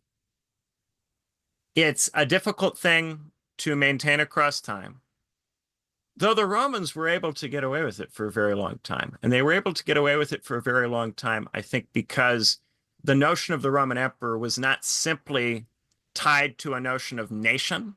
The Romans didn't have a concept of nation. They had a variety of different political concepts, including, say, citizenship, which we talk about a lot, which required that certain kinds of quite specific, precise relationships be maintained, certain quite specific, precise forms of law be visibly honored. And if the emperor didn't act like an emperor in the sense of actually meeting all of these concrete obligations, then very quickly the authority of the emperor would tend to come apart. That's not to say that the authority was reduced to any one of those obligations, because the emperor would have the authority to violate the ordinary law or to change it. But if the emperor did that too often and with too little reason or purpose, then that would tend to be unraveling. In more recent years, when people make these kinds of claims, they often make sweeping claims about the unity of the nation that aren't in fact based on any kind of real consensus that exists. And then they take various kinds of controversial decisions on the basis of this claimed symbolic unity, which isn't really there. And in taking these different decisions, they further exacerbate the disagreements. And then this puts you in a situation where, unless you're willing to do major purges of society and lock up or liquidate enormous parts of the population, you're simply going to be presiding over too much disagreement to continue. Your narrative about unity is going to be too far estranged from the reality of what's taking place. And this is why I think nationalism is a very fragile and flimsy thing in this century relative to previous periods. And I'm not that worried about it. It makes ridiculous claims that are not true. And when it tries to act upon ridiculous claims that are not true, it's going to tend to struggle. So there are other kinds of representation, however, that play a major role, like descriptive representation, which focuses on the offices being held by people who demographically reflect the people that they're there to represent. The thing about descriptive representation is that it tends to involve fetishizing certain group categories and then ignoring completely others that one might potentially invoke or bring in. So in Lebanon, for instance, there's an enormous emphasis on the offices being held by a demographically representative range of people with different religious views. So religion is extremely important in the Lebanese system. In some systems, it could be racial concerns. It could be gender concerns, gender quotas. The thing is, in all of these systems, the vast bulk of these offices are held by, for instance, college-educated people or people with high incomes. So what matters for descriptive representation versus what doesn't matter tends to reflect and take up certain differences that have their roots in these moral questions about what kinds of equality are important. And then, delegates and trustees, this would be the kind of older view, which would focus much more on a state which it has to act. And when this state is acting, it needs to either act on the basis of what the citizens want or on what's in their interest. And if it doesn't act on the basis of what they want or what's in their interest, but instead tries to paper over the fact that it's acting on the basis of other things with all kinds of narrative, then the thought is that this would be difficult in the long run to sustain. That ultimately representatives would only be able to get so far by deviating from the wishes or welfare of the constituents. But the domination of symbolic and descriptive narratives of representation, I think, undercuts that view. It does seem to be possible, at least for certain parts of the population, for certain periods of time, to get very far away from wishes and welfare, and to instead say, look, there's somebody in an office who looks like you or sounds like you. Or, hey, instead of thinking about you and what you want or what's in your interest, why don't you liquidate yourself into some abstract notion of the nation and then think in terms of that instead of in terms of your individual interests? These kinds of things have had a certain amount of purchase for certain lengths of time, but I don't think they ultimately go very far. And I include populism, by the way, in that critique, because populism, I think, is often framed as this kind of outsider view, but it is the the kind of dominant establishment strategy for neoliberal centrist parties. To have the empty floating signifier and then find a charismatic person and attach them to it. That's the Obama strategy. That's the hope and change.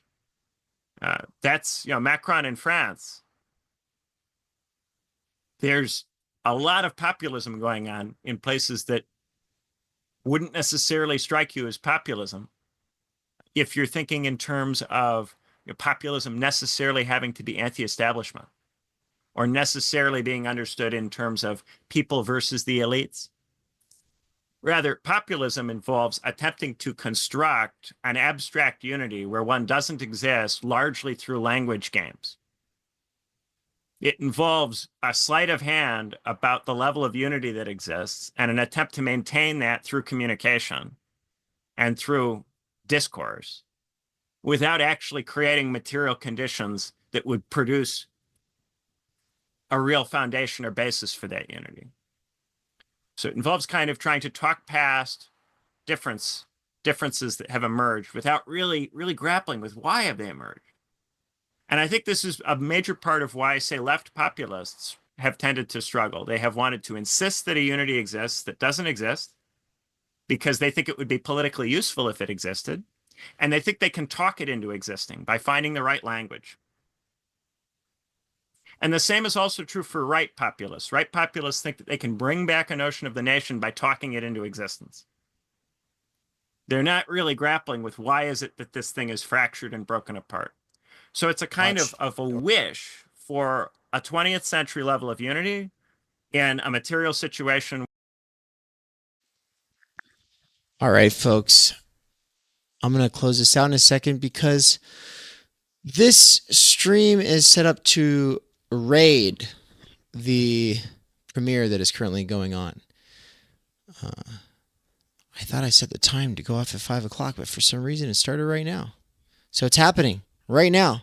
So what raiding means is that if you have autoplay set up and you're here for the live side, you will be moved into the premiere, which is already ongoing. You can go back to the beginning and go 1.5 to speed up. But also, the cool thing to do when you raid is to announce yourself. And it's really cool when lots of people go, yo, and they all come in with their flair. So drop some time energy emojis when you come into the premiere. Smash the like button. Try to throw some kindling on the fire, on the campfire. All right? And as you can see, I have been moving. Stuff is disappearing off of shelves all around me. It's very exciting. Big things afoot. All right, folks. Thank you so much. This has been a grand time. We cannot do direct revolution, but the only way to lay the foundation for it is to do what you are doing to move the underground. It's a theoretically correct title. Theory Underground exists to cultivate the conditions necessary for a working class intellectual renaissance that goes beyond old political categories or other identitarian niches. At TU, autodidact workers with earbuds and professionals who see no future in existing